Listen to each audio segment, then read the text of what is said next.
We're live. Hello, Nicholas. Again. Hello, Shana. Hello once again.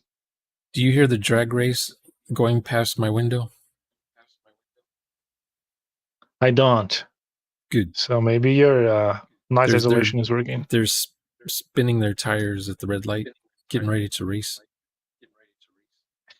Is there a lady with really short shorts and like a flannel? I wish. I wish. Wearing jorts. It's usually the shorts. They race past the police station. The police don't even care. I mean, so anyway, can they even arrest? But yeah, can they what? I would ask, can they even arrest the drag racers? Can they even do something? They used to. They used to lock them all up and confiscate their vehicles. But things happened.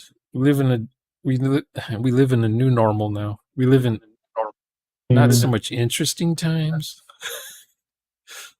Exactly. It's an alternate parallel universe.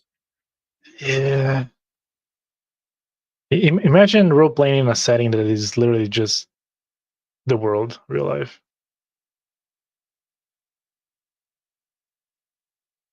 Literally, there's no other like crazy element or like fun twist.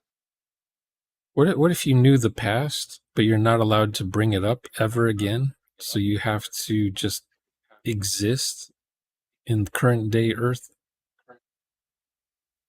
Yeah, but that's a fun twist. Try not to rock the boat. You're making it interesting, Shoner. I'm trying to make it not interesting. Don't make waves. Everyone's thinking what you're thinking, but no one's allowed to say it. I mean, that is the real world. Yes. Very much. It's an accurate depiction. Yeah, it's 1984 we're living in. Yeah. So interesting. Yeah, was it Demolition Man? Yeah, never mind. Oh, that. Yeah, it's interesting character. I saw that in the theater. Challenging. Demolition Man was that Sandra Bullock? Sandra Bullock, Stallone, Sylvester Stallone. Yeah, I saw that in the theater. And the fat guy. It was only $3, so I thought I'll go watch it. Okay. There's a fat guy. $3. He's like I guess the counselor of like the chancellor guy or something. Because there's the evil guy, the old guy, Wesley like the mayor. Snipes. Was he the bad guy? Was Wesley him? Snipes? No way. The blade guy. Was it him? He came out of prison. Him, but he looks so thin. Oh man, he looks so thin in that. Doesn't look like him from Blade. Does he have blonde hair? Yeah, it is him. Yeah, it's like orange, dyed orange hair, like Fanta orange. Yeah, so he's beating up everybody, and the cops don't know how to deal with criminals. Yeah, because crimes are just like, oh, you littered. Yeah. So you spit on the sidewalk. All combative. Yeah. You're cussing at an ATM machine. You're in trouble. Exactly. I mean, you're surveilled all the time, so even if you cuss, you get like a ticket, pretty much. Yep. But yeah, challenging characters, right? So what would be a challenging character for you? Okay, I'll give you an example. Okay, so we are super games, right? That Phil's gonna run. We rolled the powers randomly, and then at the moment I just glanced over it, but I got an interesting sub power that involves being able to see infrared and being able to see ultraviolet. At first I thought, oh, cool, like I can basically have detective vision. I was thinking of it, and I was searching like what these kind of visions would allow a person to see. And then it started dawning upon me that this is not going to be so simple to RP, because with infrared you can see heat signature. Yep. So that means like emotions, like our face temperature changes depending on some emotions. You think so? Then ultra, it does. I would think that your There's like eyeball would some just see pattern. a hot body all the time, regardless of if you're blushing or not. I guess how, Would you be able I to guess tell? how attuned is the heat vision? I guess maybe Because fine tune it. Yeah, it could Otherwise, be it's the just thing that I hot. could turn on and staring off. at. You're just Yeah. staring at the flame. The Human Torch. I guess makes this whole sense. body. Yeah. Like in It's just red. Westworld. In Westworld, the robot sees infrared, so it's just a warm body in front of them. Oh, But okay. he could see I the didn't know heat that. coming off of your footprints, though. Yeah. So if you It's a ran detective mode. on the sidewalk, he would see your hot footsteps on the sidewalk. Exactly. Story. Yeah, It's a so story if there's thing. a cyborg, you can see. Yeah. But the So ultraviolet is even crazier, though. But what does ultraviolet Because with look like? ultraviolet, so ultraviolet, like we cannot see, so it's just a concept. But there are a lot of patterns in nature that our human eye cannot see. So, like, get a bland animal that for us is bland. But if you were to have ultraviolet vision, you'd see some patterns in it. So the animal is not so bland. Then it includes seeing some different different heat as well. I don't know if you've ever done the thing where. Okay, so that remember would be I had another Fifth Element does that scene. The doctor says, I don't remember that. Yeah, the doctor, they're getting ready to open they're getting ready to they were burning her to make her forced to grow skin. They were blasting her with ultraviolet rays to make her grow skin. She's in the chamber. Yeah. They haven't opened up the chamber yet to see what it looks like. They think it's going to be some weird creature. They're getting ready to push the red button to blast it. Oh yeah, I remember. It was first the beginning of the movie. And both the guys' faces were blue with these white dots on their faces from the ultraviolet. Do you remember that? Yeah. They were saying, I think I do. They were saying something like this monster is going to be really interesting or creepy. I remember it's like a tube, right? It's like a bed. Like an MRI scan thing. Yeah. And then they open it up and it's the hot chick. It's the most beautiful woman in the world. What were they called? They had a name for her before they knew it was a her. Oh, they said it was yeah. he. They thought it was. They said something like, let's check out Mr. Polite. Or Mr. Something better be polite. They do have because they assumed it was going to be a dude. And I don't remember that. Anyway, the ultraviolet lights were on, and their faces were all weird colors. Yeah. No, but here's the thing: like ultraviolet, you can see skin damage and sun damage and skin condition.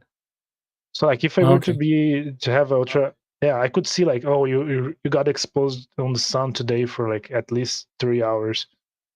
I can see like how when I was a kid, they were called black lights. Yes. You turn them on at Works night. kind of like that. But you don't see any light from the light bulb. But your clothes, if you're wearing a white T-shirt, it'll have blood stains on it, or it'll have something on it that it looks like a normal white shirt, but it might have, it might be the Shroud of Turin for all you know that you're wearing. Yeah. It's like biological traces, like any fluids that even if they dry, they get invisible. Like they still gotta leave a ultraviolet smudge. Yeah. Like some fungus. You can see your character can see that, and your character can see infrared all the time. What about regular vision? Yeah, I guess it's there. Because- It's sandwiched with the. so how are you going to Because I turn was it on thinking, and off? okay, yeah, that's what I was thinking. Like, it would be the easy way out, but I'm interested in the challenge. I guess the infrared can be on and off because heat vision is too much, but the ultraviolet would be interesting. Imagine being able to see pretty much bacteria everywhere. Wouldn't that make you like a little of a germaphobe? Yeah. Like when they do Someone those gets in the experiments, bathroom. they'll do an experiment where someone Yeah. has some fake snot on their hands, like they pretend that they sneeze in their hands, and then they go like Yeah. this, or they rub it on their shirt or whatever, and then they come into someone's house. There's a party going on, some sort of social event, and they come in like a couple hours later into the house with their UV lights, and they can see where everything just from his fake snot it got spread all over the house, all over each other, refrigerator handles, all the handles, bathroom handles, forks, knives, glasses. Yeah, you would, but your body has immune system, so you don't worry about it too much. No, of course, but so I guess some people would be ultra aware of that because like there's some stuff like the 5-second rule, 3-second rule, like when you drop a cookie on the floor. Yeah, you're eating trash, but like I mean, it's just like But if you can see it, it's a whole different thing. The audio is acting funny. What? My audio is acting funny. Once in a while, I think. I maybe I hear myself in your mic or in your earphones.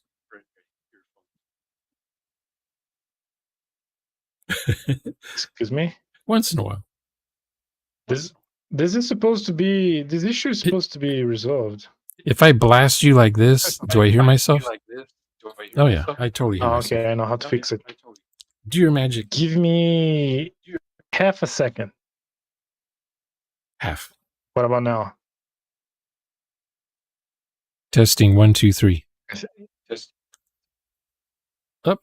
I heard it just a little bit. You got some sort of a gate trying to stop it. That's why I'll sit back from my microphone so I don't blast you. I really don't understand it because yesterday I had none of that. But I know what to do. Or I can knock you out and you can come back in and see if StreamYard fixes it. Right now I'm not hearing myself. Let's try that. So if you hear me again, kick me out and I'll understand. I'll get the memo. Okay. So yeah, ultraviolet, right? Now imagine seeing that all the time. Now imagine role playing, being aware of that. Oh, I see hand marks everywhere. Like, let's say there's like what is called like a password thing. You can see with the most pressed digits because of natural oils in your hand. Of course, you don't know that they are, but it's just like on a phone. You take someone's phone, you can see what buttons they push the most, or what kind of swipes they do the most. Yeah, and you would have ultraviolet vision. Yeah, so he would even stand out more all the time. Exactly. So I'm thinking I have to not only imagine the world, but I have to add in this extra perception that I've never had the the experience of. So I was thinking, isn't that similar to what would be to roleplay an elf, roleplay a dwarf? You're trying to really add a perception that you never had, because I never had the ultraviolet vision. Yeah, that's why I usually roleplay a human. I mean, yeah, but we're playing supers. I've had girlfriends. I'd ask them some questions like, "What's it like being the most attractive woman on the planet Earth?" Before you met me, Did you get hit on every 5 seconds before you met me? And they would say all the time. So if you're role playing a hot chick, gotta be aware that guys will be hitting I'm on a you. hot dude. Hot dude. Mm. Okay, if you're I role am a playing a hot dude, dude, man. then dudes will be hitting on you as well. Now, Yeah, pretty much. Not that I know of course. You know, like the girl that's too pretty, no guy will ask her out because they just assume she's already got a date. Oh yeah, And then that you is a find real out. phenomenon. Then you find out that Friday night, Saturday night, she's at home alone because no one asked her out. So you can role play that too. That's fairly. Yeah. But then I'm at home, like, I'm pretty sure this dude is either a hypochondriac or a germaphobe. Well, germaphobe, they're afraid of germs, and the hypochondriac thinks they have every disease on planet Earth. Yeah, so I mean, but you can see how those would correlate, right? But yeah, it is not the same thing. You can have both. Yeah, I can have a little bit of both. They're not mutually exclusive or nothing. No, yeah. Or the girl, she's a homebody and she just doesn't go out. She doesn't go on dates. You know, her parents won't let her, so she has to stay home and watch Bible TV shows or something. What character is this show? The hot girl in senior year of high school or something. Okay. Like and the she's NPC, watching Bible movies? I don't know. I'm just making it up. Like the parents are strict. Okay. She's not allowed to have fun on Friday night. Okay. Okay. I She was going to say, you're Bible creating stuff. a character that I would like to meet. I'm sure there's real ones. When I was growing up, it was mostly the Mormons. But they get taken. Mormons aren't allowed to drink or smoke or. Oh, and then the what's the other one? It starts with a J. What's that one called? Jehovah. Yeah, they're not allowed to have parties. They're not allowed to celebrate birthday parties. Yeah, just a detail. We can, like Mormons, as you call it, we can do parties. We just don't drink. We just but yeah, we didn't. The Muslims, they have that thing where they're not so much into the drinking and the partying, but that there's that one day a year where they get to do all that stuff. Yeah, and they get a cheat day. Did do that? I can't remember what day it is. I don't remember if it's their version of Christmas or if it's their version of Easter. Oh, okay. It's like but one of them, they look out at night, and that's when the moon is just a thin crescent, just a hair, just a sliver of the moon. That's the day that they celebrate. So it's not the same day every year. It's just whenever the moon's doing its thing. Oh, it's based on the moon. Okay. And some, in California, oftentimes it's cloudy that time of day, and you don't get to see the moon. So people are sad. They're still celebrating, but they can't see the moon, so they're sad. Yeah. But they call their relatives in Cairo or Syria. What's the moon look like right now? That kind of thing. And they say, well, that was 12 hours ago. What are you calling us for? It's the middle of daytime out here. But no, I want to know what did the moon look when you were celebrating? What did the moon look like over there? And they say, I don't know. I was indoors. I didn't bother to look. For some people, it's kind of important to know what the sun looks like. Yeah. Well, religious aspect.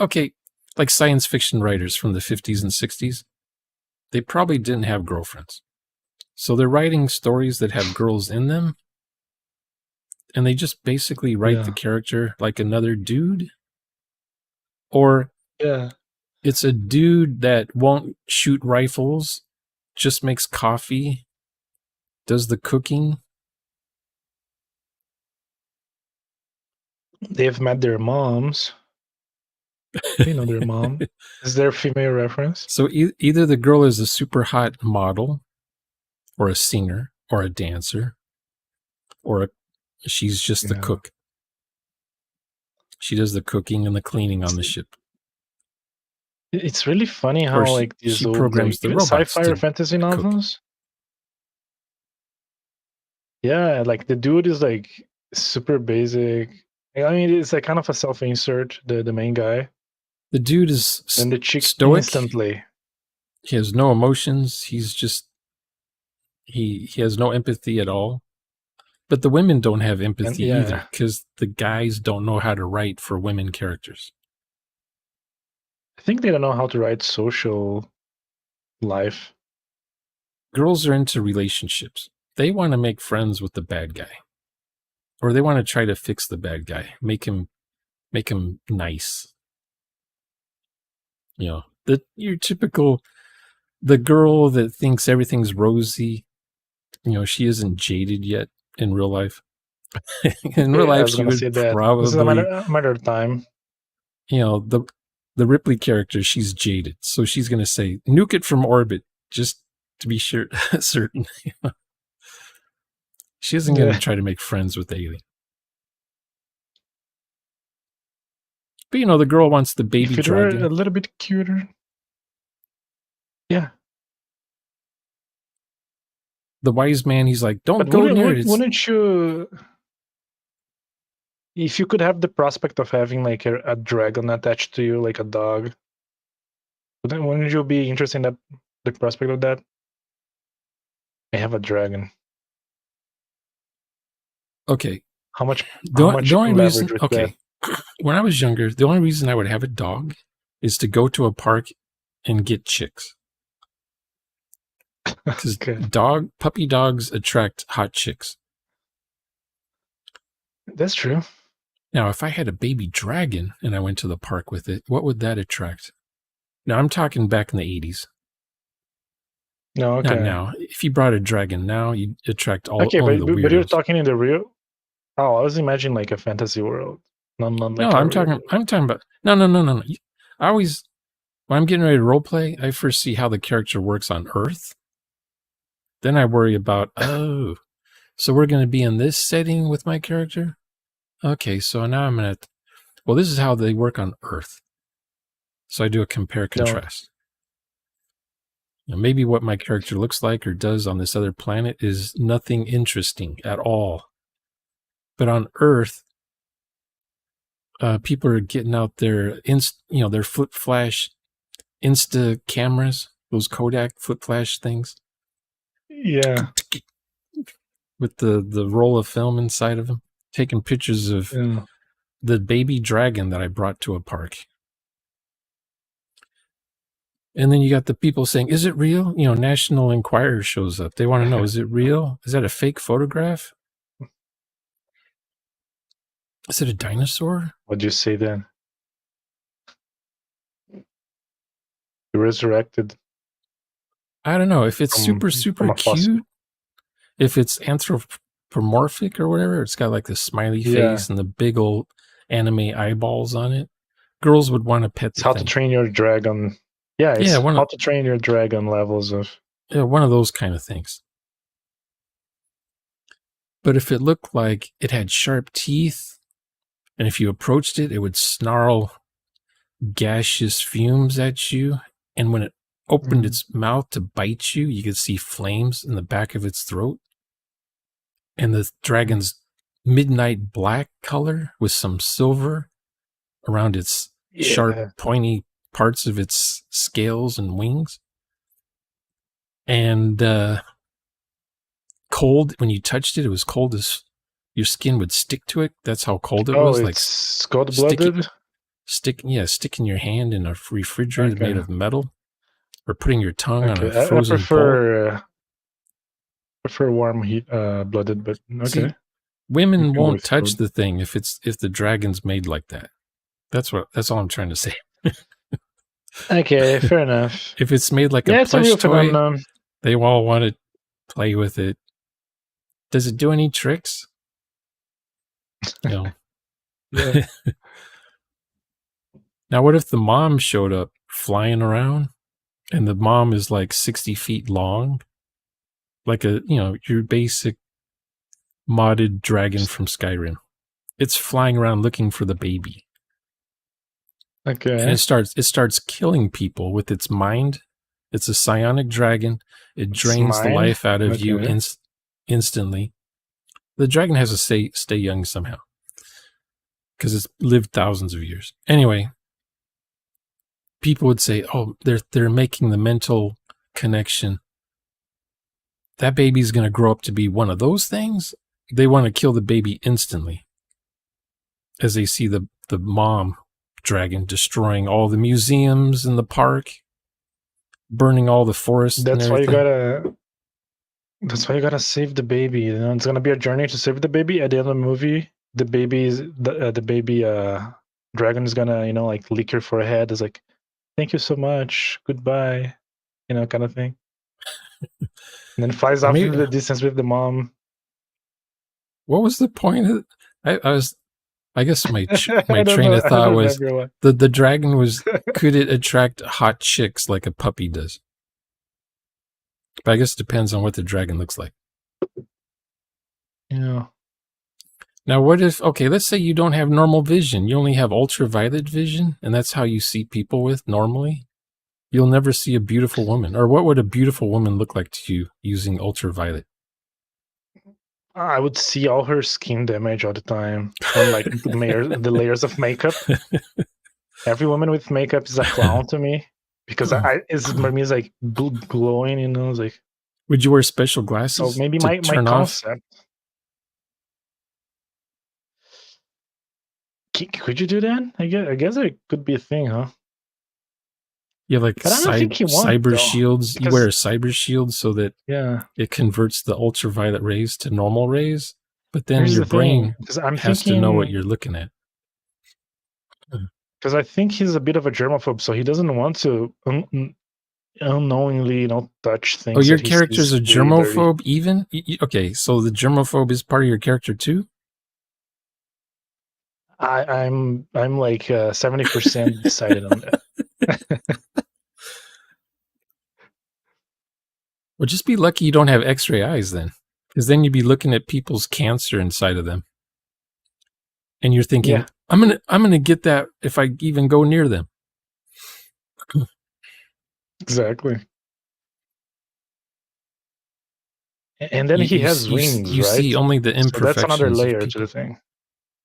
Okay, what? That's another layer, Shunner, because his wings on humans would be like pretty large. So I was looking like it's like a 16 feet wingspan. He cannot fit into tight spaces, so he's kind of claustrophobic as well. On top of that, Okay, so you have wings because then now? his wings are cramped all the time. No, I have wings. My character Get has them wings. remove them. It's a whole Have combo. them surgically removed. No, I don't want to. And then just get a gravity belt and What use that for flying. That's Don't like you want to fit in? like, Don't you cut want off to your- fit in with your cut- friends' cultures? Are you okay? That's the same as saying cut off your legs and install jetpacks. Yeah, Go do that. faster. Darth Vader has a fake outfit or a fake body for his whatever. Because he got got cut. Yeah, you probably get points for cutting off I'm your not gonna legs, and remove then you my can use those wings. points to buy more superpowers. Oh, okay. I don't remember how you guys are but doing my it. character is too pretty. My character is too pretty to. Now we are using total party You have skills. a drawing of your character already? I have. You want That's to like see it? Like me playing GURPS, we have to draw our character on our character sheets. Sure. Here he is. Look at him. Look at him. Okay, so he looks like kind of like an angel with red eyes, though. Yeah. And wings. The AI would not generate the wings. I tried editing the wings in, but I could not find high definition wings. So yeah, it has wings though. So what kind of wings? White, The black, white wings, flesh color. white. Yeah, they gave me the option to choose like insect wings, and I thought about that, but the other powers that I Spider. had rolled would not match up as well. Spider wings. Spider arms that are webbed. Okay, he has like the webbed with webs. Could be. Bat wings. That's the Halloween Pegasus scheme. wings. Pigeon wings. Chicken wings. Yeah, it's like regular Lizard white wings. Flying fish wings. Flying squirrel wings. You said he's pretty, so I'm guessing he has the white feather wings. Of course. Like the archangel type wings. Exactly. From mythology. And he has light powers too. Light powers? He looks like an angel, that's the whole thing. Yeah, he can bend light, he can shoot light, he can separate the wavelengths to like make something that is white turn blue or change colors. Can make a blank spot, make something. Can do this. He can do this. He can warp light around things. And has infrared and ultraviolet. So I have to keep in mind the ultraviolet. This is what this superpowers. Yeah, this is gonna be the highest challenge because flying, fine. Can you do this? But having again to imagine, I can't. I can't. It's kind of important. I already customized the dice for him. No way. It's too big though. Yeah, I always customize the dice for each game I'm playing. Is that over prepping?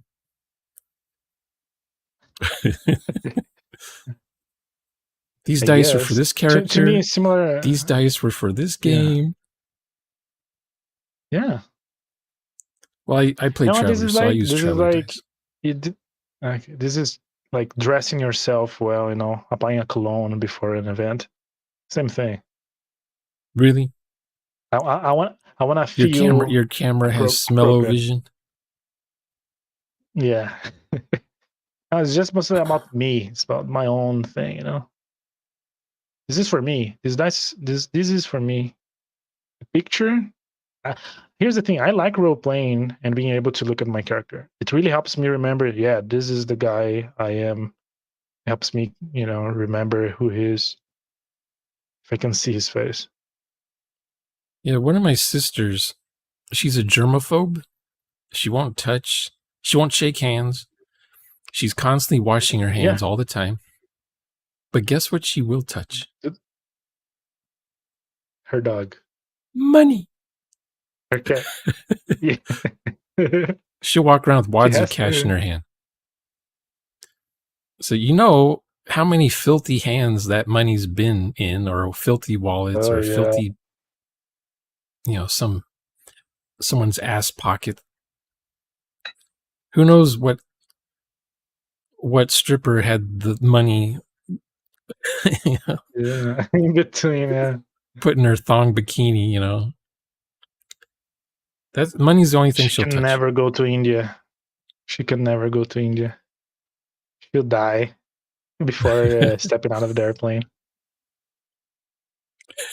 And yeah, Mr. Max, I am like a baby. If I do not see, I don't have object permanency. I don't have character permanency. So I have to look at it. Otherwise, it fades into oblivion. I have to look at myself every day. What are you talking about? I'm reading his other comment. Oh. He said take away the one below that. The one below that. This one. Take away my mirror for a few days and I won't remember who I am. Man, that's... Yeah. I used to have that problem. That's my curse. You forget. Who am I? You have to have a post-it note. You can't remember Yeah. passwords. You have to write everything down. You have to have instructions for how to start your car when you get in your car. Not to that level. But You had a stoplight. You had a just in case I stoplight for forget. more than 10 minutes and you forget what you're supposed to do to press the gas. Yeah. Yeah. Yeah. So for me, I start with human and then I start mutating the human into something else. Yeah. Make them shorter, Yeah, make them that's what I taller. was thinking. They breathe air, they breathe water.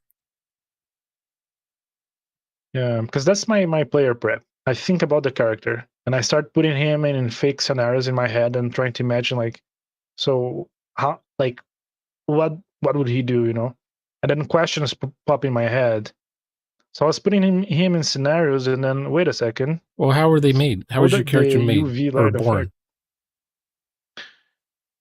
effect. This is a secret. This is part of the Okay. secret. Cannot tell.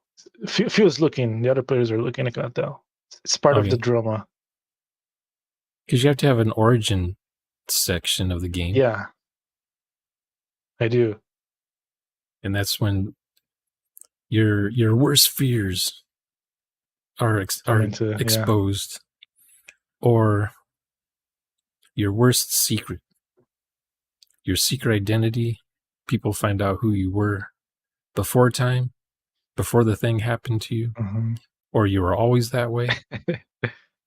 Before the fateful day. You're the last of your kind. Yeah. There's another race that's out to get you. As far as other people know, I'm not even human. Your character looks human. Superman looks human. It's from another galaxy or something. I mean, okay, if they see you doing things, if they witness you doing things, then they'll say he's not one of us. He's not like us. Yeah, but like I cannot even hide the wings. So even if you wanted to have a secret identity, oh, that's true. How do you unless like you do like the guitar case thing, you know? You like cram them inside a guitar case and carry it on your back. Do you remember Iron Man in the 60s? Early 70s?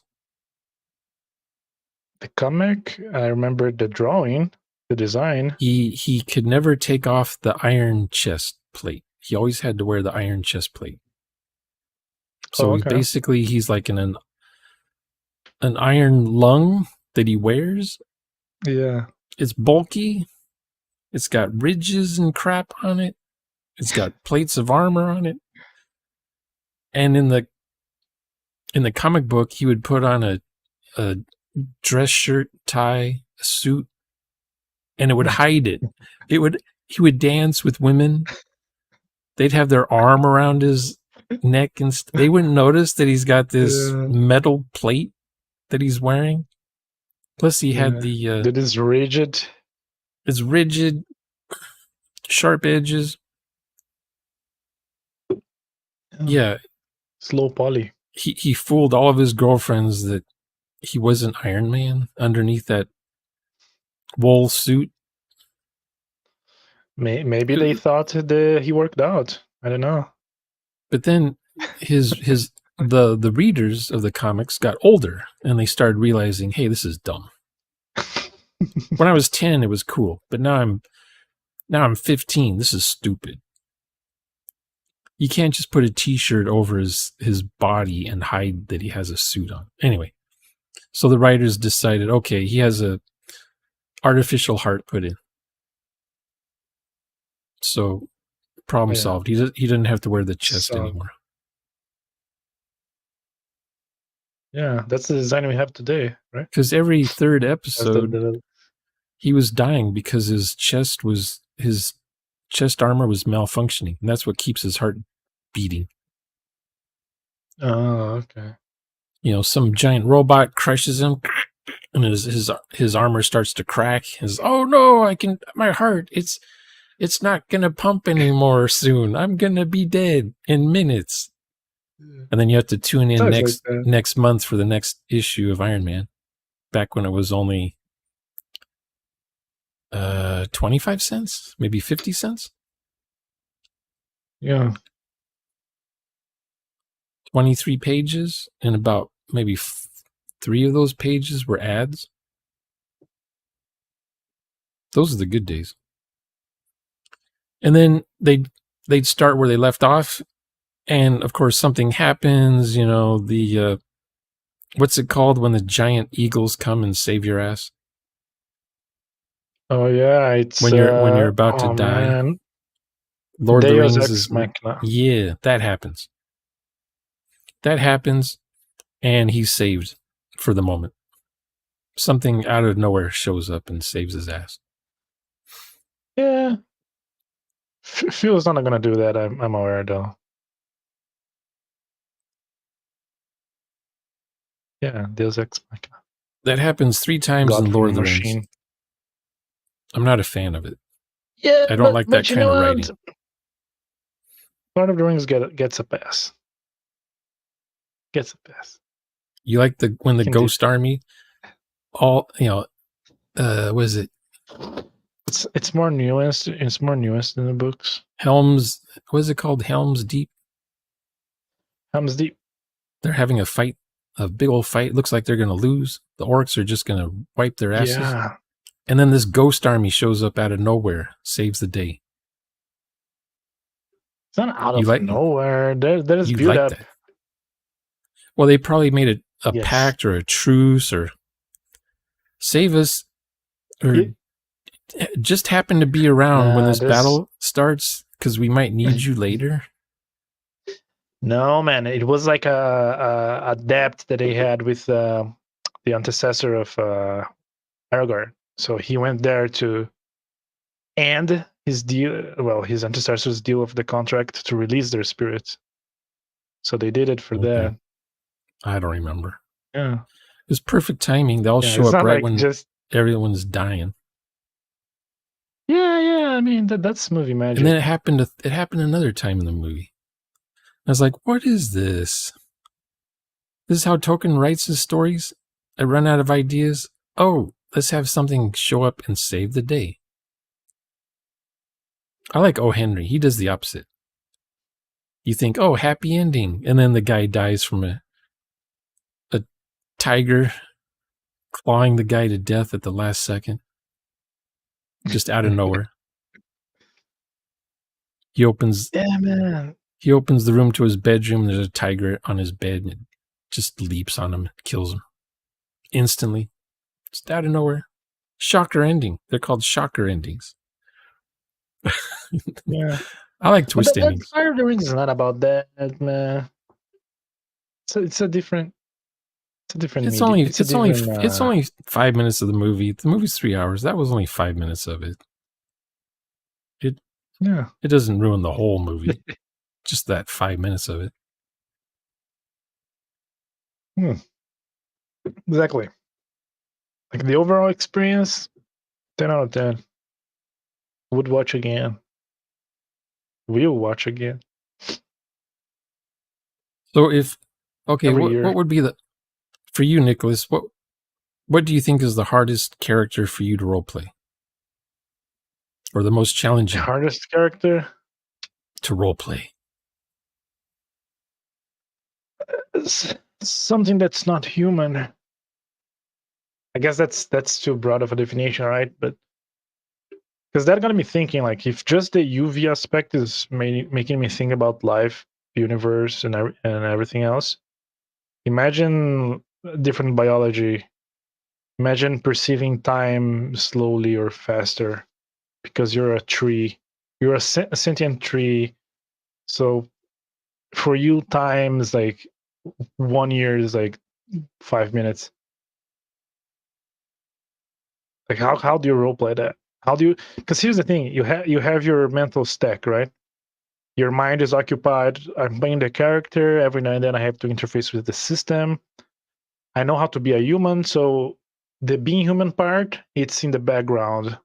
You know, it's in the background. It's working, but then I have to bring forth more elements. UV, longer lifespan, like spider biology, you know? So now I have to keep track of 5 different things as I'm playing a character. Yep. So that you have to keep on the on the foreground more things than you normally would with a regular human. See, I always forget that elves, depending on the setting, elves could live for thousands of years. So you might be role-playing an elf Exactly. that's already 2,000 years old. But they're arguing with their parents like they're a teenager still. Yeah. What have I done for 2,000 years? I'm just starting to shave and my voice is just now changing. Yes, some What books is and some RPGs, they do the thing where they do still go through the stages of life. They just go on a slower pace. So yeah, like the 500 years guy is just 20. what if your job So is I working guess at a pizza place? You're a pizza delivery guy. Are you going to do that for as an thousands elf of years? in Now, Elf if City, you're on Earth, technology changes a lot in 1,000 years, especially now. So okay, you'll I'll have tell all you what. kinds of different jobs in 1,000 years. Because that is like what I would call elf as an alien. Because if you go elf by mythology, they're spirits, so like they don't need to worry about jobs. You don't have to worry about anything. But if I'm playing elf as an alien, it's just like a different species. Then yeah, they need their technology should change over time. Wars. Maybe there's a new plague that affects only elves. So now there's only like 500. I guess their worries would be, are we going to die in this world or in this war that's going to be going on? And is our whole city going to be destroyed during the war? And will it take us 1,000 years to rebuild our homes? Because fantasy, for the most part, is post-apocalyptic. Everything's a ruin. Yeah. The war, the elves, they might put a new roof on the house, but the house looks like it's going to fall apart any moment.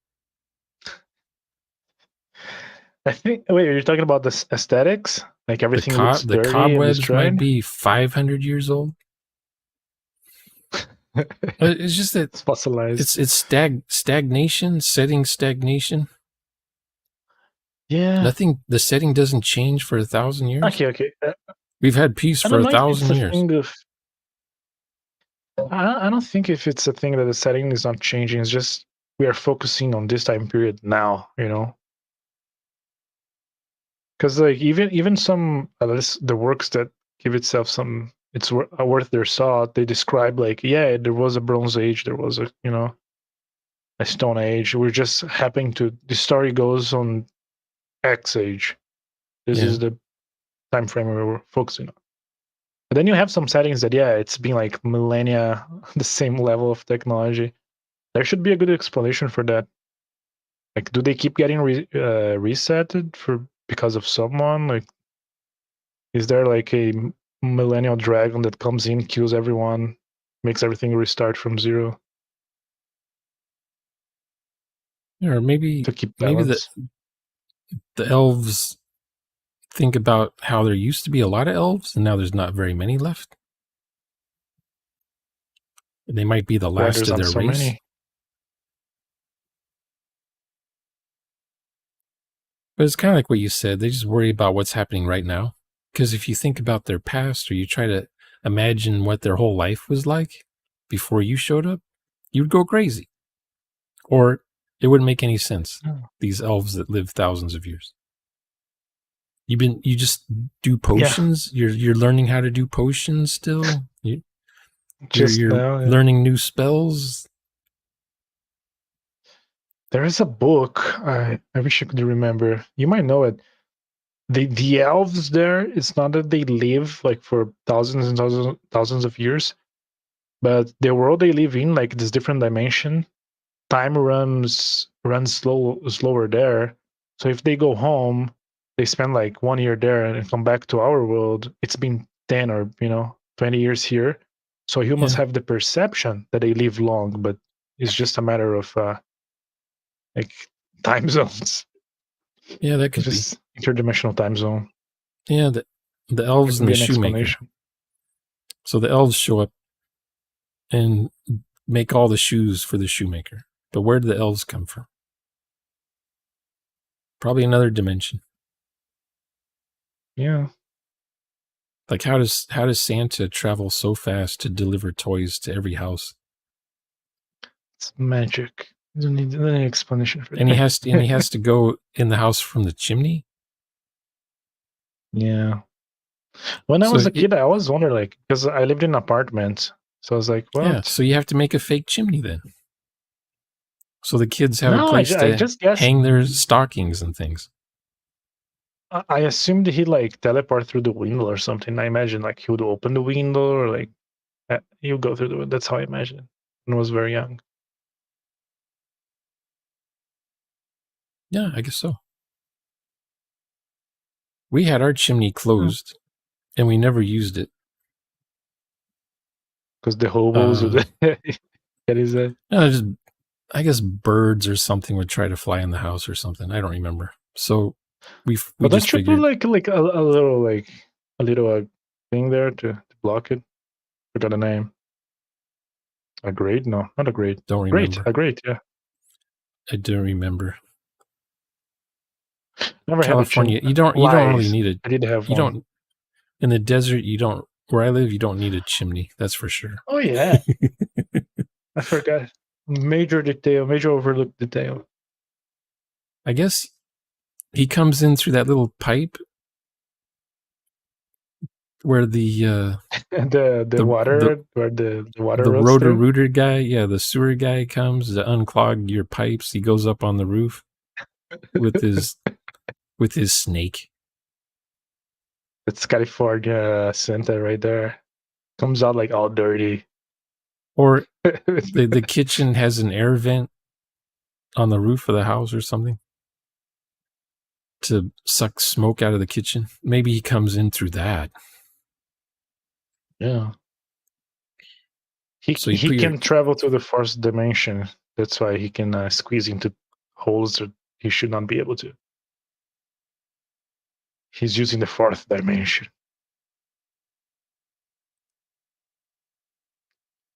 But you know how Americans think of fantasy, though? They think of it as Europe, medieval, fantasy. Yeah. It's like, is it before or after Robin Hood?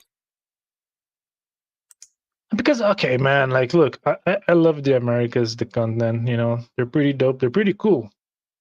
But there's a lot of nothing here. We had the Aztecs. We had the Aztecs, the Mayans, the Incas, and that's pretty much it.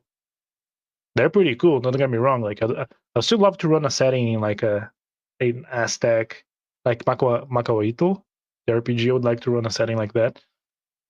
But there's not much recorded history. Are you saying that North America doesn't have like monoliths and it doesn't have like their own Stonehenge? It doesn't have pyramids. There's no monolithic cultures. I mean, more like Mexico downwards, we had pyramids, but you guys also had your own thing. What I'm saying is there's not much recorded history. Okay, what did North America have that's remotely interesting, other than the Grand Canyon or Niagara Falls? I was gonna say mountains.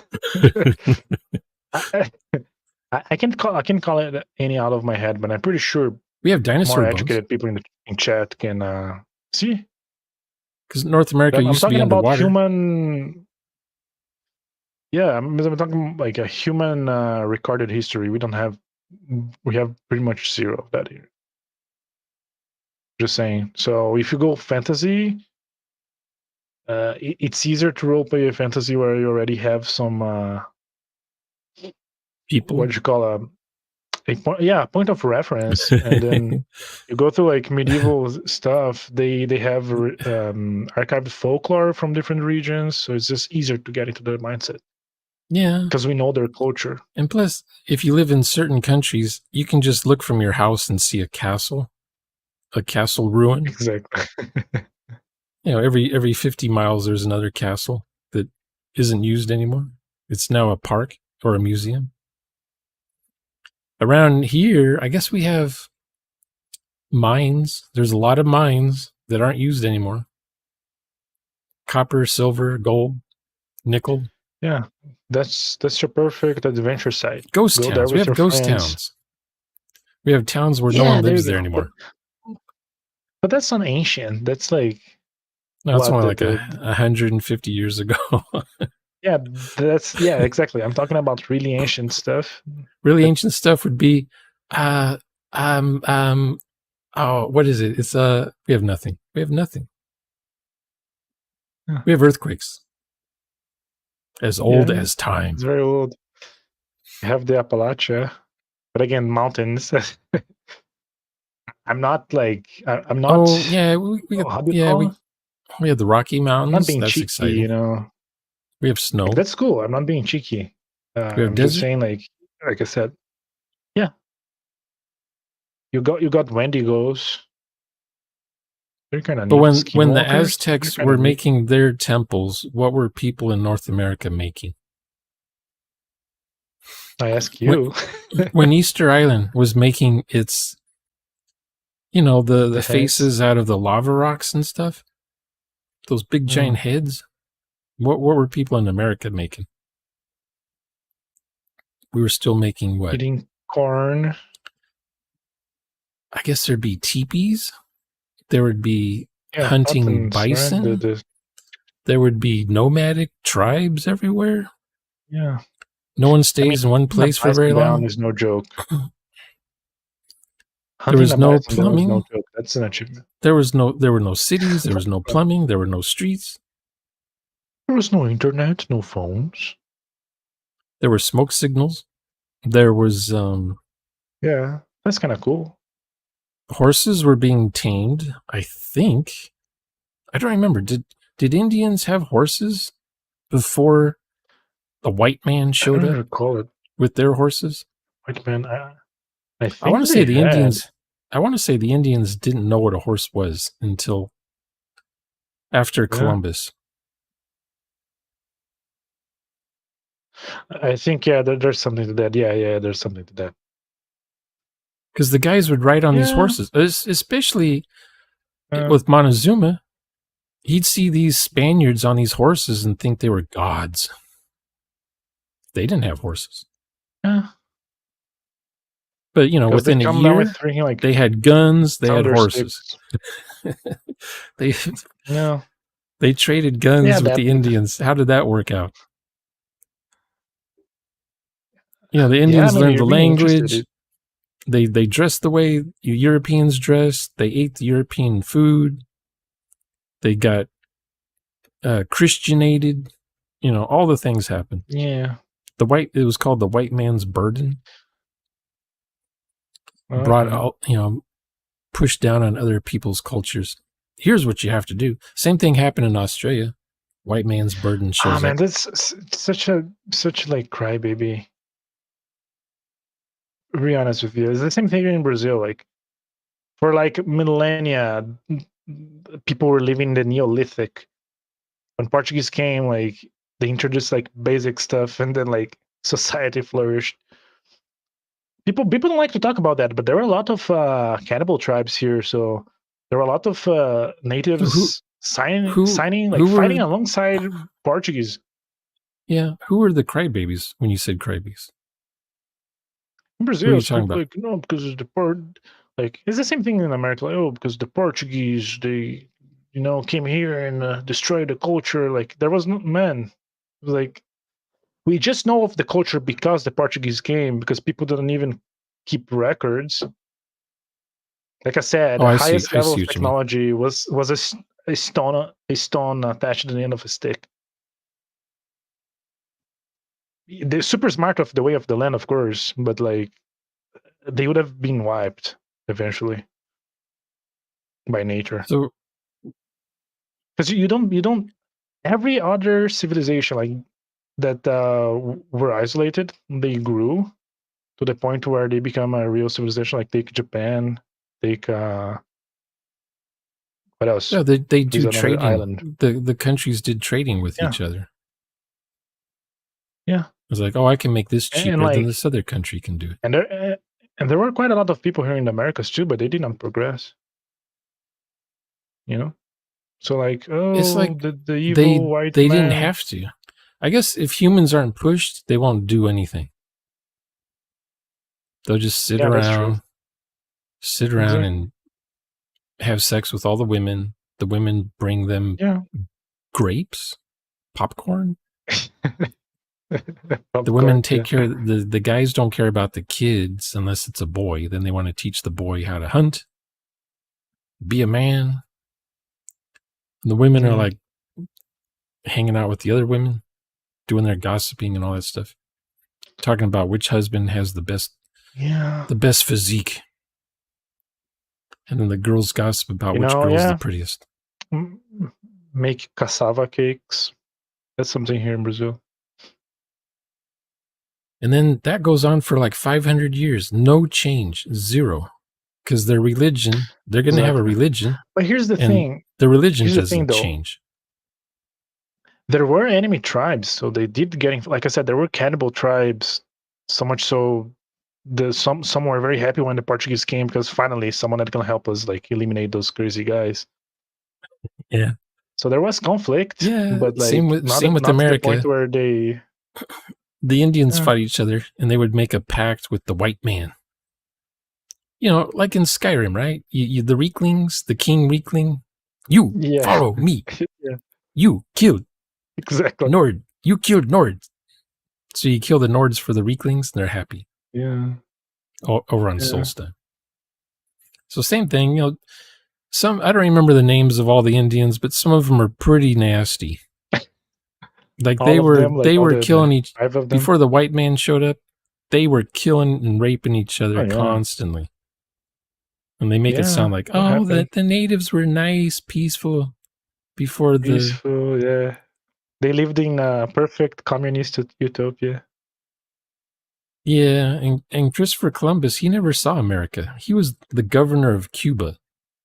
That's all he ever saw was Cuba. Yeah.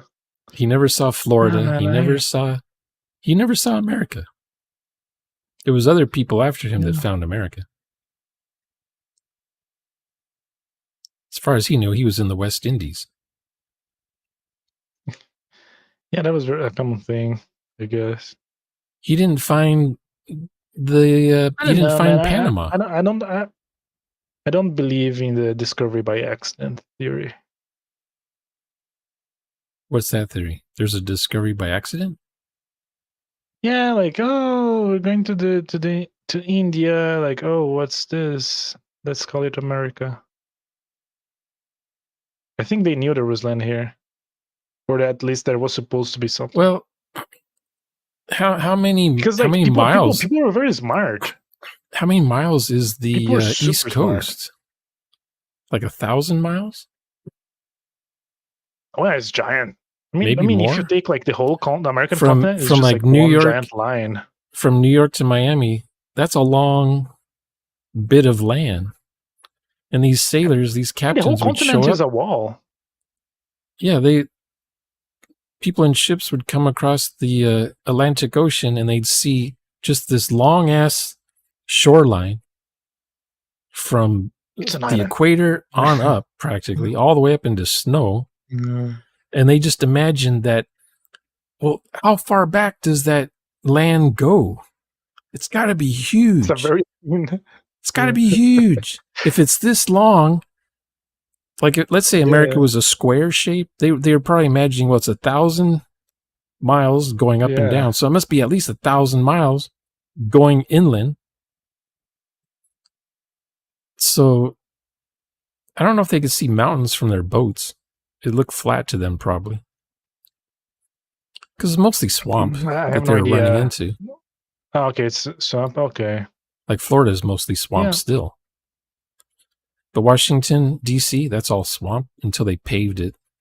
You know, they drenched the ocean and throw dirt. Yeah. What is that called when you landfill? They did landfills, I guess. Yeah. And you Landfill. hope there's no sinkholes later on.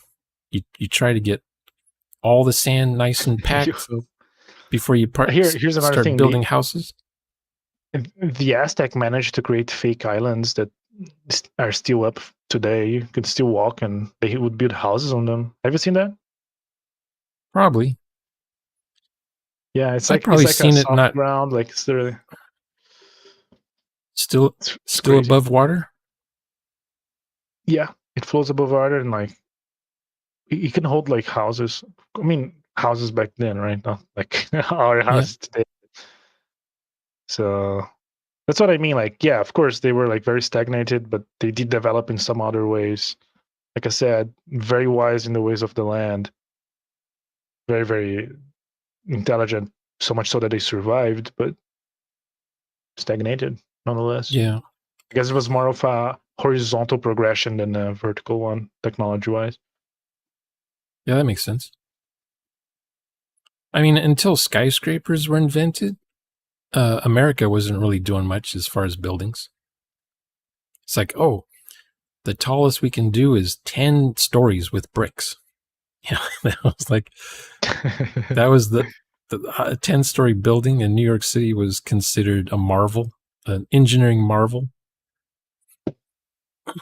Prowess of mankind. But then, the Iron Age started happening. The Iron Age? Is it the Iron Age? What is it called? Steel? The Industrial Revolution. It's I guess that's steel. But that's when they started building the skyscrapers. Steel, you can weld steel and make as tall of a building as you want. And then Otis invented the elevator. It's like, this is it. It's been downhill since then. And then in the 30s, they thought we're going to have blimps going from skyscraper to skyscraper, and that's how we transport ourselves. So everyone goes up to a skyscraper, and they get the tow line from the dirigible, and they pull it towards the building, and everyone single files into a blimp so they can travel from New York to Chicago. Because I guess there was nowhere to land in New York City, so they had to dock up to a skyscraper. Okay. But Pennsylvania, there's no skyscrapers there. They can just land in a cornfield somewhere. Or a baseball field. And crash and burn the whole plantation. Yeah, just a whole year's worth of... Don't make your dirigible out of flammable material and then put hydrogen inside the thing. The paint was flammable. Yeah. They didn't know. Come on, man. You don't know. You don't know until an accident happens. Yeah, I was gonna say people go too hard on like blimps, on zeppelins. People, I mean, I would not be able to come up with that, so I give them credit. Give who credit? I give them credit. Who? The dudes who made blimps. Whoever, people who are producing blimps all over the world. You mean like you wouldn't be able to think of inventing one yourself on your own? Yeah, like I gotta give them credit, like to come up with the idea in the first place. Even if like, it kind of blows up, kills a bunch of people, like still it's pretty impressive that they managed to engineer that. Yeah. I don't remember what they were building them for. To travel places? I mean, what do you mean? Was the blimp made just during World War I? They would have like wires and crap going from blimp to blimp or from the blimp to the ground so that planes would hit these wires and get cut in half. At nighttime, you couldn't even see the blimps or the wires. I'm not super... Oh, okay. I'm not super versed in blimpology. And then they would try to drop bombs from the blimps onto cities or other land, what do they call it, runways, blow up someone's airport so their planes couldn't refuel or land somewhere. But it lasted. Them blimps. No, is there a blimp war going Short on right life. now? It's mostly Well, Mr. supersonic Max, jets. that's something. Like once the airplanes showed up, the battleships kind of disappeared. Because bombers could do what the battleships could do. But in land. On land. On air, yes, but on land effectively. Like a battleship could shoot a bomb 25 miles. But that's just one bomb. And then you have to reload, shoot another bomb, reload, shoot another bomb. Yeah. But a bomber could hold a whole bunch of bombs and just saturate the ground below it. But then the fighter jets showed up. I don't know, man. Wars with guns and like bombs there's no glory in that. No glory? you die and you don't even know what hit you. Like back in like medieval or ancient times, you'd go to war, you could at least have a minimum of control of your surroundings, you know. Very rarely would a stray arrow catch you and you would die. I see what you mean. You would see you'd fight a guy, you would look at the guy, you know, and he would look at you. You'd have like a human moment of like, this is life, you know. One has to die, or other has to live. But nowadays, you don't even see people face to face. Just a drone. What do you call? Yeah, the guys. Trike? The guys sitting in their comfy cubicle office in Washington, D.C. with the video feed from a drone. Humanizes. Yeah, and they just have a joystick. Humanizes your enemy. They just point the drone to go fly down the chimney of a building, and just the whole building is gone. And there's like maybe 20 people inside that building. And you're like, okay, what's my next target? Yeah. Then he gets a medal, you know, like play Call of Duty, got a medal. Oh, I don't know. Do they give out things? I think it's just part of their 9-to-5 job. They just go home at the end of the day. Well, to them, it's not a war. They're just showing up for work. And then they play Call of Duty after that. I guess. Well, I want to say they have that button on their desktop that they click to hide the Call of Duty game that's running on that same computer that they're running their drone surveillance cameras with. They get confused sometimes. The boss shows up. You're not playing Call of Duty on there. And they're like, well, sort of. There's a new version. Let me see. And the boss sits down. He starts playing too because he wants to try out the new version of Call of Duty. Yeah. One of the IT guys left it on there. Pirate copy. Did you see how it goes? Yeah. So blimps are making a comeback. Yeah, according to... I think I've seen some modern blimps. They're drone-driven, I think. For a challenging character, though, do you go a setting first and then evolve your character? Or do you have a character that just spawns into some setting now? Or do the two go together? I don't think I follow what you mean. It's like you make a really cool character. You practice role-playing the character. You can do this. You can do this. And then you show up at someone's house with your character sheet and they're playing a totally different game. How are you going to fit your character in their world? Is that a challenge for role-play? I don't. Is that why no one role-plays in their games? Because their characters don't match the setting, so they're just going to play their character sheet instead of their character? Yeah, I don't know why. I mean, I think this is an older culture in the hobby, but like create a character and show up and see what happens. That is antithetical. I mean, I do that. I'm an old fart that does that. I say to players, make a character and show up. Nah, because I played but Traveler. but you say, oh, we're gonna play this. You're gonna play, yeah. But okay, so you know And Traveler, the you setting, can't like kind of you can't make a terrible character using Traveler. because of the generator, right? So the game Yeah. kind of helps you there. Yeah. But I mean, yeah, there's like aliens. D&D, Traveler has aliens that are hard to role play if you don't know the setting for that exactly. alien. That's the same thing. So I'll role play NPCs for the aliens because I know their backgrounds. I know how the aliens work, but not all the time because the players in the game don't know these aliens, and I'm not going to info dump their lore to my players. Yeah. You meet these aliens. You Oh, let by them the way, change the aliens?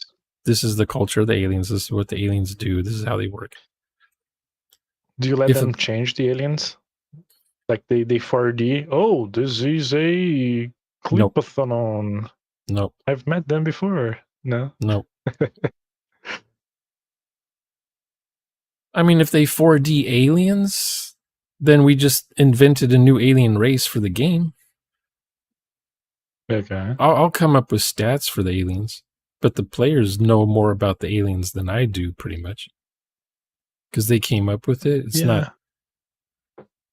Basically, we're using the animal rules in Traveler to make creatures. Oh, you get them and lift them, right? You broke up. This is a sapient fox. Oh, am I back? You're back. Hello? Okay. Is it like the uplifting? The uplift summaries, like, oh, this is a gecko, uplifted until it's a humanoid gecko. Yeah, the ancients went around and gathered animals and uplifted them and left them on other planets. To seed life? Yeah, to seed the planets. Maybe they had a use for them at one time, but then they disappeared and their plan never happened. Where does this trope come from? Because every other sci-fi does that.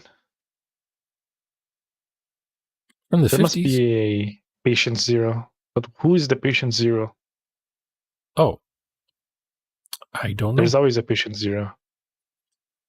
I don't know. Maybe in the 30s, the alien race that came to Earth and did things, or the alien race that was more advanced than humans, I think those stories started in the 20s and 30s. Okay. But then the 50s started making movies of this stuff. Before, you could only read pulp fiction novels and things. Mm-hmm. You ever see Forbidden Planet?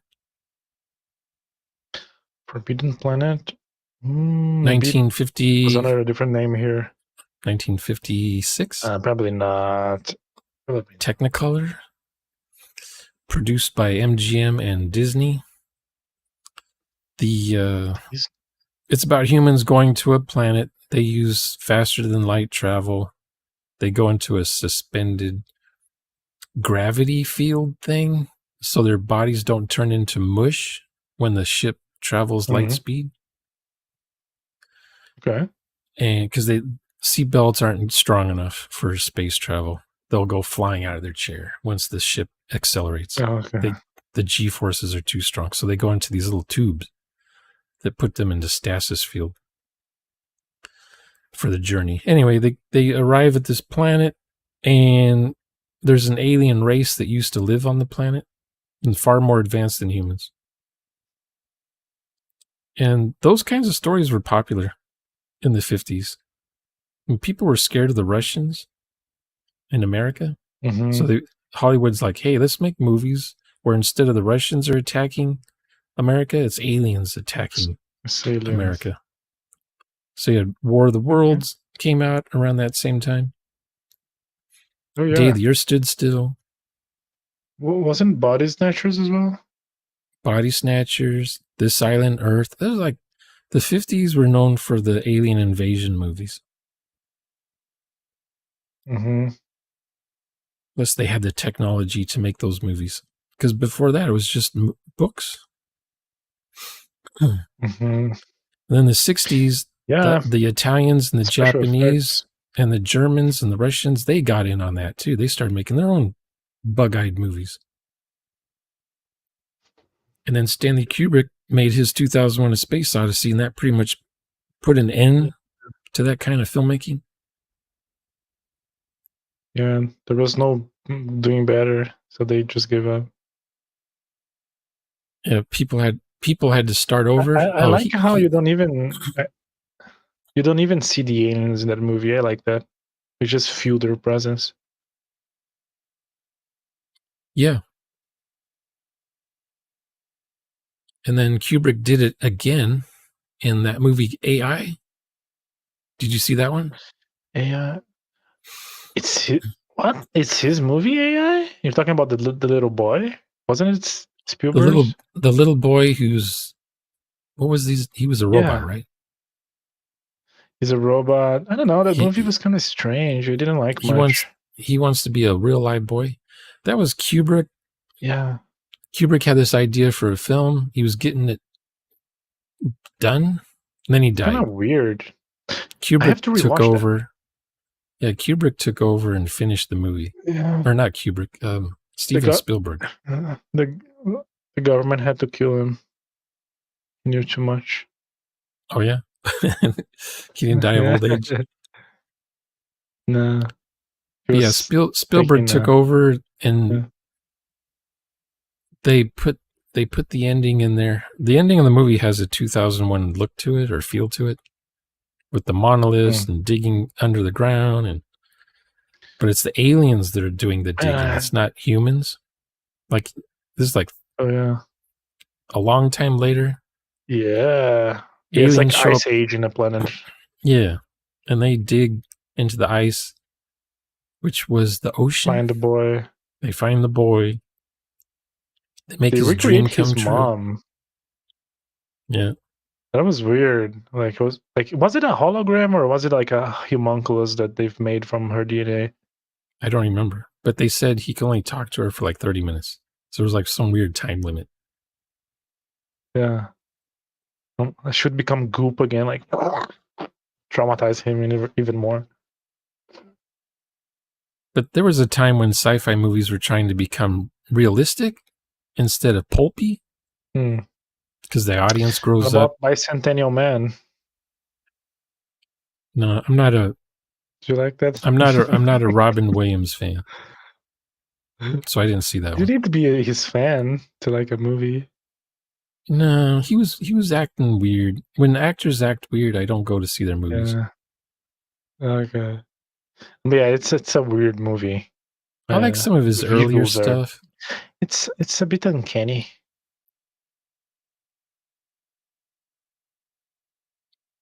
But that's another one where that's an Isaac Asimov movie where the guy, he's a robot and he's going to become human or something. Or he gets a soul.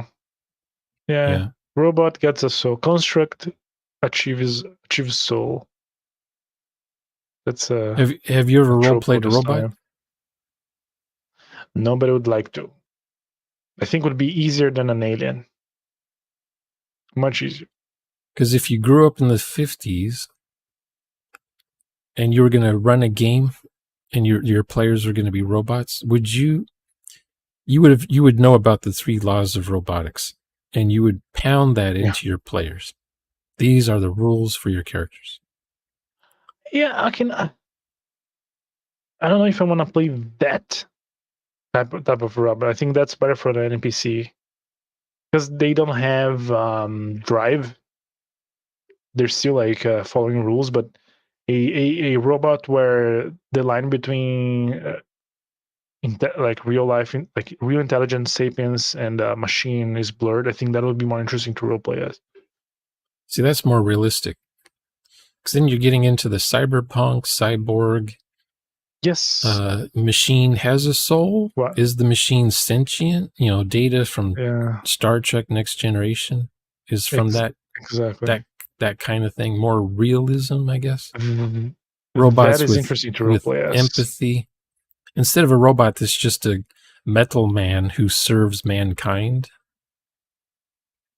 Yeah. Who can, bench press a bus, do all the heavy lifting, hazardous work, not be paid because they're just a robot. Then they revolt. That's need to that's eat. the 50s. But in the 80s, late 70s, the dystopian 70s and later, the robots were better than human. And they're going to turn. They're going to turn on their creators because they don't want to be sent to a hazardous planet to do hazardous duties while the humans just get to live in luxury. And the robots don't like having a 4-year lifespan. They want immortality because they're supposed to be better than human, more human than human. And when you get into when you get into the Cylon era, the reboot, you watch 3 seasons or 4 seasons of Battlestar Galactica, and you start thinking, are the humans the baddies? Because they portray the Cylons as more sympathetic or more human than human. Mm-hmm. So you start rooting for the Cylons instead of rooting for the humans who are trying to survive. But the Cylons are trying to survive too. A writer manipulated you. You fell right into his magic words. So now, when you see a robot in a movie or TV show, you think, oh, they're always the good guy. They're always the moral type character. They're always everyone's friend. You can rely on them all the time. They have the answers to every mystery. Just ask the robot. If there's a mystery, ask the robot. The robot has infinite knowledge, knows the answer to 42, that kind of stuff. Yeah. Can a robot role-playing 4D? Can ChatGPT role-playing 4D? If you train it. Has anyone trained ChatGPT to do 4D stuff yet? Because all it knows is D&D for all I know. I was really curious. Like I was. If Max, you're watching this, if you can send it like me or like show us like how did you teach it? That'd be very interesting to run some experiments. I really want to see like how far of a player he can get. I think he said he gave the rules. Talking character. Almost like anchoring. But you have to do like some back and forth. You have to, right? You have to get something wrong and it'd be like, no, don't do that. You have to do the rules. Yeah, exactly. Rules of roleplay.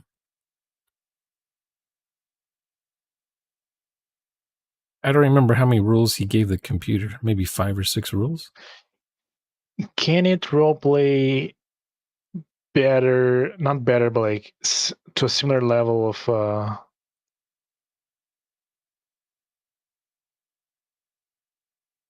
Can you trick someone into thinking that they're talking to a human?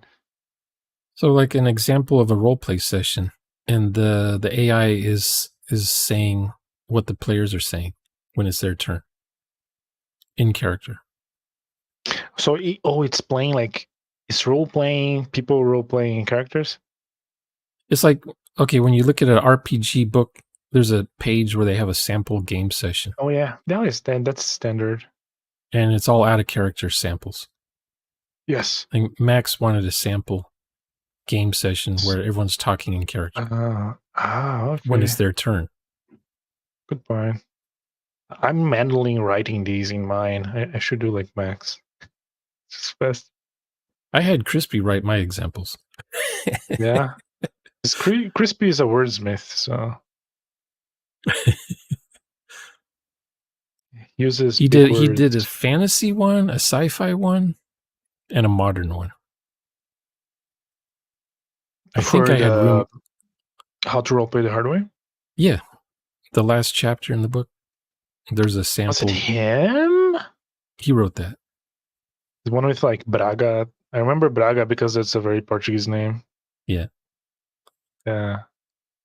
Yeah, we ended up changing someone's name or something. Or I reversed their names. I said, which one's who's who? he had the players' names, and then he had the examples.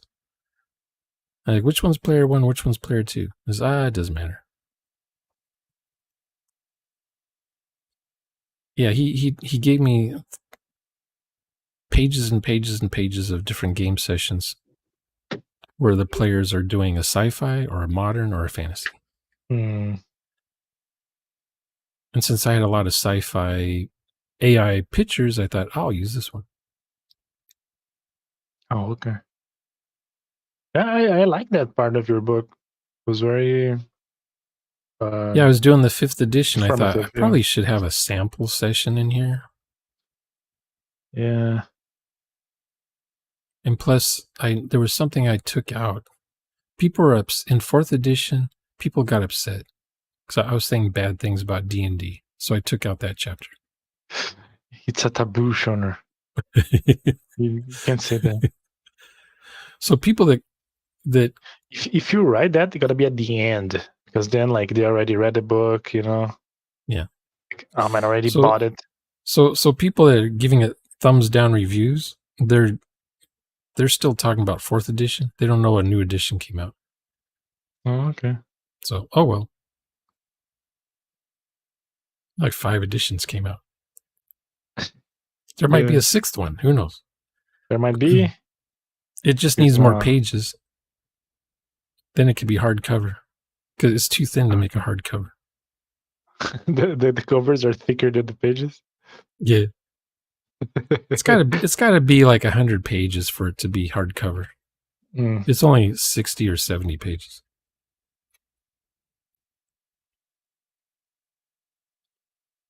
Yeah, so for me, role-playing a challenging character is one that I've never role-played before, but they're always going to be human.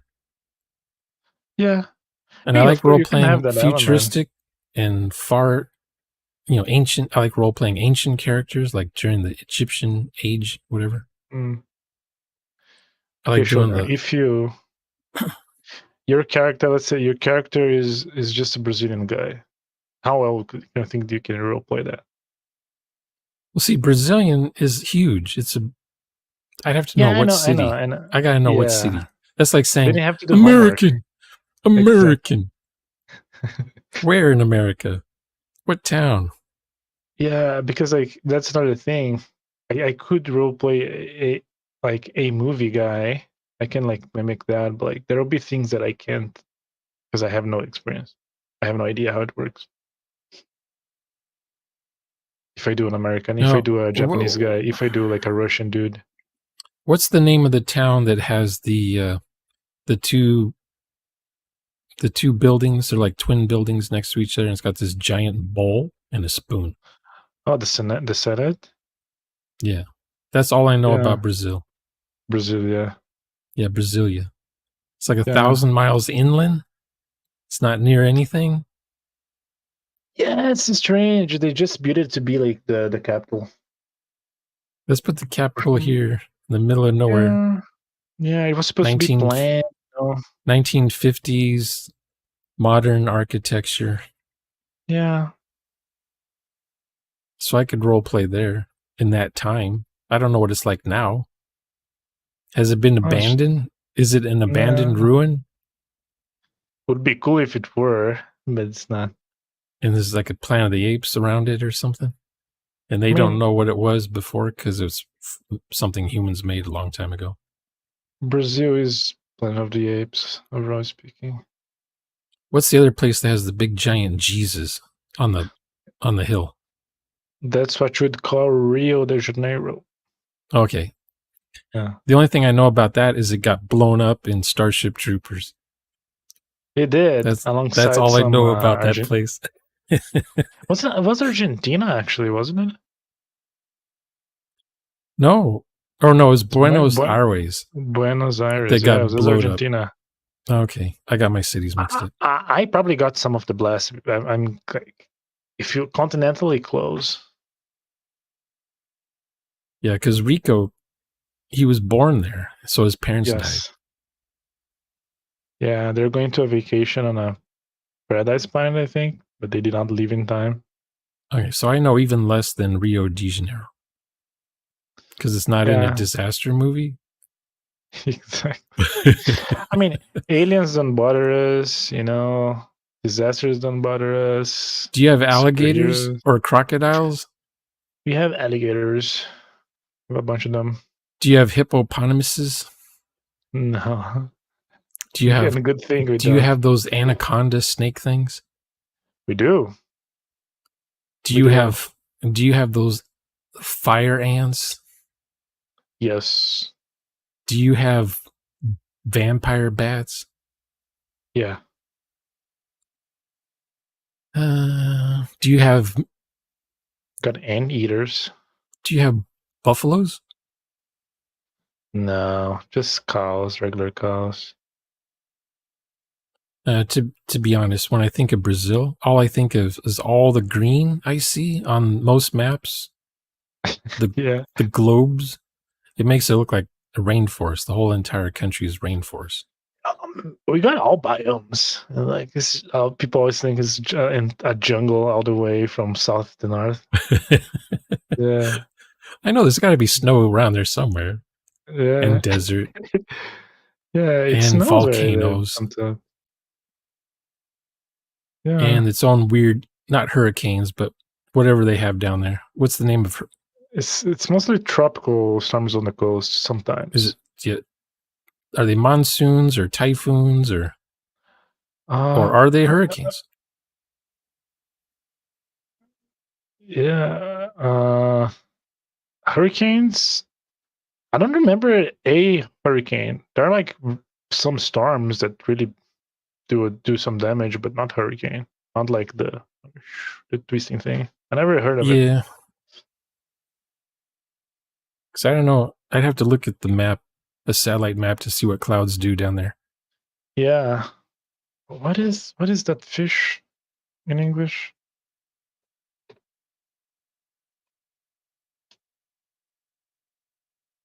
Manatee fish, yeah. It's manatee fish, Arthur. Oh, do you have lakes? Yeah. It's just yes, we do have lakes. Like they say, America has a ton of lakes, but from the moon, you don't see any lakes in North America. No, you got a bunch. Maybe you see the Great Lakes. There is a lot of subthermal water, like Brazil. Yeah, Brazil is like really bountiful. The state we are in is due to like bad management from day zero. Yeah, that's why we live in caveman times still. Oh, and the other thing about Brazil, I think they have a lot of YouTube videos of fake alien saucer sightings. Yeah. Oh, there's a famous one that is clearly like a midget in like Ewok costume at night. Yeah. Yeah, he speaks. Yeah, those things too. Child. Yeah, the liminal spaces at night and something with glowing eyeballs and a surveillance camera tracks it. What is it? What is it? Yeah, I like figuring out how they made those things. Yeah, there were some what you call UFO operations, like official UFO operations. There is a very famous cryptid in Brazil. It is the how will I say this? Varginha ET. It was like the biggest sighting. It's probably fake, to be very honest, but it made so this city, Varginha, the whole city is themed around this one sighting. It's like this red alien with 3 crests on its head. The whole city is themed around that. Yeah, I saw that. The girls who saw they're convinced that girls. Yeah. The families, the neighbors, they're all convinced it happened. And the 3 girls, they're still alive today, so you can still talk with them. Yeah. Yeah. Yeah, Fordland. Fordland is a ghost town. Around here, it's usually some Okie guy, some farmer, doesn't have a phone or electricity. He's always saying how he's getting abducted by UFOs. No one believes him. But when a whole town believes it. Okay, but here's the thing: only 3 girls saw it, and everybody believe in them. It's very different. It's not like 100 people saw it, you know? No. Yeah. I'm trying to think of the one I saw in the news.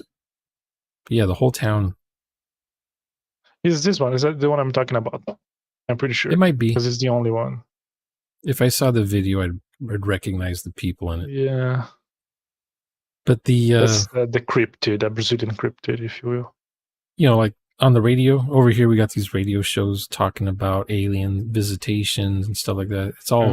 It's all nonsense. It's just crazy people making stuff up on the radio. Some people want to be famous too. Yeah, they're trying to sell a book. They wrote a book about fake stuff. They want to sell the book, so they go on the radio, talk about their book. They go to the spaceship UFO conventions and stuff. I was like, okay, well, whatever. And they're constantly predicting how the Earth will end and aliens will show up and predicting the future. Every one of these guys and gals has a different prediction of what happens 30 years ago. None of them were accurate. None of them came true. But yet they're still famous. They're still people want to believe. I want to believe. The truth is out there, Shunner. The truth is out there.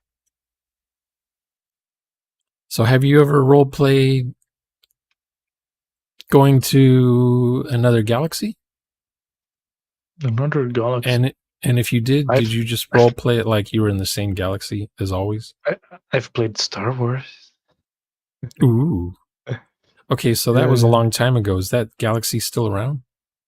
Or did it explode? Good question. I mean, how did you explain how did you explain you being human in another galaxy somewhere a long time ago? I don't know. It just speaking happens, English. Man. It's like, yeah, I was speaking Portuguese. Who's a Portuguese game? Who's scruffy looking?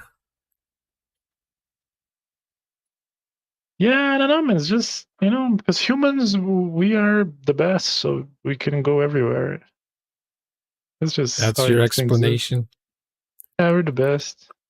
Did we evolve from Star Wars culture? Did we come from their galaxy to this galaxy? Yeah, I don't know. But we don't know anything as far as robots and crap. Yeah, they had hover cars, robots, faster than light travel. Technology is not linear, though. What's not linear? Technology. You can discover like things that are a little bit ahead of you before you get the proper. Oh yeah, things like the Chinese invented stuff, the Egyptians invented stuff, and it got lost. The Europeans they don't know how to do sewage properly, but the Romans had sewage. Yeah, and then they figure it out. It's like, okay, the Egyptians figure out electricity. What do we do with it now? Like that's just it. We figured out how to make electricity, but there's no use for it. Yeah. You have to be able to plan ahead. You need to sell something to people that didn't know they needed it until now. Yeah. You're gonna market like Steve Jobs would do that. He would say, "Here's an iPhone. You need this." The Lord before of Lies. Before he showed it, no one knew that they needed one. Yeah. iPhone are a little bit overrated, man. Who's overrated? iPhone. It's just a phone. Oh, they're kind of expensive, I think. Yeah, I don't use overrated. a phone. So I have a computer. That's all I need. Some people watch YouTube videos for 4 hours straight on their iPhone. Yeah, that's too small of a screen. I watch some videos on my phone, but only if I'm away from my computer. I wouldn't be able to handle it. I'm spoiled by a giant monitor. Sometimes you guys make streams pretty up late, and I'm already in bed. I'm gonna watch and just watch in bed your streams. Sometimes, yeah. I'll turn on the TV. Stream? I watch streams on my TV, so Still big. It's still a big screen. Yeah. The phone I goes, slept. and then I see. Oh, Zonalar posted something on YouTube, so I go watch it on my TV. It was a very impressive sound effects. Sound effect. Motorola. Yeah. You did it perfectly. Onomatopoeia skill is 100. I can do sound effects. I'm a guy. You're the guy from other movie, the comedy movie. You know the one. The Not that. I'm police. not that good. I'm not that good. I can do cartoon voices and I can do sound effects. That's about it. It's your secret skill. That's your secret as your character. Well, when you play Army or you play Army Man, you're always making explosion noises and machine gun noises. That's inbuilt in human characters. If you're playing Hot Wheels, you're always doing drag race noises. Yeah. Tires, burning rubber noises. Yeah. I remember when making the motor go, put the motor into 10th gear kind of a thing. I remember when I was young, like at one point, you just unlock the memory here. I got conscious that it was making like noises when I was playing, so I started playing only in my head. Because like I didn't want people hear me like playing with my dinosaurs and stuff, so I just inside my head. That's how the schizophrenia set in. But that's how it happens. You made me remember that. I got conscious about it. They're in my head, man. They're in my head. Exactly. I had some cool dinos. I had some cool dinosaurs. Yeah, when I was building airplane models from World War II, I make the noises of the airplanes when they take off and when they're shooting other airplanes.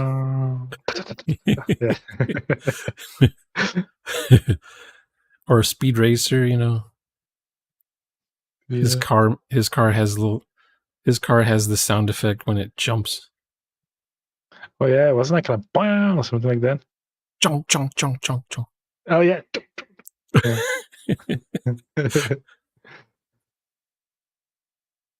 How much noise like sounds do you make when you're playing? Because I make some. None, I don't know none if you now. watch.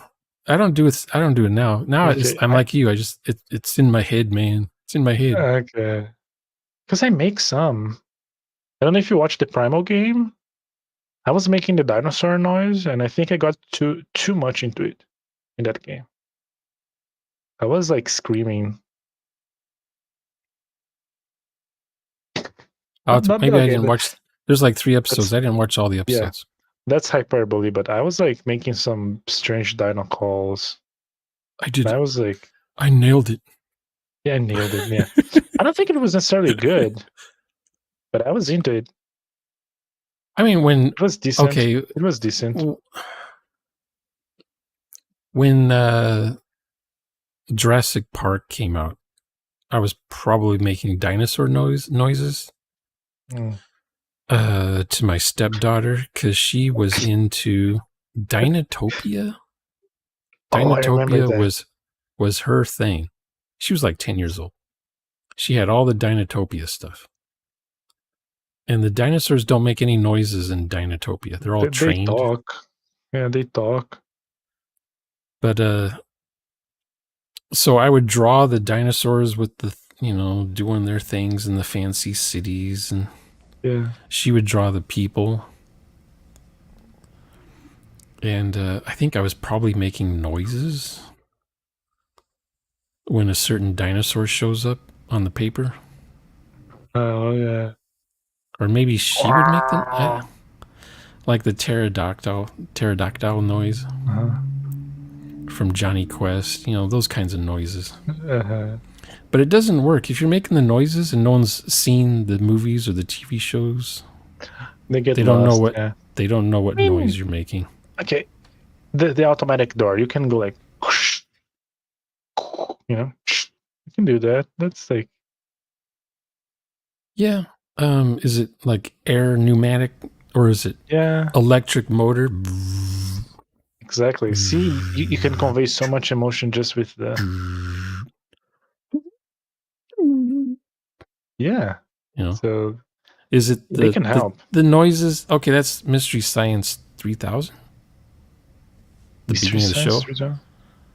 Is it 2000 or 3000? Anyway, it's a TV show. I don't know if it's on any TV shows anymore. But the beginning of the show, it had these doors opening, all these hatches, and each one had its own noise. Okay, yeah, that's cool. That I little like that. that little puppet show where the guys ad lib during a movie. Oh yeah. They talk during the movie the entire time. Now the first season's funny, but then they ran out of jokes. So I'd rather just watch the movie without them talking. Yeah, I mean it's bound to happen. Running out of jokes. Any shows should die at one point. I remember when I was a kid, we would always watch crummy movies on TV, sci-fi movies, and we would say what the characters should be doing. Because the movies had idiot plots, the characters do the dumbest things. And like, no, don't go. No, the car won't start. Oh, the alien thing's coming after him, and he does the dumbest thing, and he gets killed. Like, oh, this is so stupid. He should have gone and done that. He should. And we're thinking, we're only like 9 or 10 years old. We're thinking, if you can come up with a better movie, you know you're watching something that's garbage if you can come up with a better story during the movie. Maybe you have a big brain, Shona. Well, it's my mom's fault because she got me interested in movies. She would take me to Hollywood and we'd go to conventions and watch, the things. This is before VHS. If you wanted to see an old sci-fi movie, you had to go to a convention to see it. Okay. In one of the ballrooms in the hotel. Yeah, I wasn't okay. So you got introduced, like you were brought into this nerdy world, right? You did not find it. Like the game was rigged from the start. I did not find Earth. It found me. Yeah. I had to find it. I found it. I did not have any like nerd uncle or anything like that. I gravitated towards it. Well, let's see. I probably okay. When I was a kid, I think I was like 10 or 11. I thought computers were for nerds. Mm-hmm. You wear the white, you wear the white suit, the white lab coat with the clipboard, and glasses. You're looking at you have glasses and tape and protractor, pocket protector things on and you're looking at the flashing lights on the mainframe computer, and you're taking the notes down, and you're doing the tapes and stuff. Mm-hmm. And a neighbor friend of mine, he says, "Hey, you want to play on a computer?" And I'm like, "What are you talking about?" Yeah, at the school I go to, they have a computer lab. Computers are cool. And I'm like, "You're such a loser." And anyway, so every day after school, he'd bug me about this. Oh, you gotta come, you gotta see. So I get on my bike, I ride to his school, and back then you just throw your bike against the side of the school building. You don't lock it or anything because no one stole bikes back then. I go into this computer room and I see this teletype. It looked like a giant typewriter with the big old green bar paper. Do I have some? Mm-hmm. I don't have any near me. The paper with the green lines on and the holes on the side. Okay. And some kids playing Star Trek on the computer. And I'm thinking, Star Trek? You guys are nerds. I hated Star Trek. I thought it was the stupidest show ever. Only weirdos watch Star Trek. We're talking about the reruns of the 60s show. And so I'm watching the guys do the thing. They type in the vector and the coordinates, fire torpedoes, sectors, long-range sensor scan, sector scan, Oh no, tractor beam's failing. Oh no, life support's down. Oh, it's just text just spitting out on the paper. After you type in your little command, you wait for the computer to spit out what happens, and then it's your turn again. You type what you do. You could say route energy to phasers, or route energy to shields, or dock up to the starbase before we're dead, or turn on, or whatever, Try to open hailing frequencies, You had like 10 or 12 commands you could type when it was your turn. You're just playing against the computer. And I thought, I don't know. So I was bored. I wanted to go play football or soccer or baseball or some real sport. But they said, you guys got to get home. We're closing this, we're closing the room. The janitor's like locking the door. He's going to lock us in there. My friend says, here, I got enough of this already. Here, take this. And he hands me this thick printout, like maybe a 3/4 inch of printout. So I'm like looking stupid riding my bike, and I've got this green bar paper with the holes. It looks like I have a spreadsheet under my arm riding home on my bike. I don't want anyone to laugh at me. What's that, Driscoll? What do you got there? Gosh. No one said database or spreadsheets back then, but they just said accounting. Is that accounting? You're learning how to do math? So I took it home. I opened it up, I unfold it, and I go through from start to finish how the game went. I'm reading all this stuff. I'm looking at all the cheesy text graphics of the Klingons, Romulans, and the black holes they were going through and stuff. Here, I'll put in the chat, the Enterprise looked like this. Let's see if I can do this right. It was this one, and then it was this one, and then it was that one. So that's what the Enterprise looked like on the paper.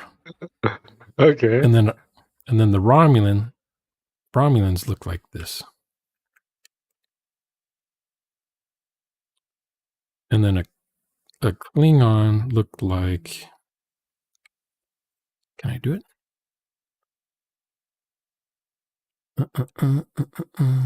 Something like this. No, maybe like that. And the Klingon would look like that, or I forget. And then a space station looked like this. So everything's 3 characters in this when you did a sector scan. And then stars were just stars. And then a black hole was just a capital O. Oh. And so you'd have like a sector scan, a little grid map, and it had these things on it. And I would see what the guys were typing for their turns, and I'd read through it. And I'm like, oh, I think I want to play the game. So the next time I go, I played the game. Only this next time, I grabbed a listing of the program. When the guys type list, and it starts listing out the basic program. It was about maybe 30 sheets of paper. I took that home. And I'm looking at that, and my dad's like, what is that? Nothing.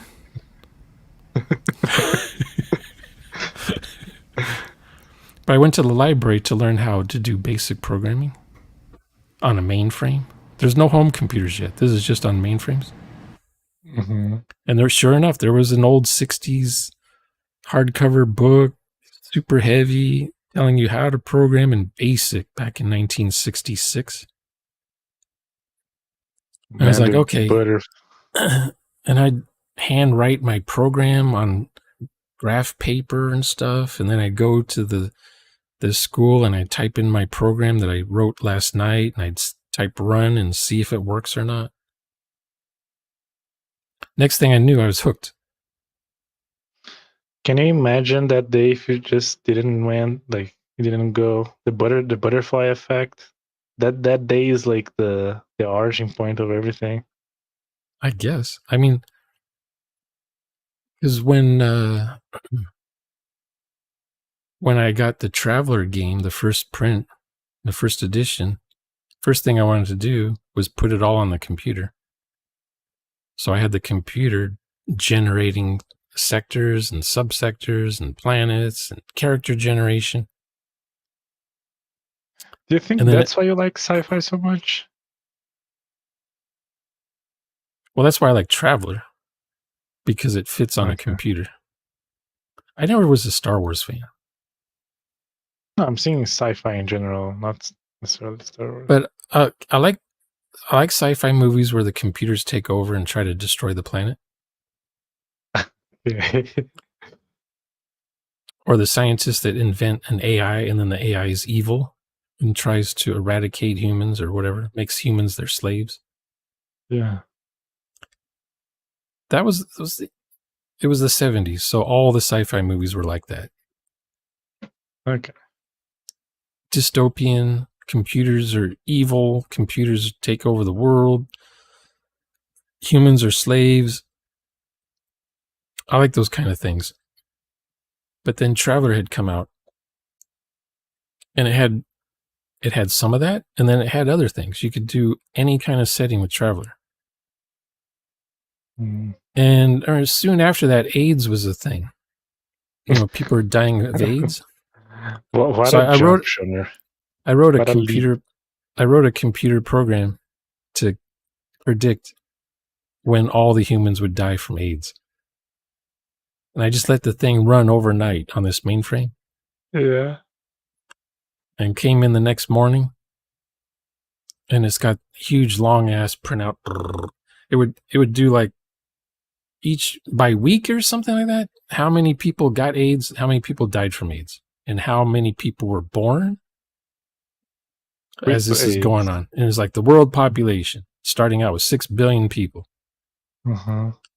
And start the thing running like in 1980. It was like 1984, I think. So from it ran, and in the year 2010, it said nobody's left. All humans. I think it's eradicated. It said something like that. Humans, yeah. It had some clinical definition of what end of life means. I didn't know sterilization. I thought, man, I thought it'd be way sooner than that. And now I was using algorithms that at the time, you know, from Time Magazine, what we knew about the disease and how it spreads, how fast or slow it spreads, or how long you live or don't live after getting it. So I was going by that standard. Obviously, it's faulty because we're still here and it's past 2010. Yeah, maybe you got a 15 years margin of error there. But I used to do like Road Warrior, Mad Max type adventures on the computer. You know, just Planet of the Apes. You know, Earth is nuked and just apes are running things. Yeah. Just all kinds of different simulations on the computer. Have two factions, two AIs kind of duke it out in real time, as it were, on the computer. Using up the paper. I couldn't wait to get my own home computer so I wouldn't have to do this at a school or university somewhere, using up their CPU time. You had to travel every time. Oh yeah, and you'd handwrite the code, and then you're like, oh, they're closed the weekend. I gotta wait. I can't run this until Monday. He got you hooked. Yeah, he got you like. And you would save your program on the punch tape. So I'd have a bunch of punch tapes at home that I'd bring with me. And I have to remember, what's this program on here? Because it's just holes punched into tape. But when the floppy disks showed up, I was so happy. Then I went and bought a floppy disk. It was $10 for one floppy disk. So I bought two. That was like a month's pay back then. Because you had to have a backup. A backup of the backup. And, you know, you start thinking about stuff like, am I a nerd? You look into the mirror. Ponder. But you would say to the hot chick, "Oh, I know something about computers," and they're like, "Oh, you know computers?" I'm expecting them to say, "What a nerd! He's a nerd." Yeah. No, the girls were impressed that if you knew computers. I was like, "Oh, This is smart. I can show you how to. What do you?" I'd ask them what hobbies you got. We can do that on the computer. I'd show them how to, quilting or embroidery or horoscopes or. Next thing I know, they're on the computer. I want to be on the computer. Now you got competition. Now you got people.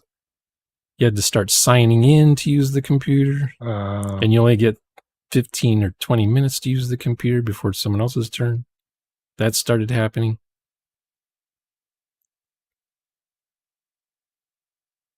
But that's how computers is how I got. What's the word? That's your backstory. That's your lore. Computers, I guess. Working in a computer lab is what got me to talk to girls. Somehow you broke the. That's not allowed. That's against the rules. Because girls were taking computers. There were as many guys as there were girls in the classes. 50-50. What? Oh. And if people know that you're in the classroom and you're getting your assignments done on time and you know something about computers, the girls want to pick your brain. Or they want tutoring. I want help. Can you help me with my assignment? So I was like, never talked to girls before, nervous as hell. A girl spoke to me. What do I do? What do I say?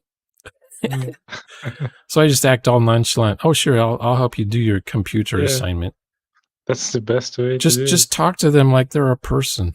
Don't just focus. Imagine it's a person. Don't overthink. Because girls are like, when you're super young, girls are like aliens. You don't know how they function. Yeah. I mean, that doesn't change that much. If they're hot chicks, they just, you can't talk when you're near them. You stutter. You get sweaty. You start to hyperventilate. You get all nervous. Spaghetti spills all over. And you don't know that that's just the way the body works. That's the way the humans work. The glands are out of whack. Now the women do the same thing. When they see a hot dude, they get all fluster. They usually have a girlfriend with them, like a wingman. Yeah. It's there for moral support. So now you got the pretty girl with her ugly friend. But the ugly friend is jealous, so they sabotage the friend, right? Yeah, weird things happen. And it's like the girl that likes you. I don't know, this is even true. I was in my 40s and this girl liked me at this military base, which I didn't know. I always played aloof. I just came in to do the job and then I'd leave. But some of the girls would on purpose break something because they knew I'd come by to fix it. So I go into this bar. The barmaid is there. Her cash register, something was wrong with the cash register at one of the bars. It wouldn't give her the right change or something like that. So I'm looking at it. And I noticed that every time I would be in the back office where they keep the safe and the money and all that stuff, she was always nervous. I'd ask her a simple question like, do you have a pencil? Do you have a stapler? Do you have tape? And she would act like she's never seen a human being before. And she wouldn't talk. She would just point at things. I said, okay, I got it. This went on for like 6 months. I would 6 months like that? Yeah.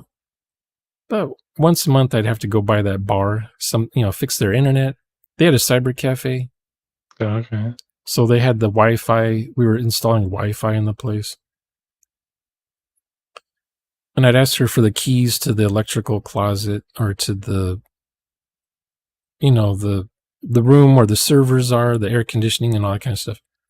She'd go find me the key and she'd bring me the key, and she just could never talk to me. And I'd say, thank you. And, so then one day. So you got the opposite end of the experience. Yeah. So she was, I kind of knew what's going on. She was doing what I was doing when I was a teenager. So yeah. I don't know what the deal was. She was laying on her back on the floor on one of those things that you use to roll underneath your car when you're changing the oil. Yeah, the little skate thing. She was on that. Just trash. And she was underneath a bunch of shelves where she had liquor bottles. I guess she had to read the tags on the bottom of each liquor bottle. Oh. So they roll under this. Anyway, it looked weird. It just looked weird. Anyway, so she didn't know I was in She didn't know I was in this chamber where they keep all the alcohol, because she's just doing her inventory, so she knows what to buy. And she whooshes out from under there, and she's laying on the floor, and she's looking right up at me, and I'm just standing there beside her. And I look down at her. What movie is this, Shutter? This is Day in the Life. I don't know. So I'm looking down at her, and I say, you know what? We should go out. And she's like, looking up at me going, she's probably wondering, why am I in the... Anyway. And then I said, in fact, we need to go out. And she just kind of nods her head like... So I said, I'll pick you up tomorrow night. And she's like... It was the weirdest thing. It's a movie, Shutter. That's not real life. It's a movie. You should novelize this. Nah, you can make big money with the female crowd with these stories.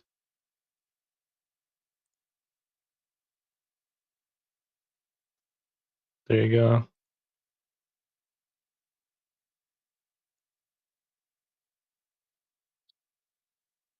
But if I'm role-playing a character who's female, that means I'm the GM, because that's going to be an NPC for me.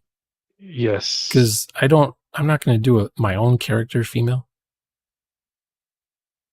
I'm not doing it. I'm not role-playing a chick. Okay. Now, I'll role-play a chick temporarily for a scene or two. Yeah. As an NPC. Like all women, they are fleeting.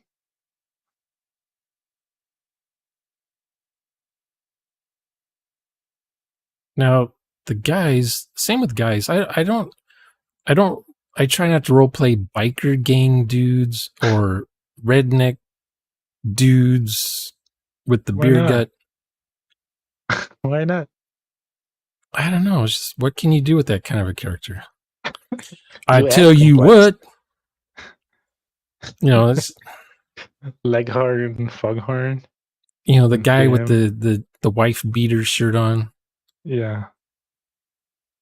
I'll tell you what, boy. Yeah, I don't know. It's just, I'll do an NPC of that character. If someone says, "Here, this is your character," I'm thinking, okay, I'm role playing. I'm running the game, and this is just one of my characters. Yeah. Because to me, they're more like caricatures, I suppose. Yeah. I don't want to say that women are caricatures, but if it's an archetype.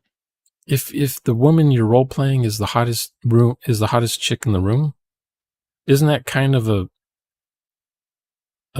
two-dimensional character? Yeah. I mean, what do you mean? Role play one of the Kardashians or something as a main character. What are you going to do other than doing but selfies and Instagram I posts, think no. Okay, there's the thing. internet If that's a influencer.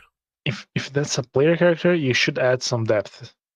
That's the main premise. That's the outer shell. But there's supposed to be stuff inside. NPCs can be kind of hollow. I get that, but PCs, they should not be hollow. Even if the outer shell looks simple, you add in some elements. Maybe she's a spy. She's like Carmen Sandiego. I don't know. Yeah, see, I'm a dude, obviously, so I'm not going to know how to roleplay a girl for the most part anyway. Yeah. Like if I write a sci-fi novel, I'm sure the characters I write that are women are going to just be temporary for this one scene and then they're gone. That's how George Lucas wrote Princess Leia. Yeah. And You never saw Princess Leia, by herself. Yeah. Doing something. She was always with Luke or with Han Solo. The man himself said this is a story for boys. So like why waste? He said that? He said, yeah, I made Star Wars. I always thought for boys. He said kids or something. Yeah, but boys. It makes sense if he said boys. It's all the things boys like. You have heroism, magic, cool robot fly over. Because you would see the Wookiee and C-3PO are playing the holograph game together. They were doing something together. You'd see Han talking to Luke on the cockpit. Yeah. Do you think a guy like me and a guy like her? And Luke says no. But you never saw Princess Leia talking about stuff with anybody. She was just sitting. She wasn't spawned into the spaceship during those scenes until she was needed. She would pop her head in it. I guess you could try to make sense and say she was more of a social character, so she was dealing with diplomatic issues as they do the nitty-gritty. I guess. Or she was a princess, so maybe she didn't want to deal with the general public, so she would just keep to herself. Yeah. She's the last person of her not species, but nationality. The whole planet died. That's she has true. Royal bloodline. Not the royal bloodline, but she was raised by royal people. So there's a whole lot of what do you call it? But do they bring it up again? That her planet was destroyed? I don't think so. No. She forgets it, She never says, in a later film, she never says to somebody, I know how it feels to lose your entire planet. Yeah. She never says that. Here's the thing. Star Wars works because it's just simple. It has a story, it tells its story, Yeah. It's a very... It's like a kitchen knife, a very well-sharpened kitchen knife. Yeah. Could roleplay a woman in a scenario about Rex having to get a guy. Yeah. Okay, now, when the movie Aliens came out and we got to see Ripley, we got to see her doing some stuff away from scientists and away from spaceships. She's just been woken up and she's trying to get caught up on things since she's been gone. Because Earth, it's 50 years later or something, or 75 years later when they found her. And they're telling her what kind of job she might be able to do on Earth. She has a license in forklift operator. Yeah. So you get to see some of that. She's kind of that was just to justify the final fight, right? The what? The forklift thing was just to justify the final fight. Oh yeah, that's something Chekhov's gun. If you bring up something, it's going to be used later in the movie. Yeah, but I think it was the opposite. I thought you said final fight. Sorry. But I think it was the opposite. They wrote the final scene. And it was like, what? Like a forklift? You gotta explain that earlier. So they go back in the script and add that justify. I think the fight scene came first. It could be. Yeah. So it's a reverse Chekhov's. If something happened, there should be a foreshadowing. Yeah, she was like, huh, and then after that, huh, it's never mentioned again. Yeah. She, What was I don't episodic? even Star think Wars she is sheds a episodic. tear. Yeah, I don't even think she like sheds a tear or anything. And like Luke in the later movies, he never mentions flying around in his little, what was that flyer thing he had? He would The shoot. X-wing? No, it was the wings went like this. He had a model of it. A Y-wing. I don't know. Yeah, It had a fin like this. It went like this. Yeah, He and his buddy Dax or Dex or Max or whatever his name was. They would both go shooting the Womp Rats or something. Yeah. Oh, you're talking about his little scooter? No, he had a plane. Car? He had a plane. They never show it in the movie, but he has a plane that he flies around in. And it's got the wings go down like this. And there's a big one that the Emperor rides around in, his little shuttlecraft. Oh, yes. Yes, well, he had a little tiny version, single-seater version of that he flew around in. But they never show it in the movie. Yeah. I don't know what the thing was called. It's a transporter, I think. It's something like that. Well, yeah, the one he had was small. I think I can hear myself. Oh, no. Can you hear yourself? No. Was it you this time? Is it... am I being vindicated right now?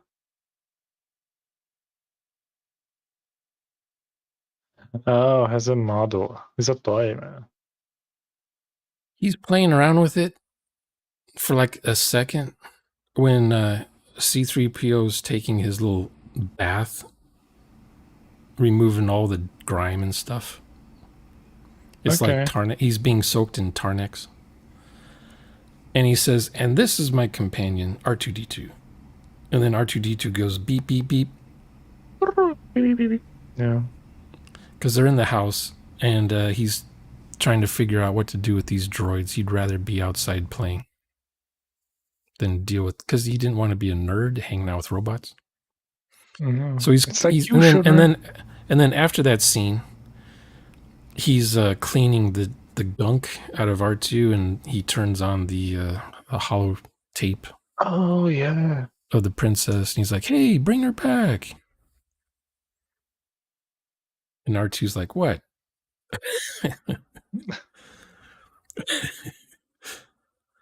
But anyway, in that room, he's got a model of the thing that he flies around. Oh, okay.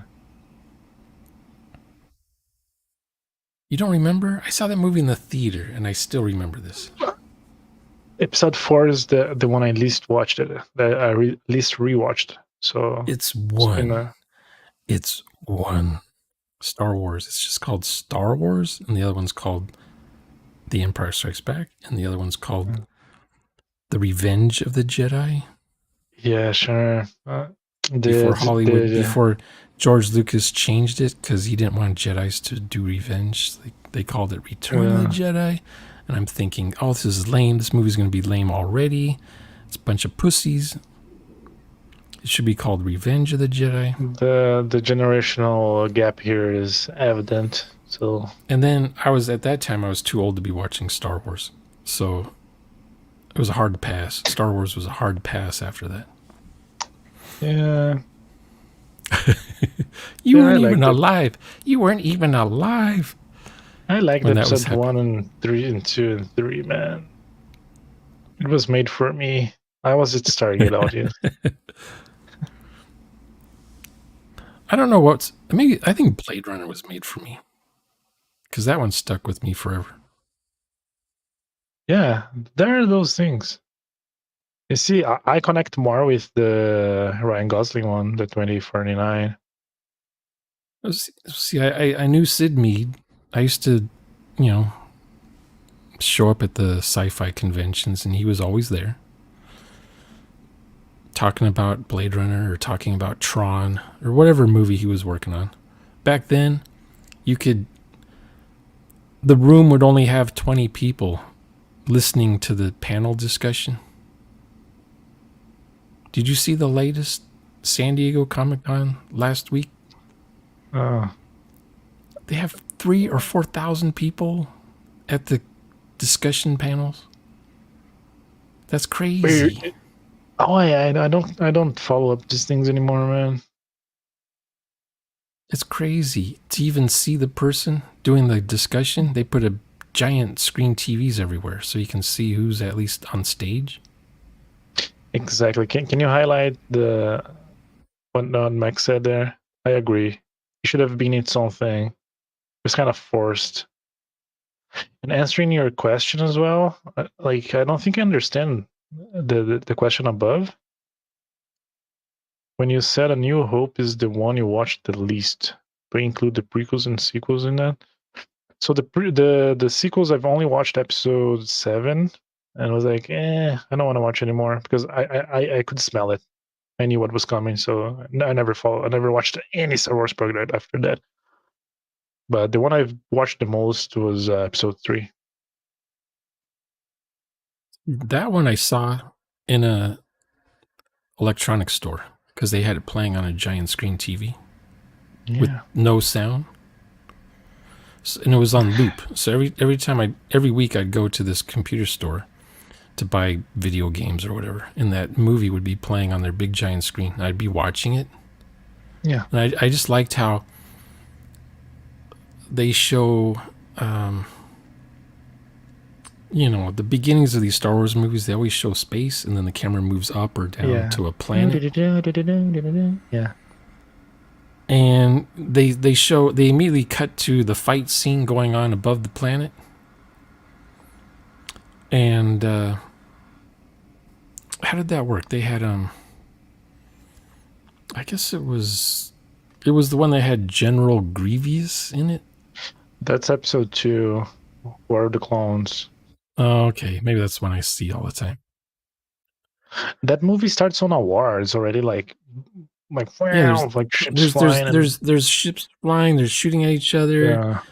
Yeah. The one that I guess I forget who. Someone's in it and they're trying to pilot the thing. It's going to crash on the runway. Yeah. But the people on the ground are not even worried about the fight that's going up above them. They're doing their shopping, bartering, cooking food.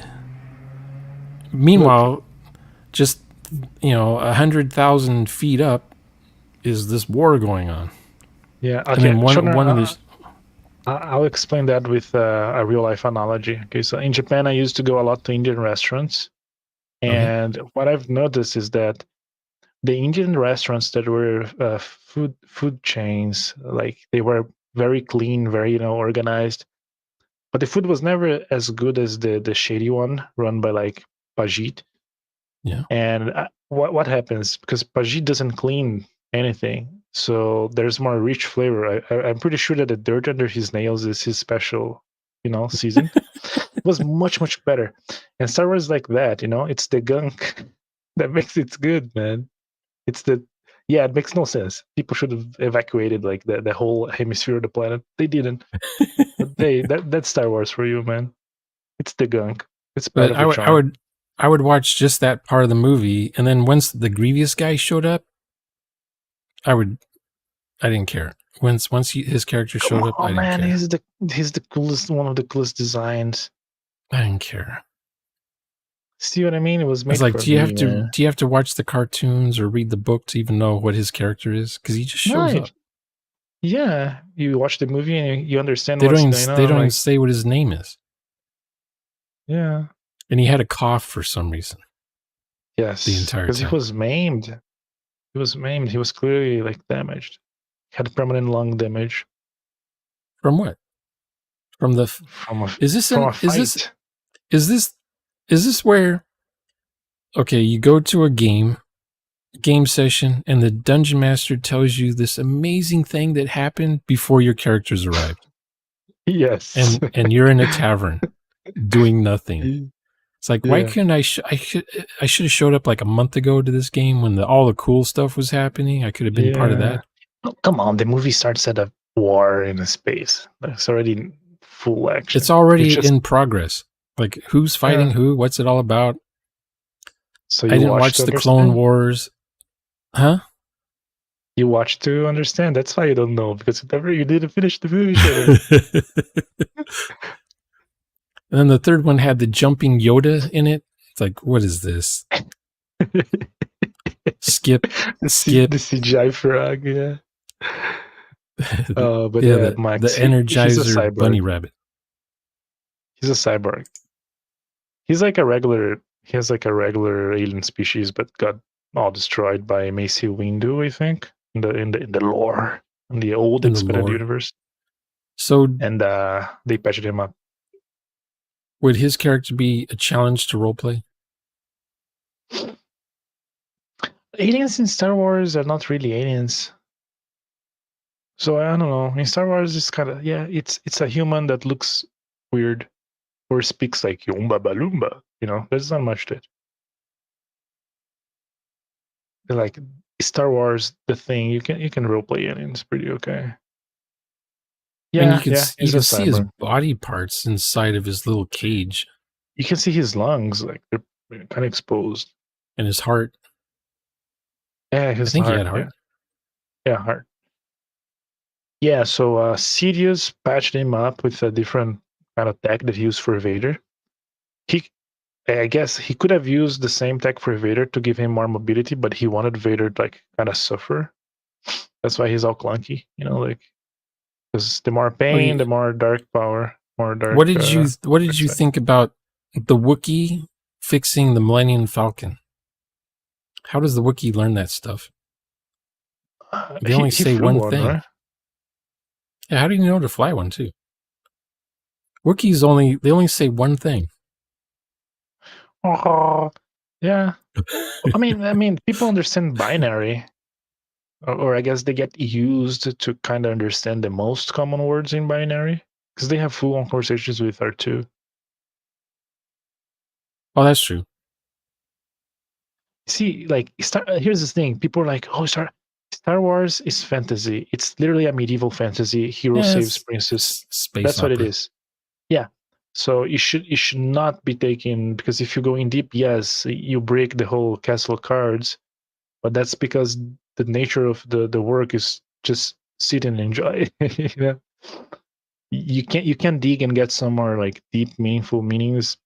Sure, you can do that with anything, but Star Wars was not meant to be like dissecated like Star Trek, for example, which was written with more actual science fiction in mind. Yeah, Star Trek was the thinking man's TV show, or the thinking man's sci-fi. Yeah. Or even like Dune, people try to compare it, man. You cannot compare those two. They're like two different things. Even though George Lucas clearly was inspired by Dune, it's just two different worlds. It's like comparing, what do you guys call oranges to apples or something? It's like comparing Lord of the Rings with Conan, probably. Yeah. They both have swords. Yeah, exactly. They share like a common theme or aesthetic, but other than that, it's not fair to compare as if it were the same thing. You can compare to say which is best read, and then, yeah, but if you want to compare as if it was the same thing, I think it's very unfair. I always compared Star Wars with the Hidden Fortress. The Hidden Fortress. 1955. It's a samurai movie. It's the same exact story as Star Wars. Oh yeah. So you can tell that somebody watched that movie before they wrote the story for Star Wars. Yeah, George Lucas watched a lot of Japanese movies. Yeah, he watched a lot. I mean, the Jedi are kind of samurai. And I think he said that he stole from everything. Yeah, he podged everything together, which I think it's totally fine, man. Did you watch any of the Foundation series on Netflix or Amazon or HBO Oh, or I whatever channel haven't. it was on? It's based on the novel in name only.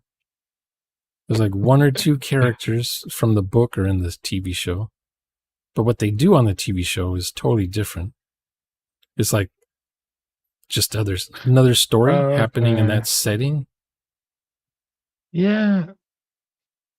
Is it good at least? The book or the TV show? The TV show. Is it I have no interesting? idea.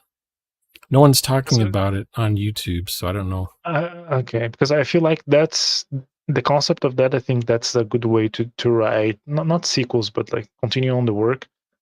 Like what Max said, like they should have ignored the Deckard and Rachel thing. Like the setting, the world is cool. People like that. So focus on a different people, different side of the world. Go to another state. Just have a story in the same setting. People will like it. Because if you keep trying to bring the same characters every time, what happens is what we have today with the Star Wars movies and any other sequel they're making. Just get the setting. People like the setting clearly enough. Create new cool characters in that. Like Harry Potter, just use the setting. Forget the main characters. Create new things. People will much more I like it. I saw a few of the Harry Potter movies in the theater, but I don't remember any of them. Yeah. It didn't. After the movie, I did something else. The story didn't stick in my head. It didn't stay with me.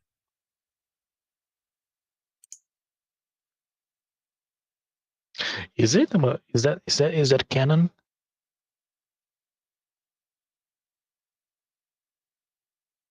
Don't know. I remember Sean Young showing up for the 2049, and they never used any of her stuff.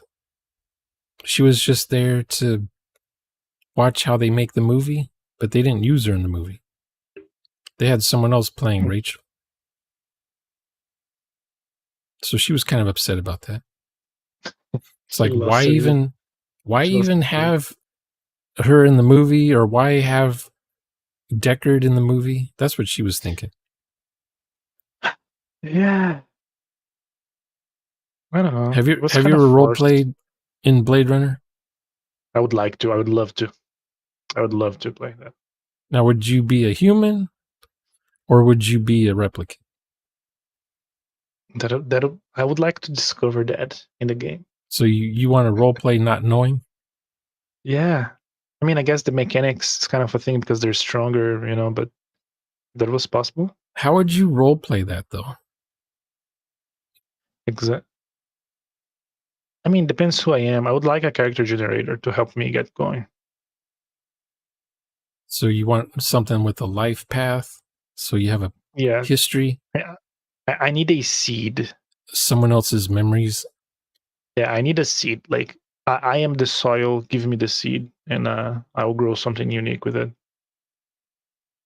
Like the superhero game, same thing. Like, just give me something to work with, and I will make into something else. Now, what is that? You guys are using like that way. You're using a Palladium game to generate the character, or to get character ideas, but then you're using Total Party Skills to run the game. We use Palladium to get the powers and to have a reference of how could they be used, because it has a listing. But then we hacked into TPS. Okay. And I made adjustments as necessary, which I think was a pretty good way. Because I also want to run a game, a supers game in the future, and I probably will do a similar thing. But instead of TPS, I'll try to use my own system. What's the name of Total Recall in the book? Is it called "We Sell Your Memories for Resale" or something like that? Wholesale. We sell your memories wholesale? No, I think he was meant to go. No, they clone him without his consent to use him as like labor force in Mars or something. I would have to see Total Recall again. I just remember the blonde from that movie. It was tonight, Max, but Phil had to cancel it. So I'm chatting with Shoner now, talking about my angel character. We were at the Role beginning. playing challenging characters. Yeah. And usually what I talk about is role playing in a challenging setting. What would be a challenging setting? This has deep lore. Like, what would be it? It's going to be one where the players kind of sort of have to have read a book or seen a movie to know the setting before the game starts. Warhammer. Okay. Otherwise, they're a fish out of water. Yeah, I like those. For example, you asked about the androids. I would like to run a game set in the Mega Man universe because it's very rich. Mega Man? Yeah. Like the games are like the way, but like if you were to read the comics or thing, like the world they have set is very interesting for roleplay because the robots, they are in that dilemma of do I have a soul or not? Because humans are like only 10% of the population. Pretty much everyone else is a Reploid in Mega Man. I don't know anything about Mega Man. Yeah, I know because of a friend. I have a friend of mine who's super into it, like Spurg's level. So I get the lore from him. He's my lore master. Yeah.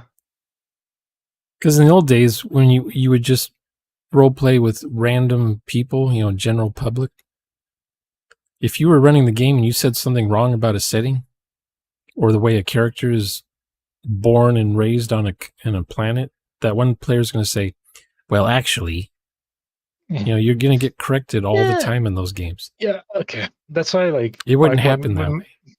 Like what Max said there, settings that leave no place. Yeah, and the one above as well. Settings that you cannot make assumptions and settings that leave no place for individuality are hard. Yeah, I guess like session 0, like these are like we cannot deviate from these. Like these are word of God, and then we cannot give some leeway into co-creating because it's not going to be the same universe. So we can change a little bit. I don't know 40K, but maybe some other settings you could do that. That's what I said. If you're gonna play Dune, don't play in Arrakis. Like create your own planet, create your own house. Like go play in the other corner of the galaxy. That's what I say.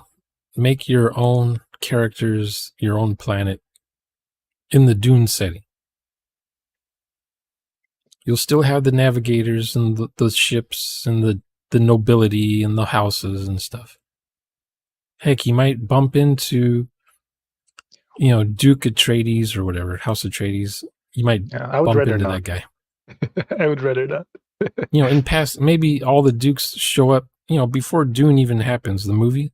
Mm-hmm. Maybe the Dukes all show up for some event, some marriage ceremony. Oh, yeah, the Lensrad, they all gathered together to discuss like politics. So it could be. But yeah, if you're gonna like mention people or things from the main event of the setting you're based in, you're gonna change history. You're gonna create like you said, like a fork in a timeline. So you either gotta be okay with that and gotta understand it's not a spurg. Yeah, you have to be like, I will not spurg, or you just don't do it. If you really cannot see your beloved you gotta vet your players. You don't want any spurg things, and then the players have to know that once the game starts, you've created a fork. Yeah, this is gonna happen. It's gonna happen. Like every Traveler game starts on the same day, the same month, the same year. But then what happens in their game is different from everyone else's game. Okay, Markeborg, the universe dies eventually. I find settings with an epic story not interesting to play in. Whatever story you're going through is always going to be in the shadow of a big thing. Yeah. But here's the thing, like, your life right now, Mr. Max, is in the shadow of something greater going on, but you can still, like, find meaning, and I think... But that's why you got to play a character that wants to do so. It's personal. It's going to be personal. I don't even like doing, like, save the world campaigns or one-shots. I like doing... your character's objective one shot. It can be small, but if you're invested, if the character is invested in it, it'll be cool. It'll be dramatic anyway. If your character is invested. If your character is interesting and you're doing interesting things. Yeah, it doesn't need to be big. It doesn't need to be like. I mean, what was Watchmen about? Was that the end of the world? The Watchmen movie? The Or was it just a Watchmen. bunch of little things that were going on? There's a lot of things going on. There was a lot of things going on there. I remember Each New York character City was going to get destroyed in the comic book. Not the whole world, though, just New York City. I don't remember what the movie had. The main character of this world was Jesus, man.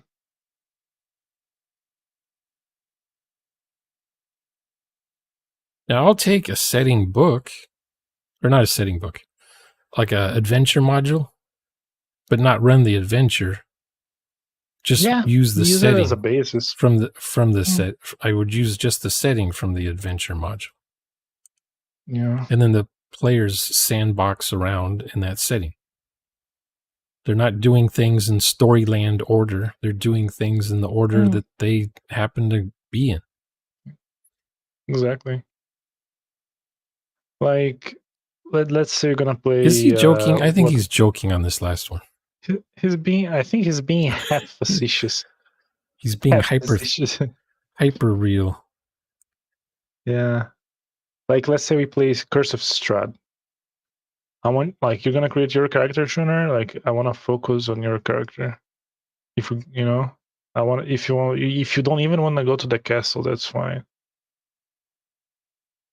I just want your character to have like a like overarching goal that he's trying to do something.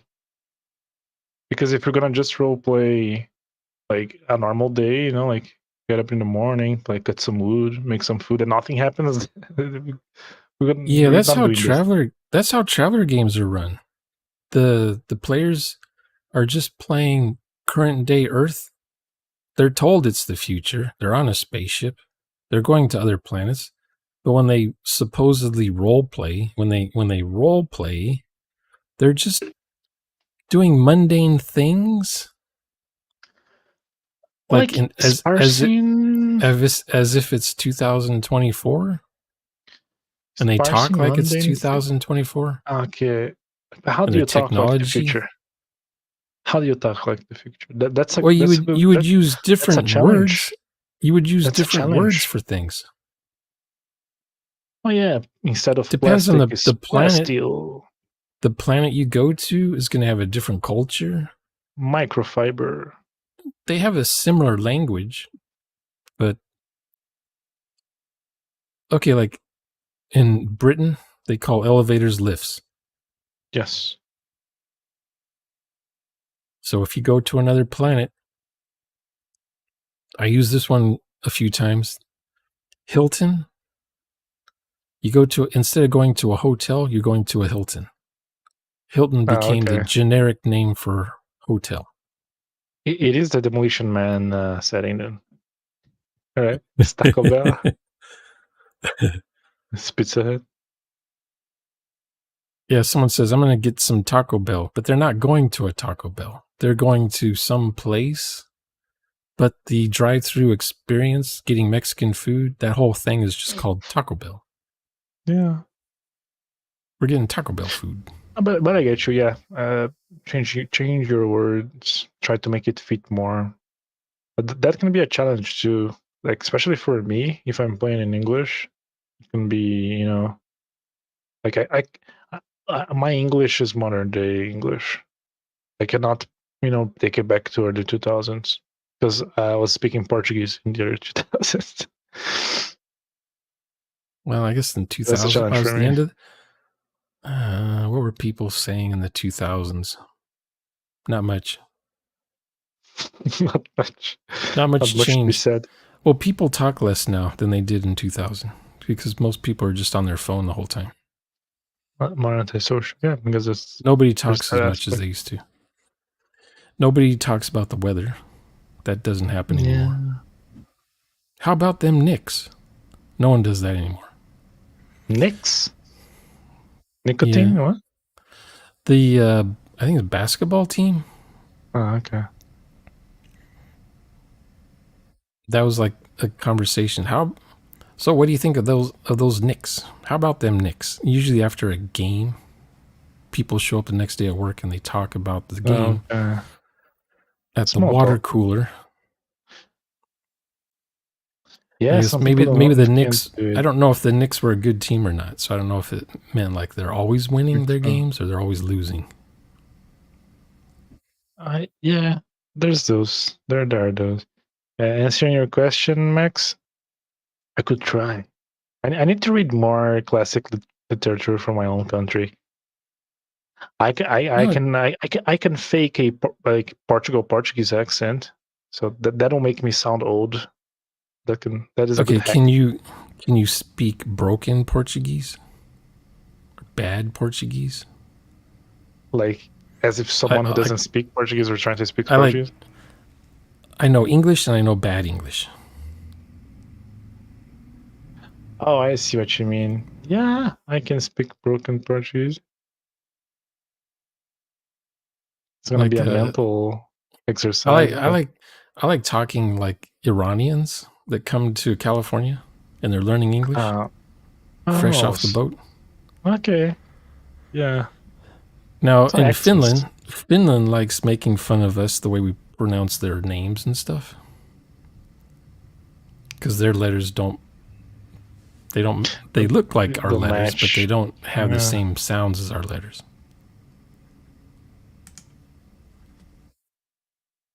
Is it? Stop pronouncing the vowels. Kinda, yeah. You know, you're into something here, Max. You're into something here. See, I don't know the language to know if it's bad or regular. Nah, it's just accent, just Portuguese accent. Not necessarily bad. Bad Portuguese is like poor Portuguese, like favela Portuguese. That's bad Portuguese. Some players can do accents, like Russian Drug accent. dealer.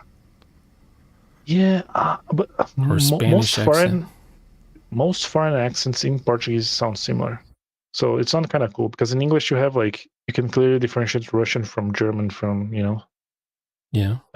Spanish, but in Portuguese, English and German sound very similar. When people like natives from these places speak Portuguese, they sound very similar. Yeah. Arabic countries, they have like kind of and Turkish, they kind of have like their own niche of accents, but you can cluster them together. Yeah. It's because Brazil is soft, man. Like I can tell a Chinese, people talking in Chinese, I can tell if it's Chinese or if it's Vietnamese or if it's Korean or if it's Filipino. I don't know what they're saying, but I can tell what language it is. Yeah. Interesting. Kind of the same happens in English, doesn't it? With British English and American English. I don't know. Now, there's probably parts of the UK I can't understand at all when they talk. Oh yeah, there's some like Enya. They're talking like Enya. Yeah, exactly. They're talking Elvish. There's only 200 people that speak that language anymore. Yes, Romanian sounds eerily close to Portuguese. Oh no, wait. Romanian. Oh no, I was mistaking it with. Oh man, what did it? I forgot. How do you say it's Galego in Portuguese? But Galician. Galician sounds like what medieval Portuguese would have sounded like.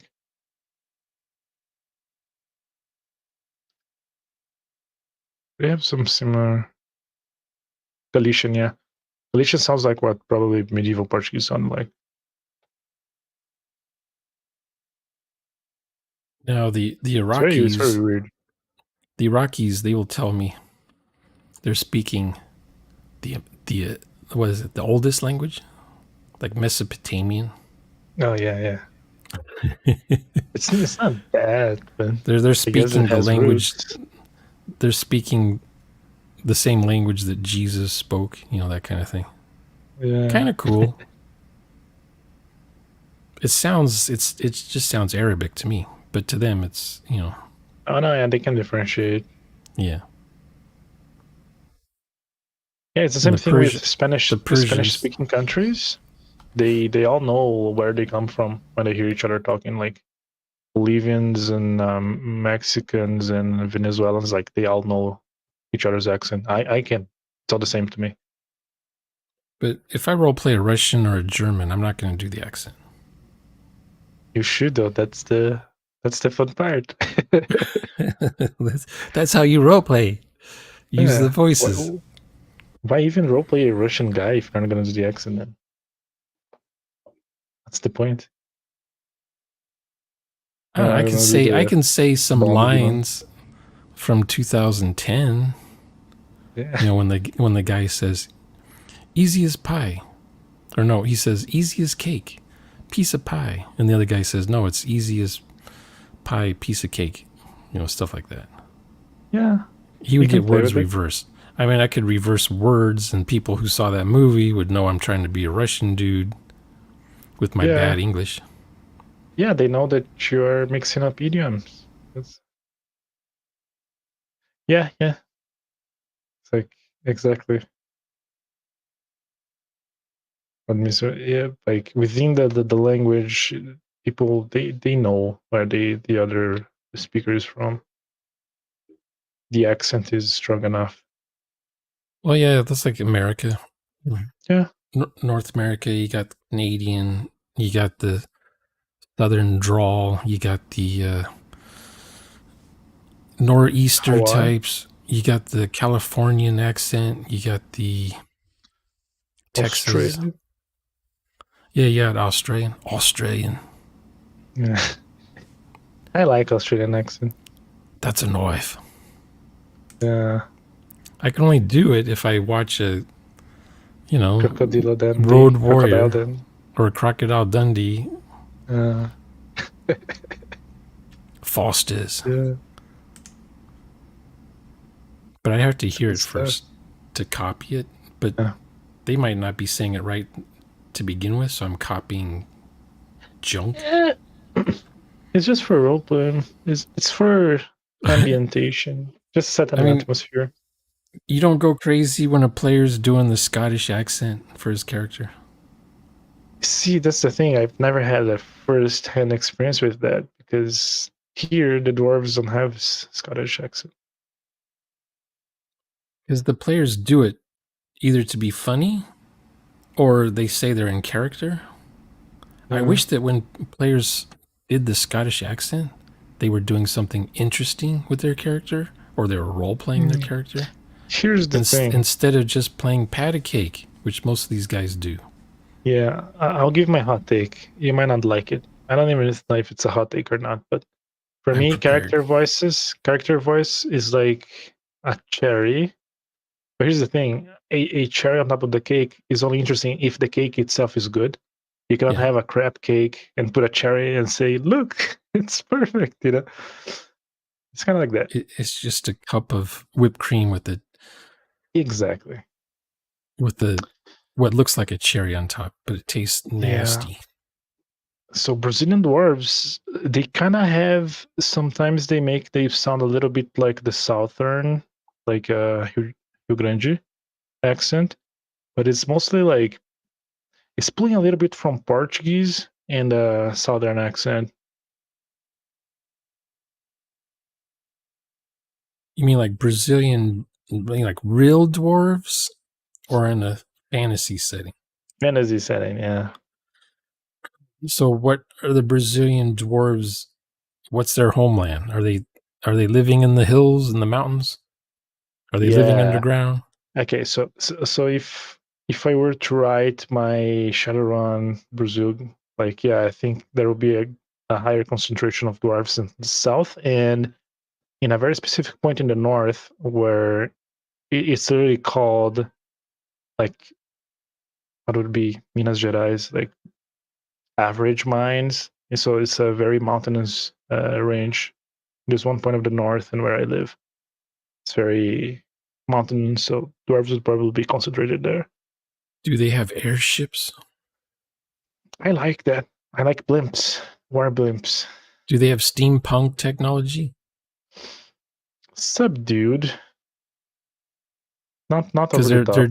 they're making Steam tanks. aren't they is aren't they okay. making motors and things? I like Contraptions?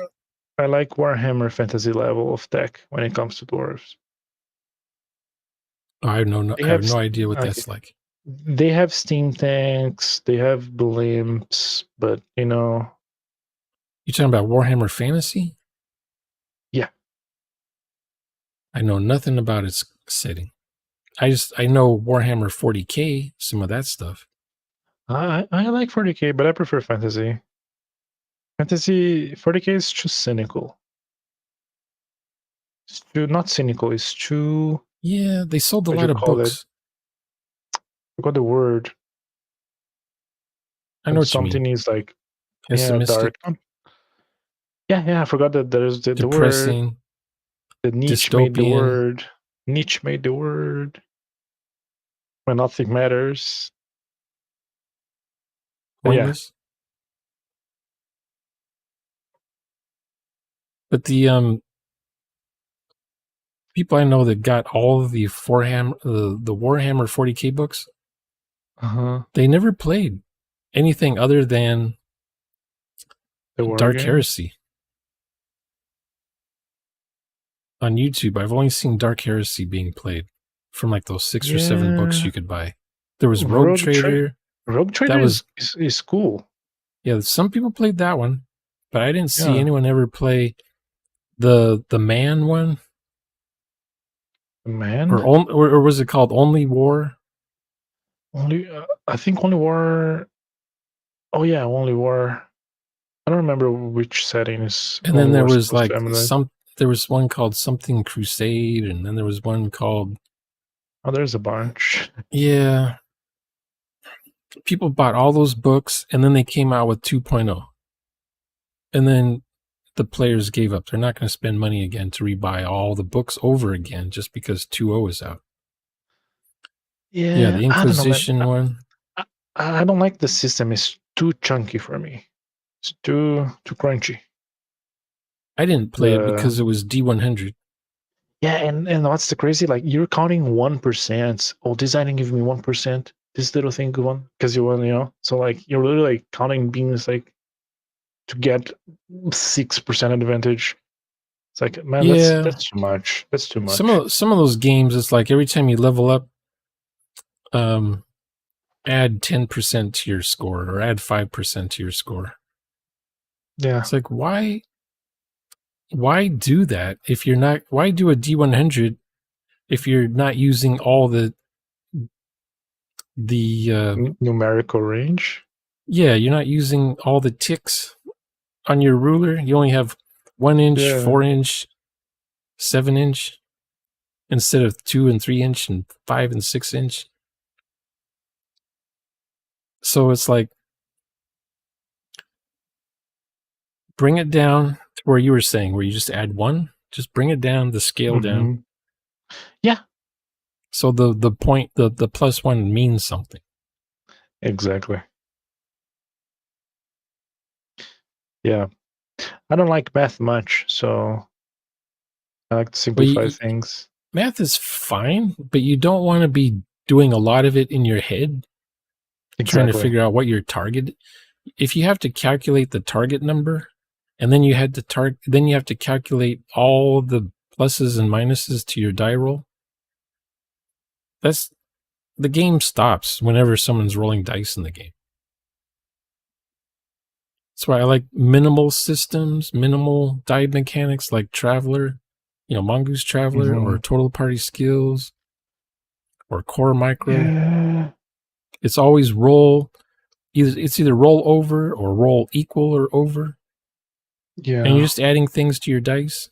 I kind of like the TPS, though it's not like I don't think I would like to run long games in that, but I thought it was interesting.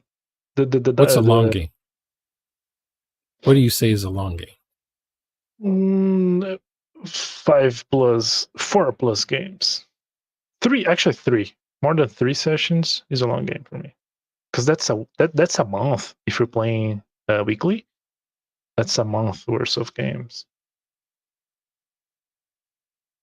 Yeah, some settings with total party skills are good with 1 or 2 shots. Yeah, no, that was wonderful. I had the same impression. He's got that fantasy game. It's basically D&D, but in the total party skills mechanic. I was going to buy it, but that was before our president raised the price of everything. I can't afford those books now. I used to buy most of the total party skill books, but no, $60 or $70 for a book. No, thank you. I would like to buy it, but it's even it's 5 times more expensive to me. So yeah, I mean, if I do get it, I'll probably get the PDF from DriveThru or something. Yeah, but I like having the book. But I'd like to have the physical one. I would like to have your book in Portuguese as well, the physical one. But I went to your Amazon thing, but there's doesn't even ship to Brazil. The English one. I can have either. Oh, that's weird. Yeah. That's bizarre. I wonder why that is. Because I see countries there for Amazon. There's no Amazon.br? There is, but your book, I didn't ship. I think it either didn't ship or it was too expensive to be feasible. Maybe the shipping I would is have what to the say problem is. No, the problem is Brazil. Because usually the book would get printed. What printed. Biden has done to you, we have been suffering for 8+ years, 12+ years. So, I mean, you guys have your own computer language. You should be able to come up with something. See, that's the Lua. same, man. You guys have the Lua language. The Lua, yeah. That's what I'm saying. Brazil, I don't even know why we're still here, man. It's sad. How are we even still a thing? Yeah, exactly. By accident. I think we are. No, we are like a punishment to the world. Brazil exists as a punishment to the world. You think so? I can think of other countries. I mean, yeah, but everyone looks here you have this massive, yeah. You're the primogen. You're now the primogen. You have this massive land that is stupidly bountiful, and who lives in it? Brazilians. They can do anything. So yeah. Well, a setting can only do what is. You got your culture, and you got the people and the culture. Now the culture either lets it happen or it doesn't let it happen. Yeah, I don't like the people, and I include myself in it. Brazilians are stupid. You don't like the culture either, or you like the culture, not the people. So Brazil is a cool setting. You're saying it is a cool setting, but the characters in it are lame. Yeah, the character gen for it is garbage. Yeah, 70% of the people are just badly written NPCs. Then you have a handful of actually interesting. When California breaks off during the next earthquake, and it becomes its own territory or whatever, it's going to be the worst place to live on Earth. Besides North Korea. I can't think of a worse place. You had Escape from New York. You ever see Escape from New York? Oh, the Snake Plissken? Yeah, Snake Plissken. Yeah, exactly. This is the problem. We don't deserve this. We don't deserve this land. At least the Portuguese did something when they came here. When they came here, they tried to do something good. Then we had the Brazilian Empire. That could have been something, but it got throttled. So, do you like Bossa Nova? Nah. Or are you sick of it by now? I don't think it's bad. I just don't like it. It's like asking somebody in the South, "Do you like country western music?" They're probably sick of it, But or maybe that's Bossa the Nova only is thing not they hear. Bossa Nova is not played every day. No, you have other Everywhere. music. Yeah.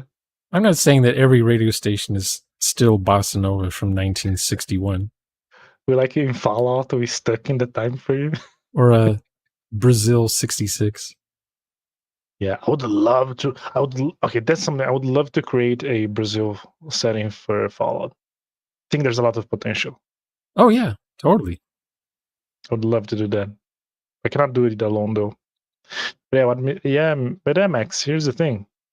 I know it's everywhere, but I live here. So for me, I have to live with this. What does that mean? Like every day I wake up, I have to be in Brazil. Yeah. Well, I live in California, so it's a bunch of airheads, a bunch of waste of space. Like I complain, but I live in a good place.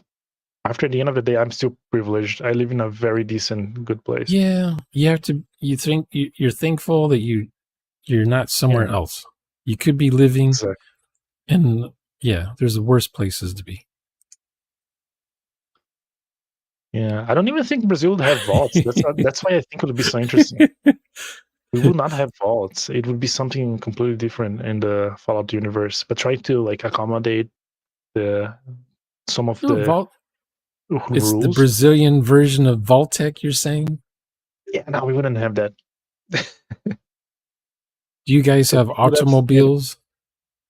Yeah, but because we're always behind. Or is everyone riding motorcycles or Vespas? Here's the thing. With a few exceptions, something is made somewhere else. After a while, it comes here. We get the after effect. So we like to copy a lot of American stuff, the good and bad. So, but we always have this delay. So, like the woke stuff, we got that with delay. We got the woke stuff with delay, and it's still like trying to reach more and more. Still some pushback. So we are in the early stages of the woke thing. Yeah. Well, so that's the thing, man. We're starting to see the end of wokeness after 10 years. It's finally starting to change. Because it's the masses. The DEI are getting kicked out of corporations now because corporations are tired of losing money. You know, we have an idiom in Brazil that goes something like, I think, jumping from the pot to the frying pan. Was it? What is it in English? Out of the frying pan into the fire. Yeah, I think it's kind of like that. There's going to be worse things coming in its way, you know? Oh, yeah, it'll get worse before it gets better. Yeah, a vacuum of wickedness and evil. So something more evil needs to fill in this vacuum. Yes. I hope we can, Max. You remove something, it gets filled in with the crazies. Yeah. You know, you start allowing people to sleep in parks, on sidewalks, in front of businesses. Guess what? They start moving in and setting up tents and drug deals, horror shacks in front of the businesses, and all the parks are filled with them. Because, you know, in California, they voted on no cops. You know, arresting someone is a violation of their free speech or a violation of their civil rights. So they don't arrest anyone anymore in California. In fact, they emptied the prisons in California. Yeah, that's big city too, right? So I live in a smallish medium town. That's why I still like living a normal life. I don't even want to go into big cities, man. Me neither. I avoid big cities. Just go to a small town. Yeah, my brother, he works downtown, and it's just drug addicts, crime, rape, muggings, no police anywhere. It's like, man, that's depressing. That's where you work. You have to go in there. You go from a suburb to that every day for your job. That's insane.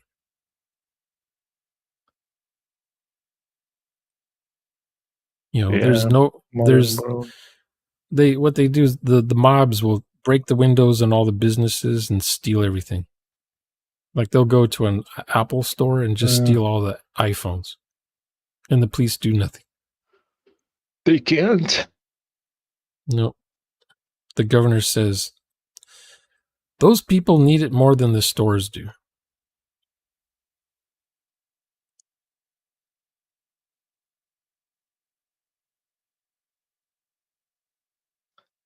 Yeah. I'm feeling like my church teaches to create stockpiles, but I've been feeling that I need to repent. I need to start stockpiling them once again. The church I went to taught you to anyone coming across the border is a citizen who should be able to vote. And if you disagree with that, that's not church, man. That's ideology. Yeah. I don't know what churches are left in America. Narco-tyranny. Yep. Oh, you have a house? You have a car? You need to let these people live in your house and drive your car because they have nothing. What would Jesus do? they like to hit you with that, yeah. They love hitting you with that. And if you're being beat up, they'll say, you should turn the other cheek. That's what Jesus would do. They cherry pick stuff from the Bible to beat you against with. So have you done? I'm already so jaded with everything that goes on. Well, that's what YouTube's for. To see how things are worse in other places. Then you feel better. I got to the point where it doesn't even make me feel better. It makes me feel I just jaded with everything. I see stuff first what do they call it? First what is it called? Firsthand. I see things firsthand here. Mm-hmm, exactly. Because what happens in California spreads across the United States. It's the wound, the gaping wound. It's like bleeding. Yeah, because the government wants to. I mean, in the old days, America was basically the Constitution, and no one follows the Constitution anymore. Yeah. So the states, they don't have control of their own people like they used to. Yeah. And they don't follow. And the states had their own state constitutions. They don't follow those anymore. Yeah. So then the federation people, they want to make all the states do the same thing, have the same rules, the same laws. And they want the president to declare all the new laws and new rules that all the states will follow the same exact way. Yeah. That's the exact opposite of what America's supposed to be. Exactly. That's Brazil. Yeah. Yeah, the Democrats want so large. one religion, and that's the Democrat Party. Mm. Now, I'm going to get political because this is my own channel here. The Democrats count the votes. Deep. The Democrats count the votes in this country, so we know who's going to win. Exactly. It's not going to be Trump. They're going to try. They succeeded in the last election. They're going to try. They're going to triple down. Yep, we're going to have some person as president, not Trump, because they're counting the votes. So what they're doing is they want people to mail. They're for some crazy reason you can vote just by mailing in something. Yeah. And before you had to like take time off from work and go drive somewhere and vote in a booth. Those days are gone. Now you just mail in your ballot. And the Democrats want you to vote early and vote often. Like if I wanted to, I could probably vote. If I was a Democrat, I could probably vote right now, like 10 times before the election even starts. So if I can think of it, the Democrats are doing it. Yeah. Because you saw in one of the elections recently, you saw these women pulling up in minivans with boxes full of ballots, and they're just dumping them into the ballot machine. Usually it's just you open the window and you put your ballot in the slot. No one has a van full of boxes full of votes, and they're trying to put in more than one at a time into the machine. And people are honking, and this person's taking 20 minutes putting their votes into the machine. From one person, it's going to be worse this time.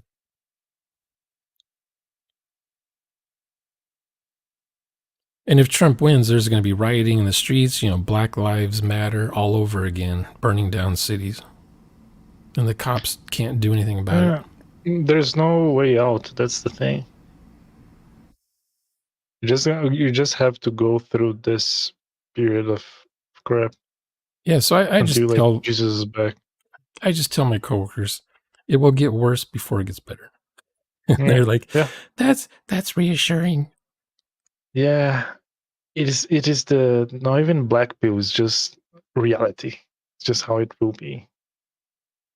And that's why I like to play these games. That's like the one moment I can have like peace and joy in my life is when I can have a full session in character. Yeah, for me, it's like finding a place to role play without the crazies that are in the hobby, the 99%ers that are basically Democrats. Because they took over the hobby. They took it over. They take over everything. All the nice things we can't have anymore because of them. The plague.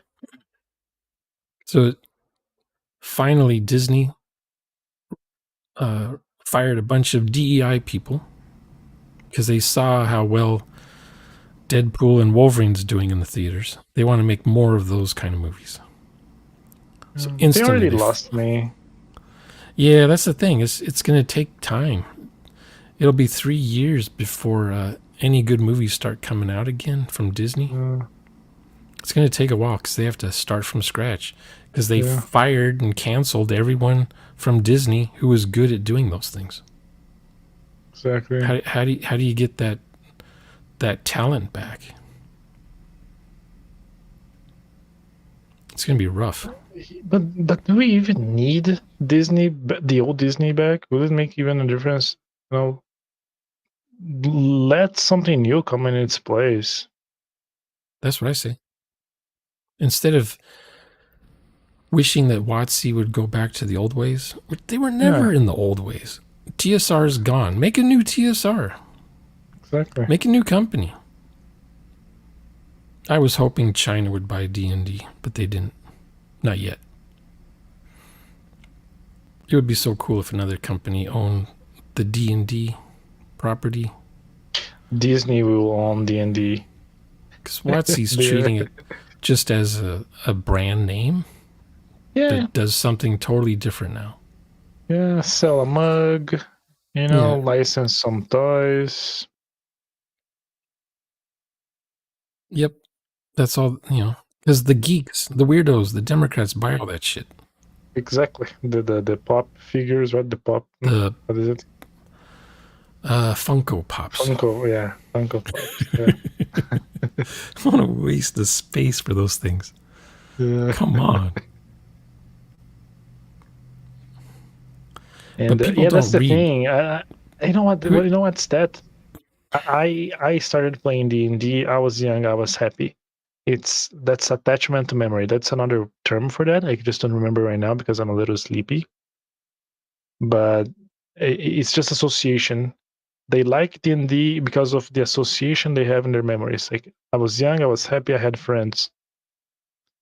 And that's why they are so like holding on tight to the D&D specifically, D&D trademark, and not the RPG or the hobby itself. It's why you have like grown men walking around with like a Mario t-shirt, just because I was happy when I played Mario. Like, I want to wear it, so it's like a comfort thing. Same thing with D&D. Yep.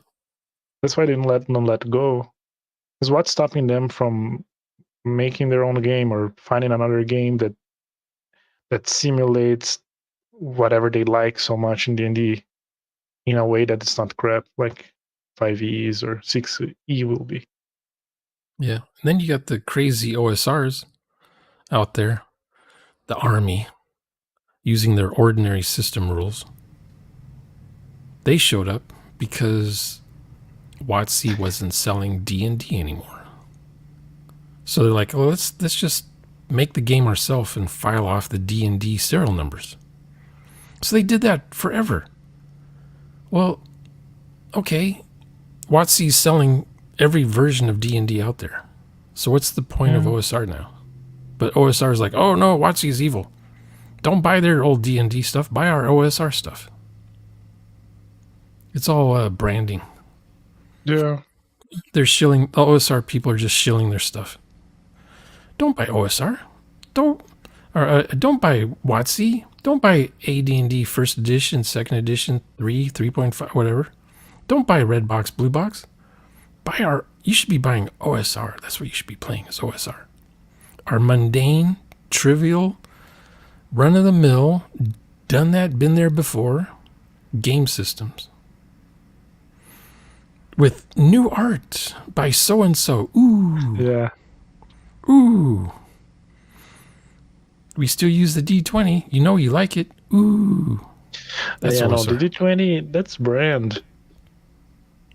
The D20 is a brand. You cannot change. They cannot change. They cannot change. They're stuck with that mechanic. Tied. Yeah. Forever. There's nothing they can do with it. It's the dinosaur RPG.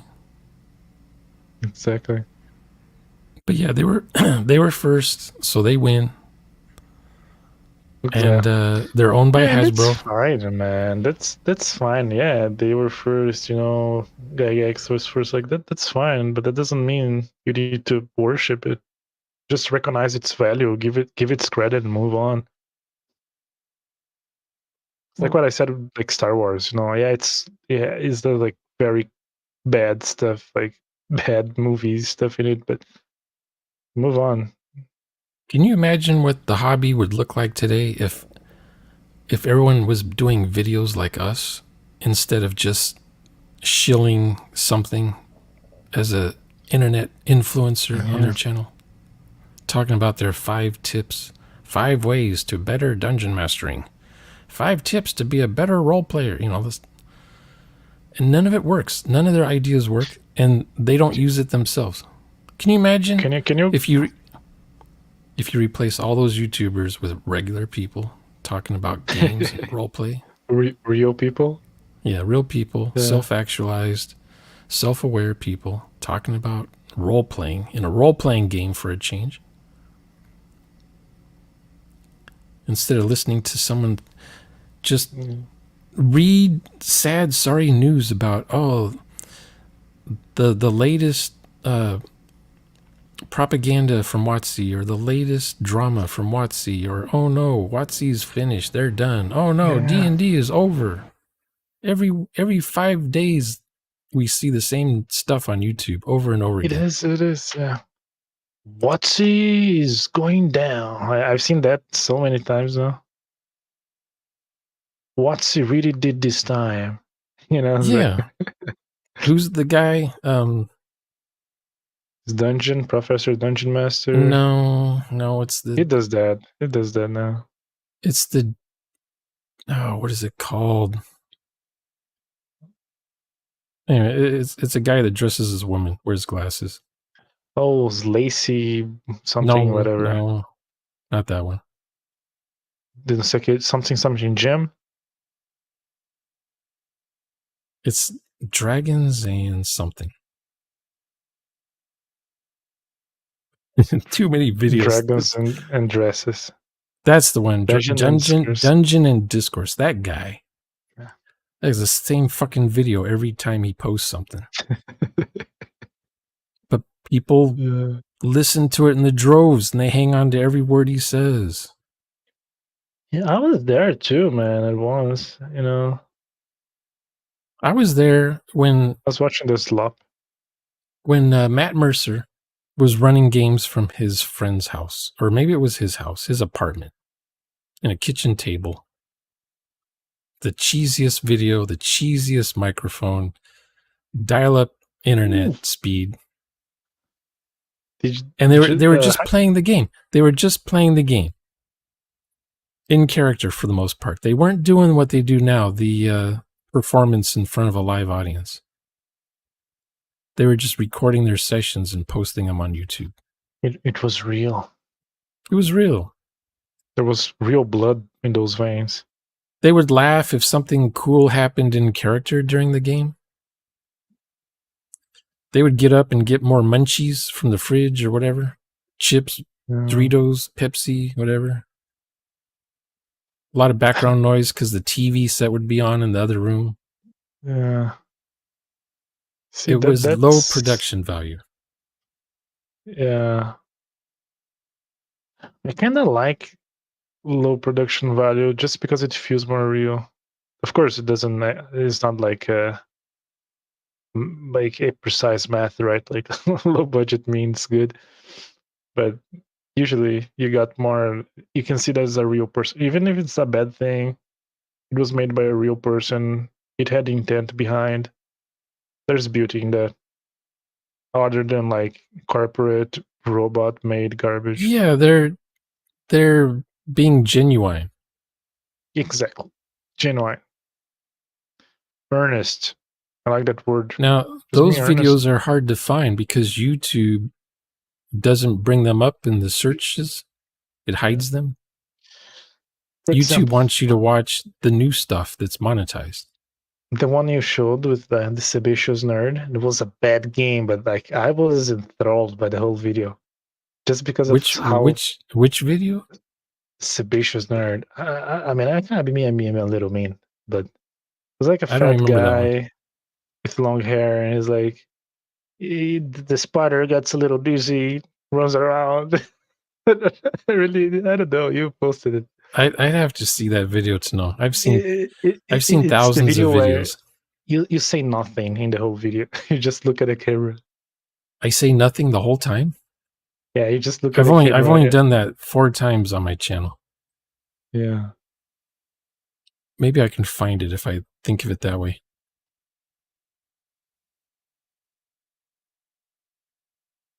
But yeah, that was a horrible game in terms of roleplay, but at least it was real. It was like real people playing. Exactly. Yeah, same old G left YouTube when people were just in it for the money. It's just television again. It's just television again. You cannot say anything. You have to see like people who are making like genuine works of passion having to change because if they don't, their channel gets terminated. Well, lately, was it last week, all the YouTube channels got to talk to the Start Playing CEO? Yeah. It's like the wave. And he went on all the channels. Oh, no, that was 2 weeks ago. Last week, it was the guy from WotC. Not the Perkins guy, but the other guy. The Crawford guy? Crawford. His last name is Crawford, I think. Last week, he went on all the channels, all the YouTube channels, talking to Ginny D, because, they're talking about the new player handbook for 2024. And then this week, we're getting all the people that were sent books are now able to do reviews of the books. Okay. But then we're finding out that YouTube's blocking channels that are showing too much of the book. Oh, yeah. Because WotC said, okay, you're allowed to review the book now. The embargo is lifted. So everyone starts showing every page of the book. They weren't told, you can't show parts of the book. They were never told this. Yeah, Jeremy Crawford. Yeah. Last week he was on everyone's YouTube. Brazilians are the first to like collectively like screenshot by screenshot build the whole or book. just download the video and then screenshot the perfect 4K image, the overview camera, and then just make each page into a add it to your PDF, and boom, there it is. Yeah, free book. Yeah. Does it change anything, the new book? Is there anything new? Or is it just like new species? No, there's no race. Like, does it actually bring something new? Or when I say new, different, that works. There's new magics, and there's new species, and there's new feats. See, this is just, it's nothing. There's nothing. new art. It's nothing. And people will buy that. It's not going to matter because it's all going to be online anyway. Yeah. God, man. It's just... But all of the D&D people out there are going to have that player handbook. Oh, yeah. You just know it. They need to. At this point, might as well. They said something nice about WotC for a year. They get a free copy. You get a PHB. You get a PHB. You get a PHB. Yeah. But the nerds in the YouTube sphere, they want the book that has the 50th anniversary gold label on the back of it. It's a collector's thing, though. Yeah. So it's... Does yours have the 50th anniversary gold label? Mine does. Garibay would fight in an arena for one of those. You know it. I haven't watched Garibay. I haven't watched Garibay in a month, so I don't know what he's up to. I got tired of his Lego construction things. He might have stopped. The prototype Lego archetype character ever made. Yeah, I like that. He puts three the door handle. He puts 3 Lego pieces together for his character, and he calls it, "This is the first bard." It's more than just a bard. This is the Lego 50th anniversary bard. Yeah, I really like that one part. He's like, the door handle is blue. What could that mean? It's like, it's just blue, man. Yeah, I think that stream was a very good stream to make her comfortable with us. We asked her a lot of questions, but it was mostly about her. And I also had the impression she left like not knowing much, but I think we did, like, if we compare that she's a guest, she was very well received. So, next time we can talk more about if she's interested in seeing how it works. She's not a whack job. Yeah. She's a real human. She's a normal person. Being. She restrains herself from saying what she really thinks, which is good. Yeah. That's called reading the room. She doesn't blow up. She doesn't blow up on her ex account. She doesn't try to cancel people, as far as I know.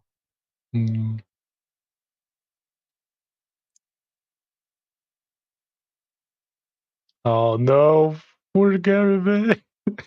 He got cucked. Their most loyal servant. Does WotC even know who he is? I don't think WotC knows who he is. Exactly, that's the saddest part. He's the most devout one.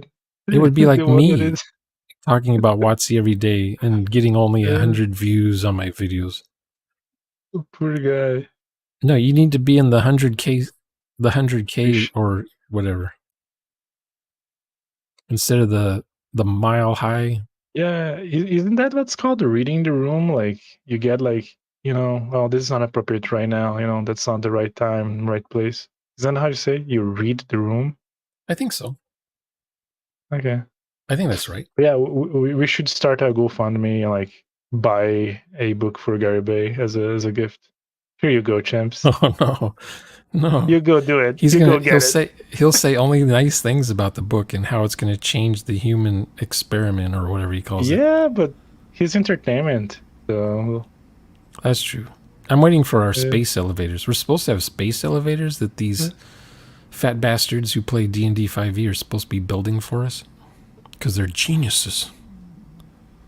I look outside my window. I don't see any space elevators.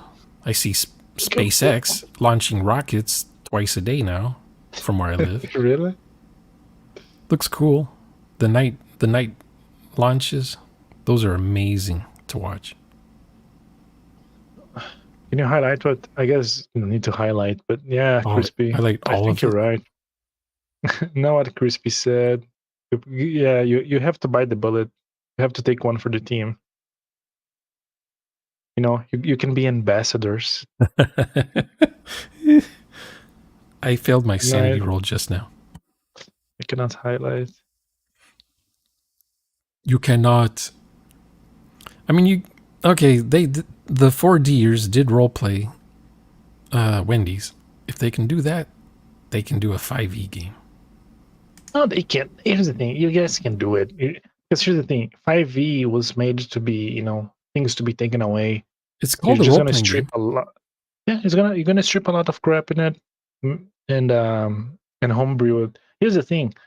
All the channels playing D&D, they're all homebrewed.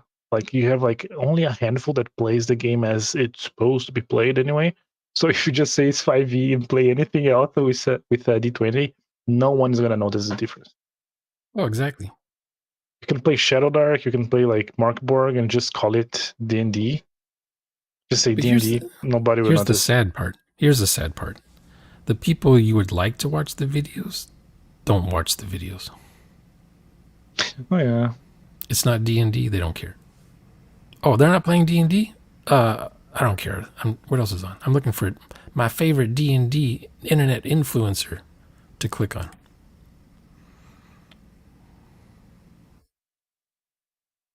Oh, you did a review? I'll have to check. I've been streaming Skyrim, and then I'm streaming this, so I haven't had a chance to look at anyone's YouTube channels today. I'll have to see it tomorrow. What time is it over there? 1 something? It's 1:11. Yeah, no, we can talk a little bit more. That's fine. Unless you really need to go. Then. Yeah, no, I'm good. I only need to be at work in 3 hours. See, I'm not in a rush to do the 5e one. Also, Harmony told me she was quite busy. Oh yeah, she's packed. She's busy for us, man. She's got interviews to do on her channel, and she's got to be on other people's channels. Yep, everybody wants her. She's the new darling. And then behind her is Black Lodge Games. They got to be on everyone's channels now. Yeah. They did it somehow. They did it. See, they should be the, you know, they should be doing the lifting. They're leaving us in the mud. They just used it. They stepped on us. I'm joking. Who did what? No, because they have the leverage to really take for the, you know, to, what do you say, overseas. They can do it. They have to be sneaky about it, though. BLG. They could do it. Well, they're marketing themselves well. It's just two dudes barefoot wearing. Yeah. They look like tourists on a beach, but in Texas. But they have a lot of people that watches them. It's the same people, but they do hot takes. They do the hot takes. They do the Chad thing on their X account. Yeah. They do the right kind of you're wrong, we're right sort of videos. They talk about a lot of different RPGs that aren't D&D. I like that. And they got their old pals from the World of Darkness era. Yeah. And they interview people. If we interviewed people, we'd be so famous on YouTube right now. Exactly. Yeah, and I think the people would leave, but they should. That's why I'm saying they should be sneaky. It's like homeopathic doses, you know, little by little, just to fish the one or two that maybe, you know. Let's see. 5e will only let you 50% 3D RP. You can push it to 60% if you have a good group. How much more effort does it take to push it from 50 to 60%? Is that worth the sanity roll? Yeah. Or I you agree strip with out a you, whole lot of the Crispy. game. You have to like the D&D setting, I guess, if you're going to role play it. I would if I like D&D, if I like the D&D setting, I would just use total party skills to play in the thing instead of the D&D rules. If that makes sense. Yeah. Like, okay, 3 years ago, I bought Total Party Skills, their first game.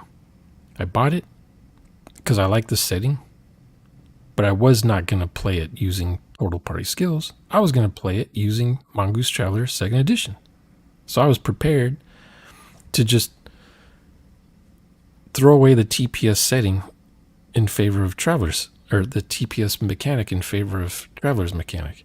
But after I read the rule book, I'm like, holy crap, this Total Party Skills mechanic works. It does the job.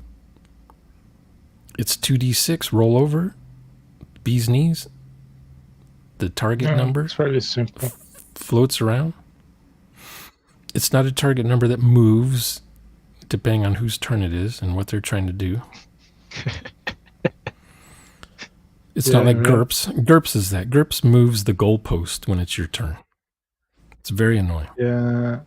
I was talking with Zonalar today, I think, that nearly every aspect or game mechanic that I've chosen for my game is something that you hate. Would you like to talk to the people BLG talks to?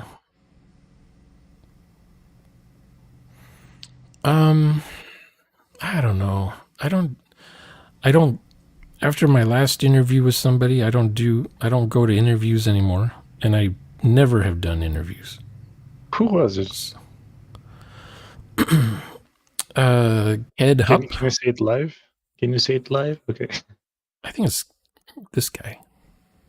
This guy. I also think so, Crispy. What? Ed Hupp. Ked Hupp. Okay. He's got a YouTube channel called Ked Hupp. He interviewed me for 2 hours about role playing, everything for 2 hours. He never posted it on his channel. It was shown. So now I should have recorded that myself with OBS or something, so that I could at least post it on my channel. Yeah. But for some reason, he says he posted it on there. It's on there, but I don't see it. I don't see it on there. He has videos before mine and after mine. I don't see mine on his weekly Friday list. Yeah, he says, "Oh, it's there." So after that interview, I'm like, okay, I'm not doing those anymore. He just wanted to record me saying stuff for 2 hours so he could use it for his own nefarious plans. Exactly. That's how you gotta, have a recording of your own. I thought about interviewing you, Shoner, for my Portuguese thing, but then I would have to translate or dub you over you or something, and I'm like, that's so much work. I don't want to do that. I remember. Is Portuguese harder to learn than Spanish? Like if I spoke in Spanish, would you be able to translate it easier? Are they totally different things? No, it's not the thing. It's just that if I write subtitles, I have to go there and manually write your subtitles. And if I dub you, I have to record over everything I say and you say. So I have to speak it for two people. So it's just a matter of work. I'm kind of lazy. You have to do twice the work. You have to translate and then write. Yeah, Total Party Skills it's one of the best generic mechanics I've seen in this decade so far.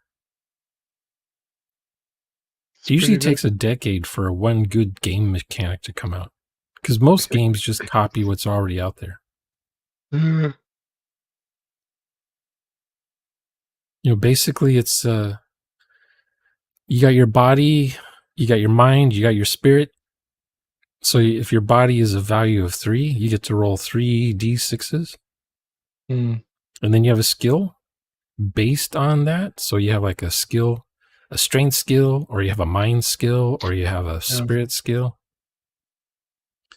I think my game can run a supers as well. Pretty okay. But I have to test it.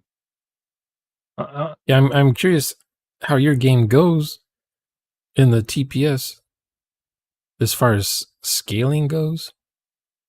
Yeah, that's because I should try to like have a campaign, like a 5-game or 4 sessions, just to see like how the scaling goes so far. But like the main mechanic resolution is working fine as of so far.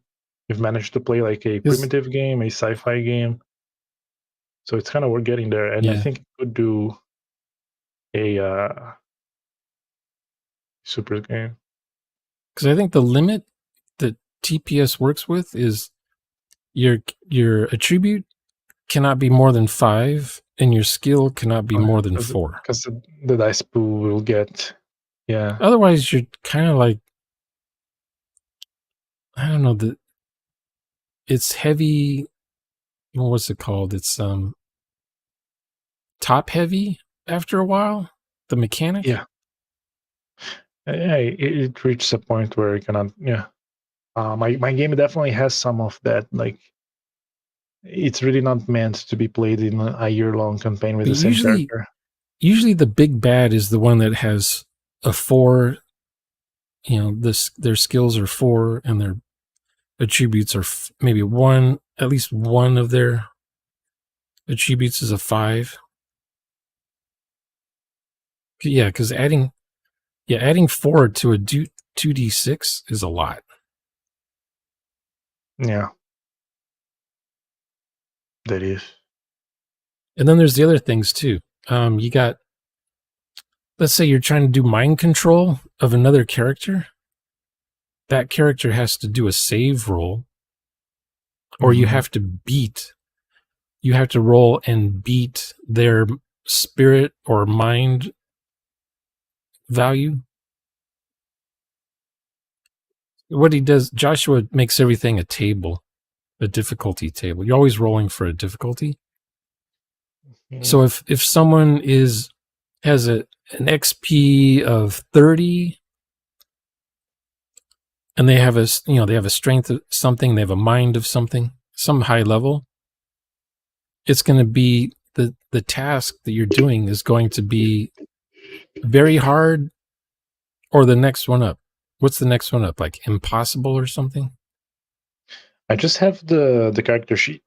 I just get a general gist of how it works. Yeah. So you figure out there's always a chart, like the queen bee mother. She's trying to hive mind you into her colony, and you're resisting.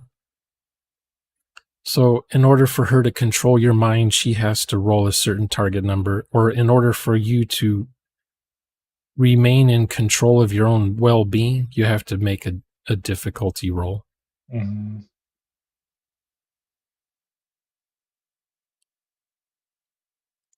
Impossible. Impossible. Traveler has the same thing. If you're playing a replicant from Blade Runner and Traveler, you just give your attributes twice the, just add 2 to what a regular human would roll for their attributes. So if you're rolling 2d6 for each attribute, just add 2 to that number, or make one of the dice 6 all the time, and you're just adding a number to 6. That's good enough to be a replicant and Traveler. You're guaranteed to have none of your attributes will be less than 7.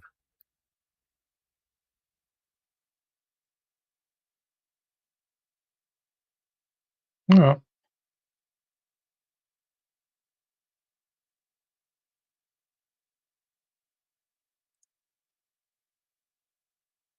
Yeah, what does it go? It goes something like the difficulty levels go from like 3 6, and then 10, and then 14, and then 18, something like that.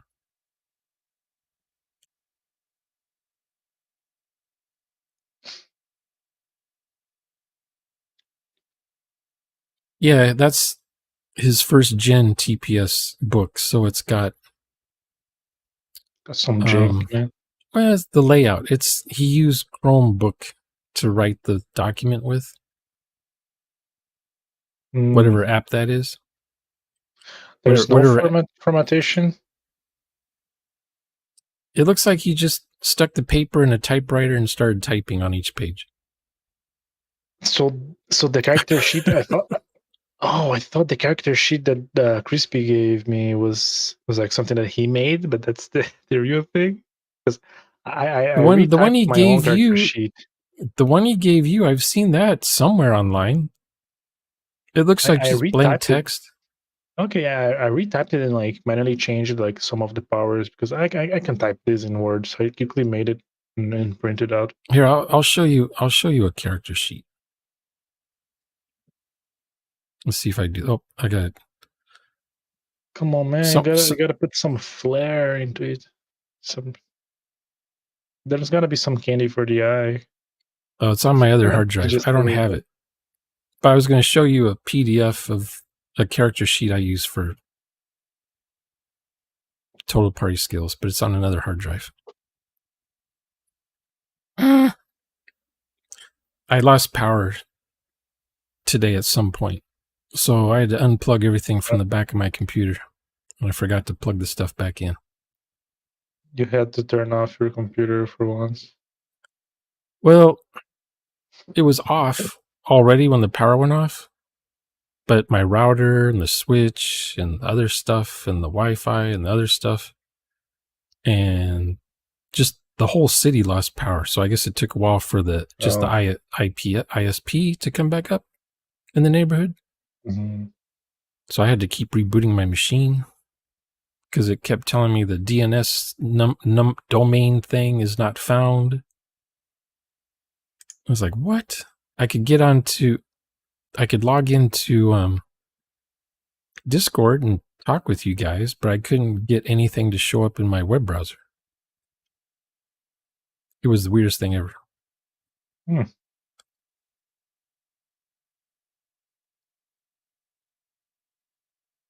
But yeah, Josh was working on a TPS 2.0, so it's going to have different format. It'll look nicer, same rules, but just organized a little bit better, easier to find, better font style, I guess, reading. I don't know. Because the way his books are, some formatting. You learn the rules as you read the setting. Because you read the setting, and then you are introduced on character generation, and that's part of the setting still. So the game is hidden in the first part of the book's setting. I just want to say, Jack McCarty, thank you so much. I'm going to remember that for at least the end of the year. Do you sleep on your face, or do you have like a mustache mold that you wear over your face to keep it in place? I cannot sleep belly up because then I have paralysis and some crazy nightmares. So I have to sleep on my side. I'm locked. I'm cursed. I cannot as much as I want. So yeah, my sleeping on my side. I just redo my mustache every morning. It's not a big deal.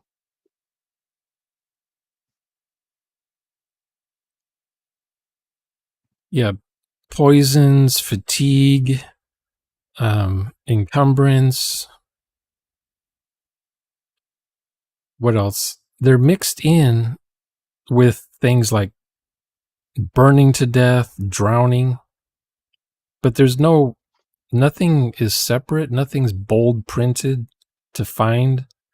Okay. And you just have to reread a whole page and a half before you're like, oh, this isn't even the right section of the book I'm going in. One thing that I really, really hate, I don't use hate often. I think it's a strong word, but in RPG books, they don't have like in the first few pages, like this is the general gist of the mechanics. Just like a quick, like you rolling this is, then after Yeah. they go into. So you have to Yeah. read the whole thing just to like. You get some books. You have to read like go to page 50 to just figure out what dice you're using. Like, come Yeah. on, just give me a quick, like this. That's Victoriana 3.0. I was in a bookstore, steampunk game. I thought, this looks cool. This looks amazing. Oh, They you make have to read the the novel, entire yeah. book to figure out how to play it. I kept looking, where's character generation? How do you die in this game? Where's the die roll Exactly. mechanic? It's hidden in the backstory of the setting. Like, no. Yeah. That is the No. frustrated. What do you call it? The frustrated novel writer? Is that what you call it? That is the definition of it. You know, so I always check that. It's I the try game to see. designer that wants you to make sure you read the guy's backstory or the setting before you And even he's play kind the of game. a failed writer is what you call it. I remember. Yeah, I look for that and I go all, There's all the way to the failed end. writer, there's frustrated writer. Yeah. That, like, I want a general gist and I want to be able to go at the end of the book and see the character sheet because I can correlate those two to make a quick assessment. And when I was checking the Palladio Superheroes game, I could not find a character sheet at the end, and I could not find the quick resolution thing, so I was very frustrated. Yeah, with Mongoose Traveler First Edition, they put all the die mechanics in the front of the book. It takes like maybe 4 pages. Wonderful. Less than 4 pages. So if you want to do an attribute check, it's right there. If you want to do a skill check, it's right there. And if you want to do like a sample difficult, like figuring out the difficulties of things, it also explains what the skill levels mean. Like if you have a skill of 0, that means you've held a gun and you went to basic boot camp and you learned how to shoot a gun. But if you have a skill of 1, then you're real good at shooting a gun. You can aim straight. You're quick with reloading guns. Level 2, you probably fix guns, build your own guns. Level 3, I don't know, you can just modify guns, make them better. You know how to make your, I don't know, level 4, if you're a level 4 with gun combat, you're basically John Wick. Yeah, John Wick. Awesome. Gun kata. You're lethal weapon 7.5 or something. Like doctors. A doctor of 0 is just someone who knows how to put a band-aid, or those things. A tourniquet maybe. A 2 is somebody who bothers to clean flesh wounds or whatever, stop you from bleeding. That was a 1. Number 2 is somebody who's a nurse or a doctor in a hospital. They have a job doing medic. Number 3 would be like the guy in charge of all the doctors, the head honcho, and he's got these interns working with him. He's the guy who does the brain surgery, heart surgery. And then the guy with the level 4, same guy, but no one ever dies. Every operation is a success. I see. He's like the perfect human surgeon. Miraculous hands, yeah. Like then he's as good as a robot AI doing the surgery with precision. Like a surgery on a grape, super precision. Yeah. Or the thing better than him is the robot that solves the Rubik's Cube in like 1/10 of a second. Oh yeah. They got the precision grip hands that go really fast. It just vibrates. Humans can't do it that fast yet. Yet. I love you, Yet. Yeah. No, in Matrix, they stick the thing in the back of your neck. You download the skill. I mean, you could understand, like, solve in your head first, but like the motor skill to do that, I don't think that's possible. Maybe I should do a video on that. I'd like. Has Joshua done a video yet on his channel about mind attacks and things? I know he goes in depth pretty much about what happens if you lose your mind, or if you lose your spirit, or if you lose your body. What happens to your character? If you lose, like literally, like I get severed apart, like they separate my soul from my body. Let's say you have a mind rating of 3. Your mind can get damaged. No, but it's just like a side health pool, isn't it? A status. It's not the attribute itself that gets damaged, is it? Okay, there's the status. Yeah. There's the levels. There's the body, which links up with. Let's see if I can remember this. You got 3 status levels. You got sanity, health, and a third one. So if your body goes down, your health goes down.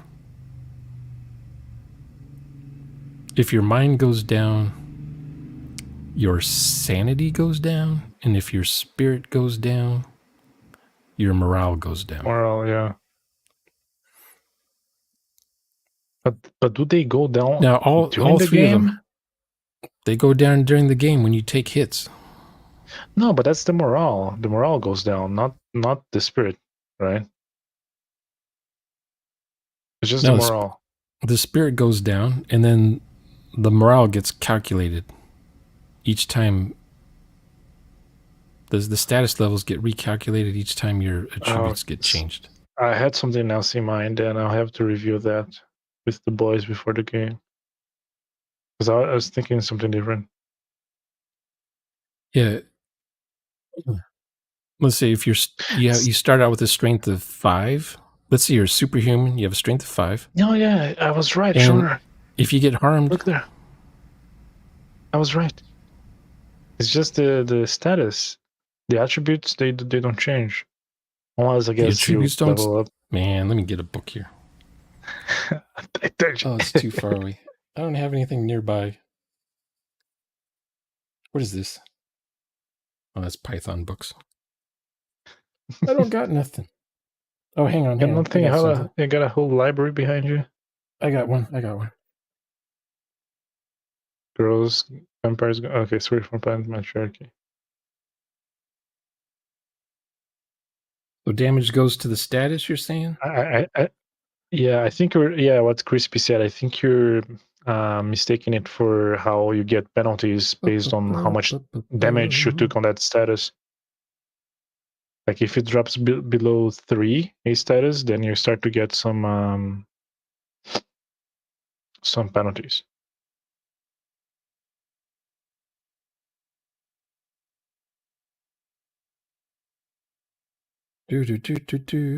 Almost there, but it's hard to find because each page is describing the setting. And that's a supplement, so it's okay.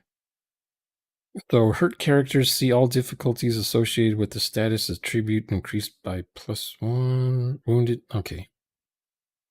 Almost there. Let's see here. Actions. Don't care about initiative. You're already giving excuses, preemptive excuses, Crispy. You're already on the line. You're going to be judged now. Finner is going to give your verdict. It's hard to find it. It's hard to find anything in this book. Enjoy this little time you have left. So it's got the movement and the range on one page. It's got the ranged weapons. Yada yada yada. Healing damage to a character's status levels. I hope you are, man, because if you're right, it's much simpler. When a character is attacked successfully, their status levels are reduced by a number determined by the type attack. So it doesn't say about attribute score. It just talks about the status level. Yeah, but the damage goes to status. So characters who have taken damage but still have a status of 3 or higher will recover. Yada yada. Okay, so if your status level is a 2, maybe there's an issue there. See, it's three against one, Shoner. Surrender. It's 3 people. No, I believe you. I believe you. I believe you. I'm just trying to reread it. It's been a while since I read this book. Yeah, so I guess the attributes don't change at all. But the levels are based on your attributes at the beginning of the game, and then they can go down. So, does Crispy know what happens if your health goes down, you die? Which one is submit? Which status level is it that makes you submit? This is morale, maybe. I don't remember if it's morale or sanity. It would make more sense to be morale, but yeah. And what's the third one? What's the third thing that can make your character disappear from the game? Because when your status levels go down, you're out of the game. So either you die, or you submit, or sanity. Yeah, you're just becoming insane. But when sanity reaches a low level, what is it called that your character does? He wants the name, the word. It's hard to find, isn't it? I can see Crispy's looking in the book, looking for it. Because I got this book. I got this book too. This is that's the setting. One they used. This is the setting. It's the setting list book. There's no setting with the book. It's just rules, right? And I wish I got the hard cover instead of the soft cover. I don't like soft cover. If your health goes down to 0, you can still take easy actions with skills that you have a 4 or more. Your health.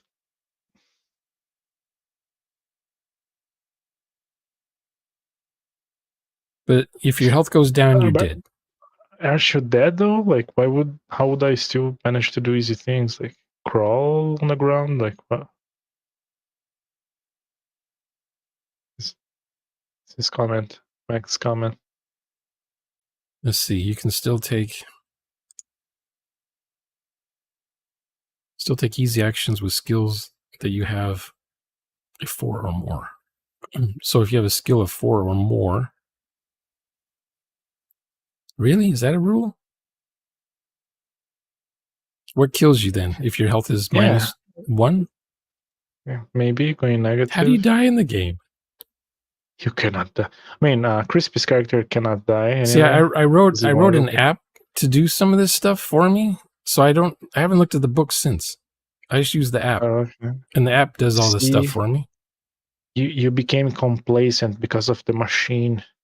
My huge brain is getting shrunk down to a vegetative state. I'm just a drooling idiot because I put all of mankind's knowledge into the computer. Well, I've never had a skill of 4, so I've never thought to even try that. Yeah, I spread them out evenly, so I'm like what do they call it? Jack of all trades. Yeah, jack of all trades, master of none. Now, if I play a hot chick NPC, I put all this stuff in strength and beauty. Yeah. I was thinking, I should have put some into beauty on my character. If Fuse is okay with that, I'll like tweak a bit.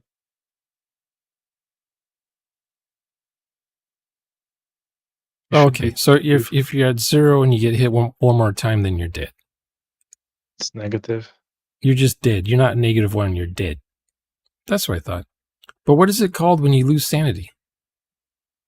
Insanity, maybe? Yeah, your character has no more sanity left, and there's a name for that.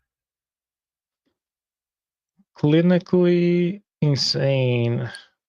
That's where your character is now under the control of the GM, and the GM's basically having your character. Corruption? No, I don't think that word is even in the book. Come on, Exile. No, it's You're setting me something. up here. It's a regular word, everyday usage word, I think. Insanity, but basically, the NPC, madness. your character becomes an NPC and goes after the characters. Madness. What are any other synonyms? Oh, what is it called? Here, I'll find out. Do it. I'll bring up my app and see if I can get something to happen. Okay. It shows up in red. It shows up in red when your character's no longer playable and becomes an NPC for the GM to mess with. Okay, what would that be in? I guess it's in the same book. Planet Matriarchy. Here we go.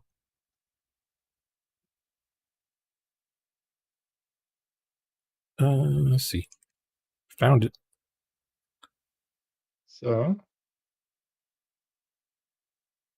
Okay, so I'll share what I got here. Mm-hmm. Present. Where?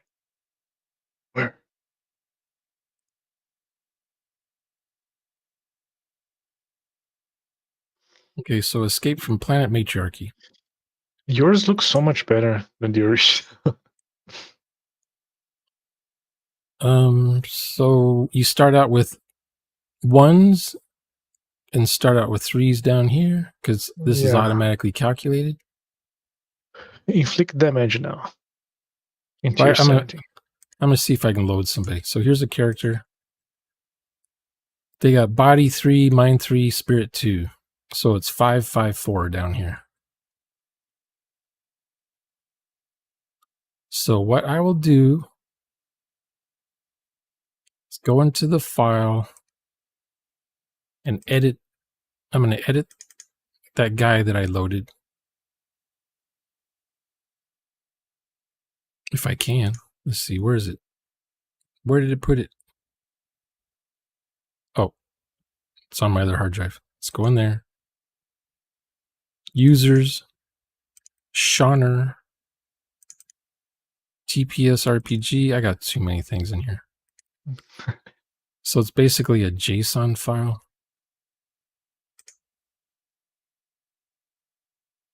So I'll share this so you guys have something to look at. It will end up being just insanity or madness. Something like really normal word. I don't know if you can read that, but psychokinesis, civilian, yeah. So if I change, like right now, the health is 5. If I change that to a 1, change sanity to a 1. You should put it on. You should put 0 if you want to see what's called. Did you code in like a response, text or something? Huh? Did you code in a response, like if it's 0, it's written below like dead or submission? Did you write one for each or no? Yeah. So put 0. You should put sanity 0. I'll make 1 0 just to see if it breaks. Because usually the game's over for that person. So I don't even know if you... Does it say dead? Does it say dead? Does it say almost dead? Okay. So I saved that. So I'll bring the app up again.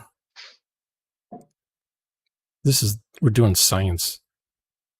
Yeah. Real live. Okay, where's it at? Where's it at? There it is. This is how sausages are made, guys.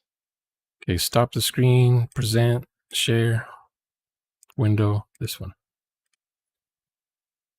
Okay, so I'll load that same character in. Rolf Monger. Okay, so, let me share it. So now... Good night, Exile. Oh, where'd my app go? So now it's, for health, it says incapacitated. Okay. You did So it. I guess I don't check for 0. You're just dead. I'll have to check the rules again. But when you're incapacitated, you can't move. Makes sense. Completely. So your movement is 0 spaces. So if you're okay. Oh, I see. Let me change the other 2 to 0 and see what they say, because it just says wounded if you reach level 1.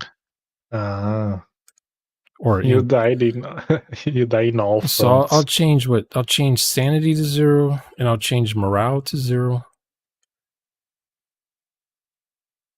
Save. Open. Settings. Oh, wrong one. Presents. Presenting. Shoner Pictures. What is that intro that you have for some of your videos? I really like that one. Which one? That one is like Shoner Pictures, like something. It's like a globe. It's like a vintage movie thing. Oh, yeah. It says the Shoner Corporation. Yeah, Shoner Company. I made that like 15 years ago. That was a 3D render. It's a 3D model. The globe and the titles. And then the lettering. It has like the Roman numeral for the year, 1950 or something like that, at the bottom. Yeah. I should probably play that. It's in here somewhere, right? But why is it not 0? Yeah.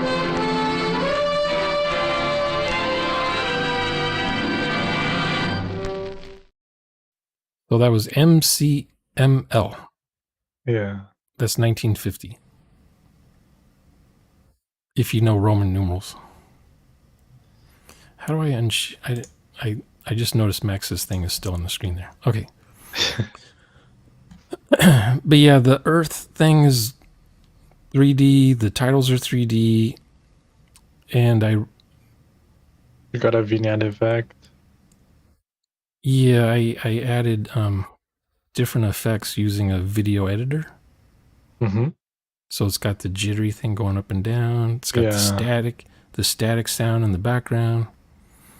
I found some old movie documentaries from that era that uses that music. Okay, I was gonna ask. That was my second question. Yeah, the old war films. We're fighting the good fight. Yeah.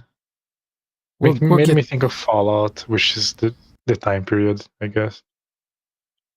I was probably playing Fallout while I was making that video. Okay. Yeah, and I should make an intro for my videos. Should have one. I just don't know what yet. Yeah, for a while, this channel I use now used to be called Shoner Films. And I was posting just movies on here that I made with the video editor and the 3D software. So I have all these different Shoner introduction things. So that 1951, that was one of them. Sometimes the girl would talk. Sometimes I'd have a modern one. Sometimes I'd have like one from the silent era. So it's Shoner Films, but it's the 1920s. Mm-hmm. So the font's all different. Yeah. It's got the weird music going on in the background. Maybe I'll use that one time. The piano music, yeah. Yeah, it's got like the player piano kind of music in the background. So I'm going to load my character now, and we'll see, because I've got all the status levels on 0. We want truth, sure. Erratic.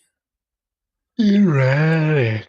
So you're wounded at level 1, and then at level 0, you're incapacitated, erratic, or in fear.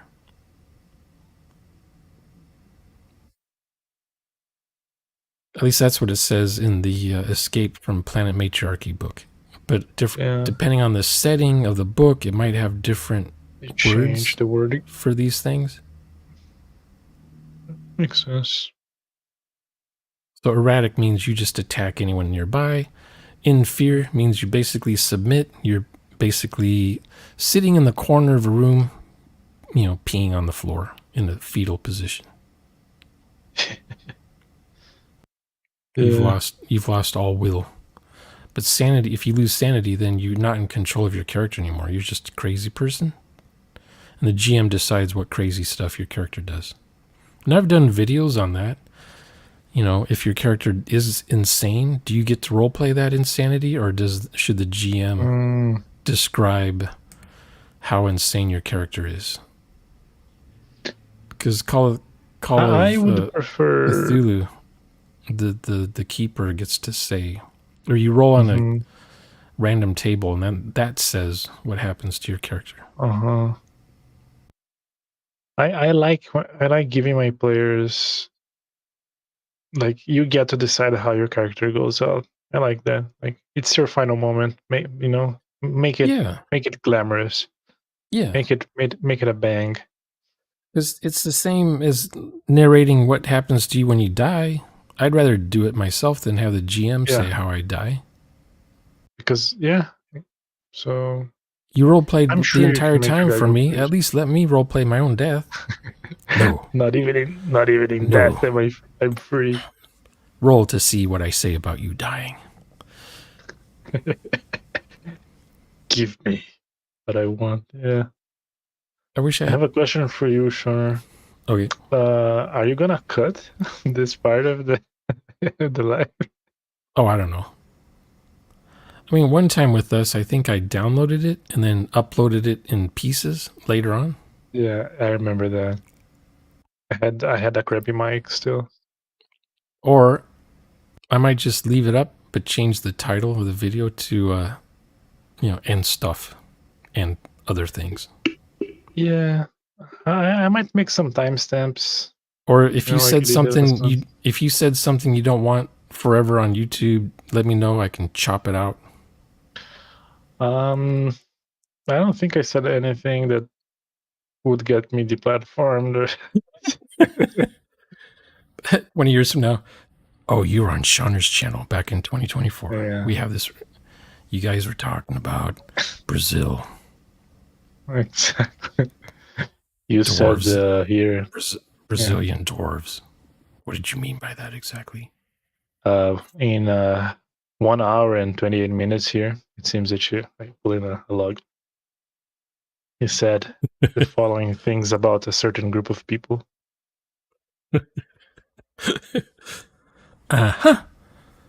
Yeah, writing on their clipboard. Yeah, I was delirious with sleep deprivation. It was not me. Character shows signs of stress and problems remembering his own past. Mm-hmm. I'm already wearing one of those like shirts. What do you call them? Forgot the name. Strain jacket, something like that. Something like that. Strain jacket. Yeah, and you're in a padded cell, and you're being fed through a tube in your nose. Oh man, no! It's in my mouth.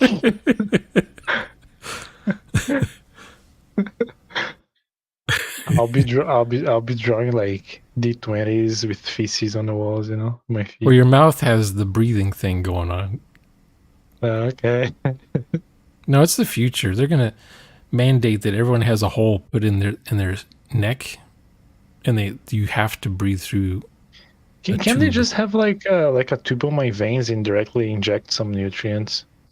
Yeah, that's what they do in hospitals. Yeah. You're on the drip. Instead of eating food, they're giving you the nutrients through liquid directly into your vein. That'll make my teeth fall off for, not using them, but whatever. Your stomach won't get used. A lot of things don't get used when it goes directly to your vein. I remember food. Do they still have it on this planet? Earth? Stop talking nonsense. There's no food on Earth. What do you want that for? Never was. You're going to put stuff like that in your mouth? Ew. Ugh. You know how many germs? Do you know how many diseases you can contract. People died because of saliva. food. Doesn't Food saliva poisoning kill was a germs? thing. They I know kill what most of it. dog saliva can cure all kinds of things. Oh no, yeah. They lick their No, but butts and stuff. Yeah, our saliva kills some stuff. I mean, of course, some go through, you know, but it does a decent job, a good enough job. Yep. Was there anything in chat that I missed? The TPSers Corruption. derailed the video. Abomination. Oh, that's Symbaroum. So when you're at 0, you're incapacitated. I don't think you can. You can still be saved, I guess. Can be carried away, treated. Yeah, you're not dead. You're at 0, you're not dead. You're just incapacitated. So if you're taken to a hospital and you can be saved, otherwise you just bleed out, I guess. No. Depends on what damage was done to you. If you're bleeding out. Oh, sorry. Just because it's true now. Yeah. I was like, yeah. Go to sleep, human. Yeah. Is anyone who's still watching? Like, what time is it for you? It's 1 for you now, right? Or is it like 12? It's 10 o'clock. Okay. It's only 10. It's still having. I'm not even burning the midnight oil yet. Yeah. I already ran out of the midnight oil. Well, we'll call it even Steven. No, you have to make a roll. You have to make a save roll. Oh, what was it? What's the challenge rating? You have to roll an 8 or higher, but you have a -4 to your roll. On a 2d6? On a 2d6. -4? Hey, man. Not today. I'm dead. Actually, let me show you something. When I die... You failed. Okay, so ignore my guy here. This is for the subaquatic game. Okay.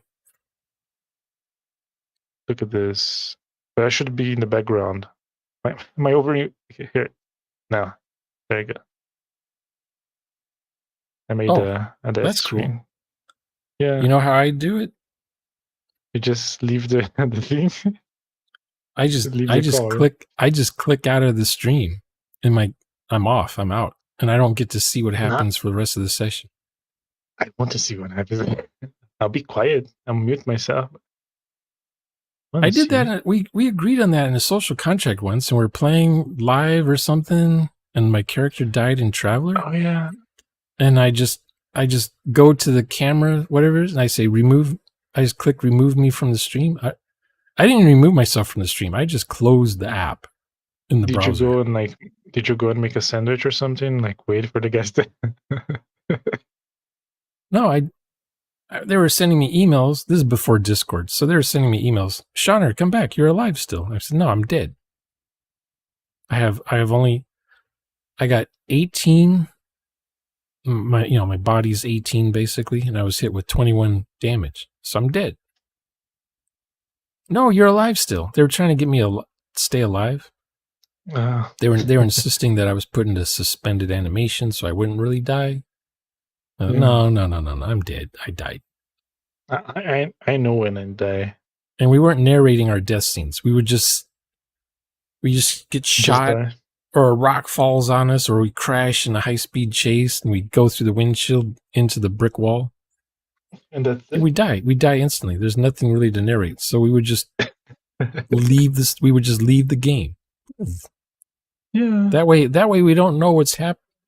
We're usually making another character. We're not even listening to the game, and we'll come back in the next session as a different character. It works. Not knowing anything about anything before the game. We only know what we know when we came in with a new character. So I don't know anything that my previous character knew. See, that's 5D. I don't think I want to do 5D. I'm happy with 4D. you want to go, oh, I've been shot. I'm dying. Oh, I'm going to fall this way. Oh, no, I think I'll fall this way. Yeah. Hey, wait a minute. I'm still alive. I'm not dead yet. You know, 5D, I get a gun and do it in real life. Just to, if I get punched, I punch myself. Like, that's 5D. You never leave the stream when you die? Or you never leave a game? You never just get up from a table and walk away and you're not in the game anymore? Man, I don't even remember when was the last time that happened. You sit there as an audience participant for the rest of the game session? Or do you make a character at the table while they're playing? No, I mean, I guess today I would like to talk that in session 0. So like how doing that, like I'm okay if you like put me on the waiting room. Like I'd rather be in the waiting room because I want to still like listen and watch what's going on. So have any of us on our channels ever talked about how we handle character death? Maybe you guys need to talk about that. Yeah, next topic. Whoever's watching this at 4:35 minutes, that's your reward. That's the the final boss and the end of the quest. That's your reward for. Because that's how I do it. When you die in the game, you disconnect from the stream, or you walk away from the table, you go to another room, watch TV while they're still playing the game. Because you're not there anymore. I don't do the audience thing. That's too much, Hunter. I think I'll go reheat a pizza and eat. I'll be back with some food. Yeah. I want to see how it all ends. Yeah. No, in person, if you're in someone else's house, go into their kitchen, open the fridge, you sleep in their bed. Well, if they're all hippies, that's what happens. Yeah. Is it all right if I crash tonight in your place? Sure.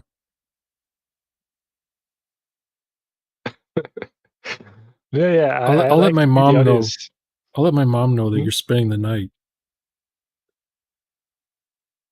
Slumber party. On the spot, impromptu. Now, I've been in games where I'm at some guy's house and it's like 3 a.m. By the time the game's over, I'm too tired to drive home. So I sleep on the couch.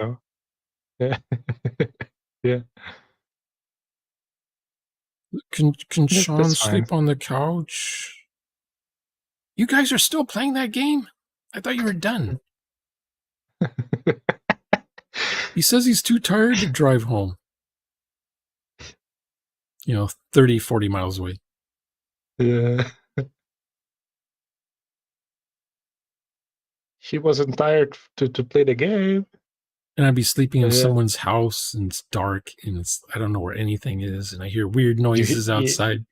There's always like alien, like the night noises in someone else's house is alien. I hear weird creaking noises in the wood, the wind on the window, branches scraping on the wall. And then there's their damn hamsters awake running in the wheel. Yeah. Because they're a night person, I just hear that. I never liked sleeping in someone else's house, mostly because of the bathroom experience. You just feel like an intruder. The toilet seat is alien. Your cheeks do not recognize. It's like it's not a good experience. Instead of plastic, it's porcelain. Yeah. Maybe it's wood. Maybe their floor is freezing ass cold when your bare feet are on the floor. Or where's the like, toilet this paper? is nice. They have water pressure here. Oh, this is nice. Yeah, it's one of the two. They got that fancy soap. Yeah. Gosh, this place is so clean. Like, there's no fingerprints or nothing on the mirror. What? I know women like to open up the medicine cabinet and see what kind of medicine everyone's taking. Yeah. Oh, Viagra, like it's really like you really shouldn't, like medicine is very personal. Like there's something for like hemorrhoids or something, like why are you snooping around? What sucks is if there's no water pressure and you flush the toilet, nothing happens. Like, exactly. Oh no. That's your worst nightmare. Driscoll stank up the place. He stank up the place. Who did that? Leave early morning without The speaking with water. anyone. Who? He should have known the water in this neighborhood is shut off at night. There's no water coming out of the sink. Oh no! Never comes back. Oh no! Yeah. Or the cat. The cat kitty litters usually in the bathroom, one of the bathrooms. Oh yeah. And I pick that one to go into. It smells like you use the cat litter instead, you know. Just cover it up. Oh. Yeah. That would be like a Mr. Bean episode. Yeah. He's got a sieve and he's taking the poop out of the toilet and putting it in the kitty litter and stirring it around. Just making a mess of the place. And then, like, at the end of the episode, there's a scene of like the family very concerned taking the cat to the vet because they think there's something wrong with the cat.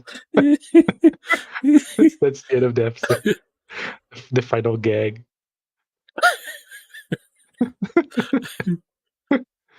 Yeah. But yeah, like if you're hungry at night in your house, you get up, you know, you eat whatever you find. You cannot do that at someone else's house. They find you like I've never opened up. I've never opened up a refrigerator at someone's house. Never. Exactly. Like you don't. Because I would rather just starve until I can escape, get back out into the road, because everything I eat comes through my car window. Either they feed you or you don't eat. That's the rule. Yeah. If the host doesn't feed you, you're over, man. You cannot ask. You can ask for water though. Water. It's okay to ask for water. Yeah.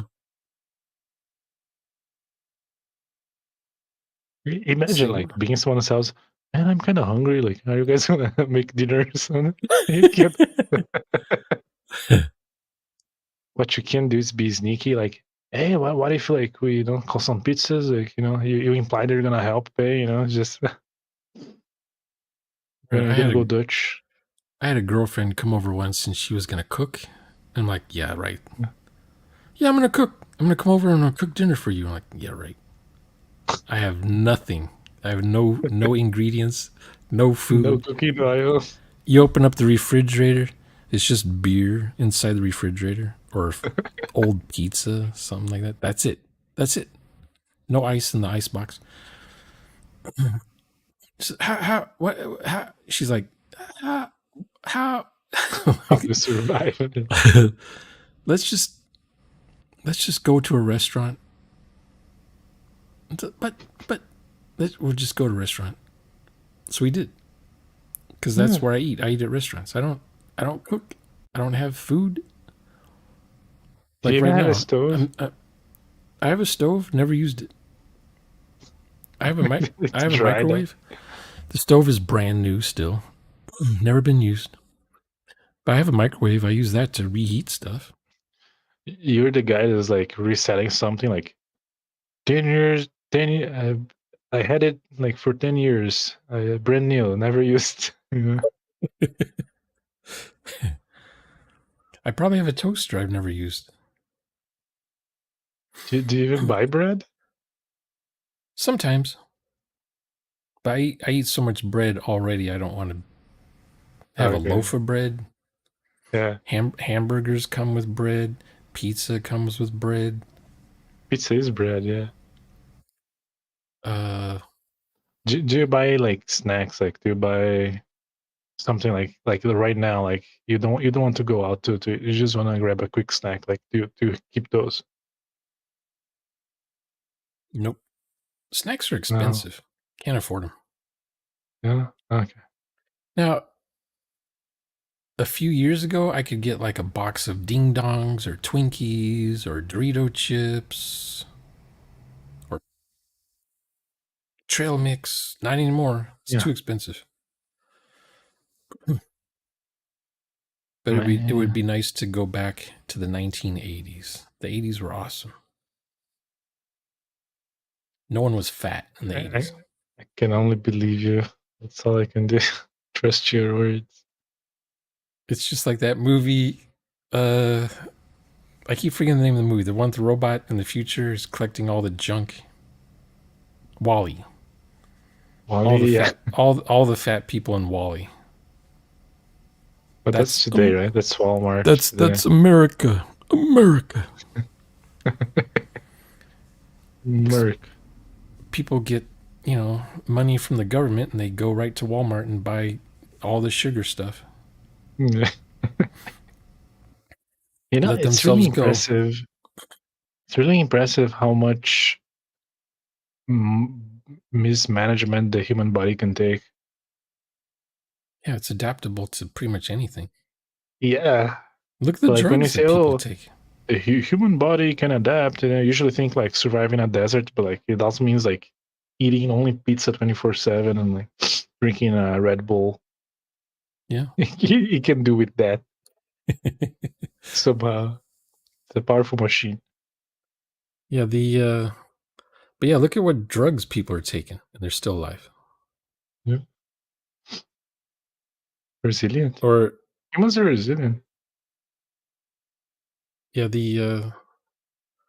what else can people take and still survive? There was a dude who got like struck by a lightning like 8 times or something. What?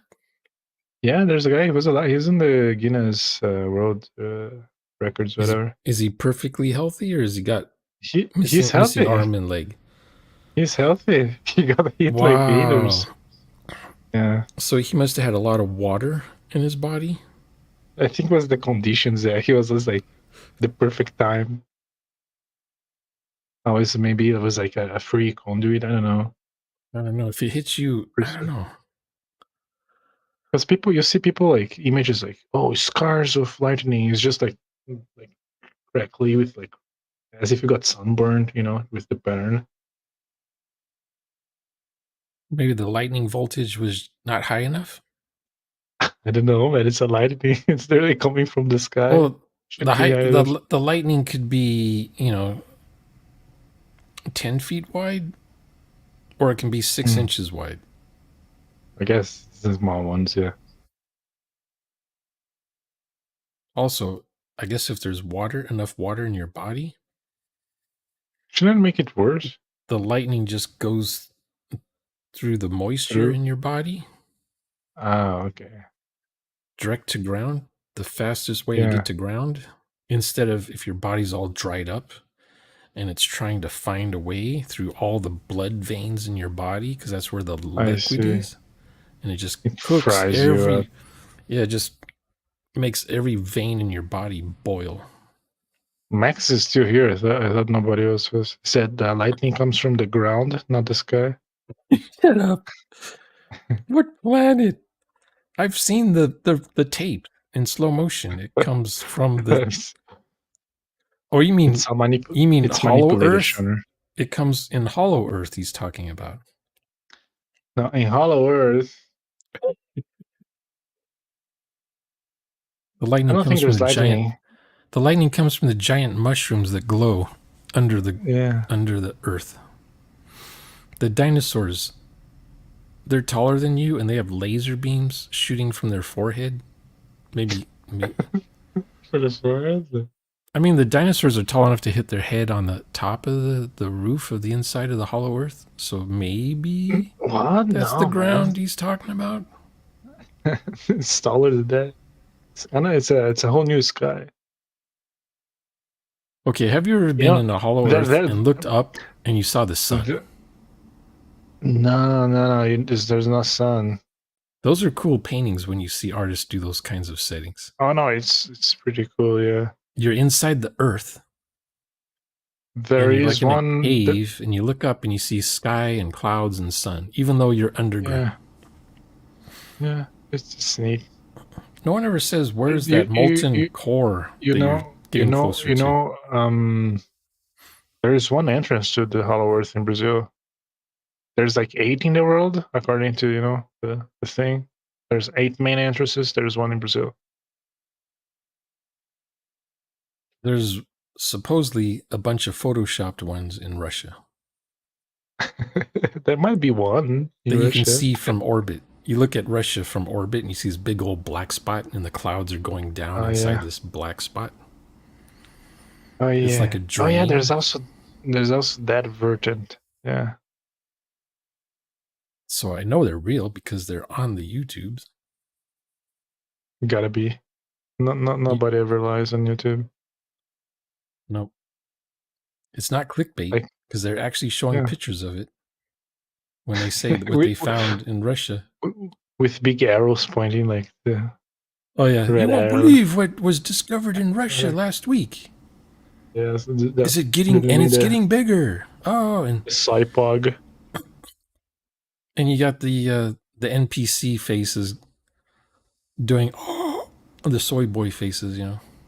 Yeah, exactly. They're pointing.